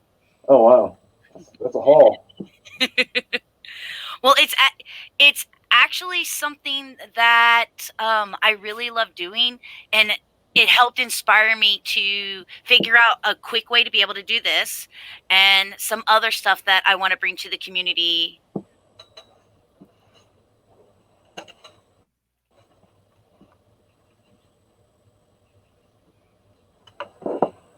Sorry, somebody just distracted me. And it's actually got a couple of ideas, which I will be approaching you for in the near future. But we're going to keep that secret because I want it to be a surprise. Yes, she is gorgeous. And Snowflake, thank you very much. Is that for me? Yeah, you. Okay. And Snowflake, thank you very much for that information. I will definitely check that out. Later for that. Right now, my main focus right now is putting this convention together and helping out these artists show off their work. Hi, puppy. Doing a great job at it.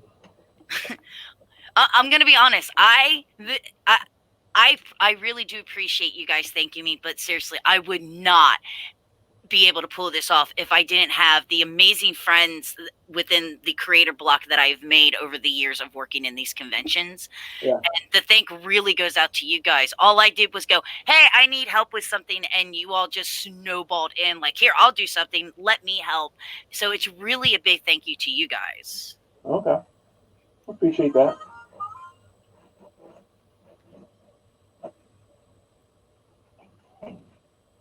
The amount of detail, just look at that. It's amazing.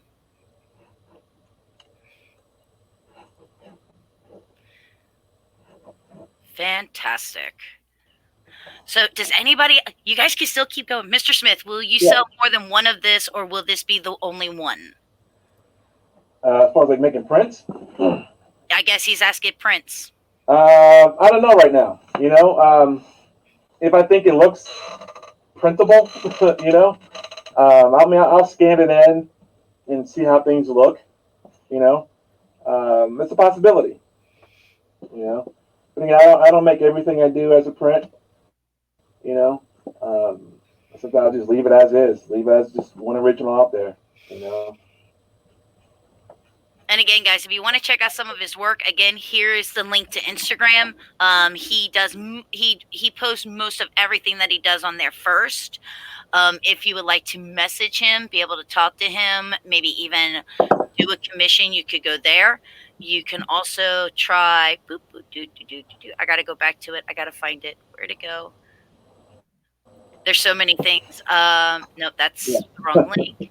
If you want to watch him do more stuff like this on his own without my help, you can check him out over on YouTube. He's got some amazing videos there where he's done the same thing, and he didn't need my help to do it.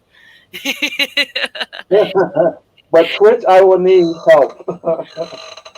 Like I said, I know you're in the work with somebody. I know they're going to help you. That's not a problem. Yes. And then, of course, if you like to message him over on Facebook, he's on Facebook as well. He's really good at getting back to people when they message him. So just be like, hey, I saw you at the online Gem City Comic Con. I really enjoyed your work. I was wondering blah, blah, blah. And you guys should be good there as well. Yeah. Yeah. Should be good. Yeah, try to get back as soon as possible with people. Sandy says, love your last Psylocke warm-up sketch, although I found the way she held one of her swords a little off, holding the blade instead of the hilt. What did you do? That was okay. That was totally a mistake. Again, when I'm sitting here and doing these quick ones like this, I wasn't thinking. But only a few people caught that. I don't know. You know. Sandy, you outed him out. Now everybody knows. I was hoping nobody would notice, but 2 people called me out on it already, including Sandy. I know you may not have the time to get to it. The question is there's like this blank spot by her straight leg. They were just wondering what your plan was for that. Was there like some background detail to it, or you just haven't gotten to filling it in yet? That would be smoke. Smoke. Fire. Going in between her legs from the sword. Nice. So the sword. Once I get it all done, the sword's embedded into stone, right? And she's standing on some like a little brick staircase. Once I get it all done, and there will be like flame fire coming through her legs.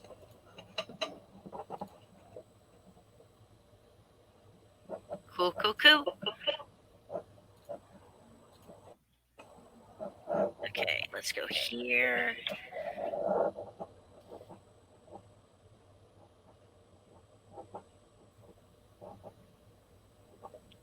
Brian says, all great things take time. Yeah. So usually... Sadie says, they love that Psylocke. But the holding the blade instead of the hilt was the reason why they didn't want to buy it. It's okay, Psylocke, she's fine. Yeah, she's fine. She can handle the pain. Exactly. But that was just me, for some reason. I don't know why I even did. I don't know why, but I just wasn't thinking apparently at that time. Kathy says, cool. Thank you for answering her question about the backdrop with her leg. Explosions are great and only last a few seconds.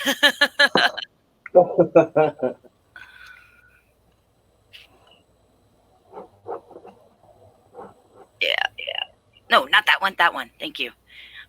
So when I post your stuff and I'm trying to go back to it to put it back up on the thing, there's 2 links. There's one that says Gem City, and then there's one that has my logo, and I'm always trying to make sure I get Gem City's logo up there. Oh. And I pushed the wrong one. Oops. But yeah, that Psylocke, someone did buy that one. Nice. Psylocke, But sometimes, hey, it's nice to have like a little mistake like that. Sometimes, it makes it unique.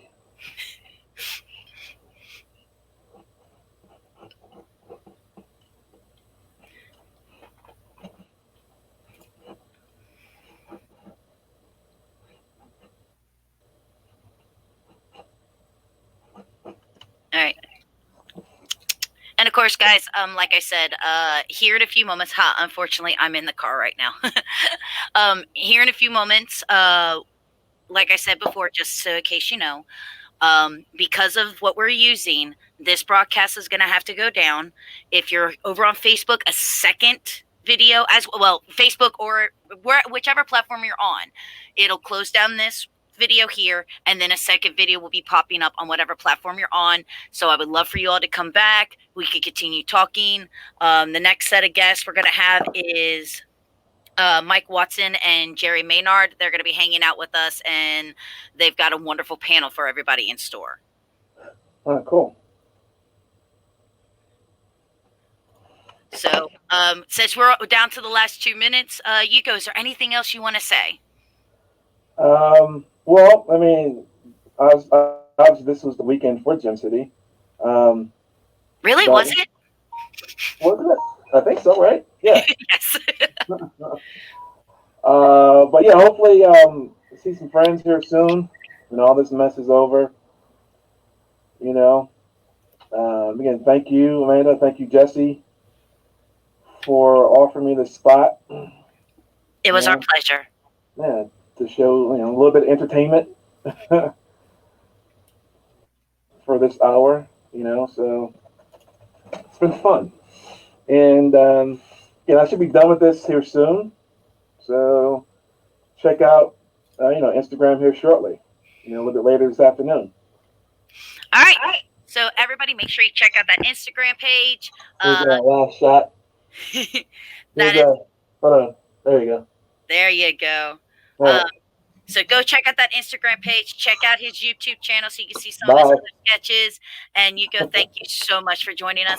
And we'll see you guys with the next broadcast. Bye. Right. Bye. Thank you. Jesse, say bye. Bye. Hey, take it easy, Jesse. Thank you. Good work. All right. Thank you so much. All righty.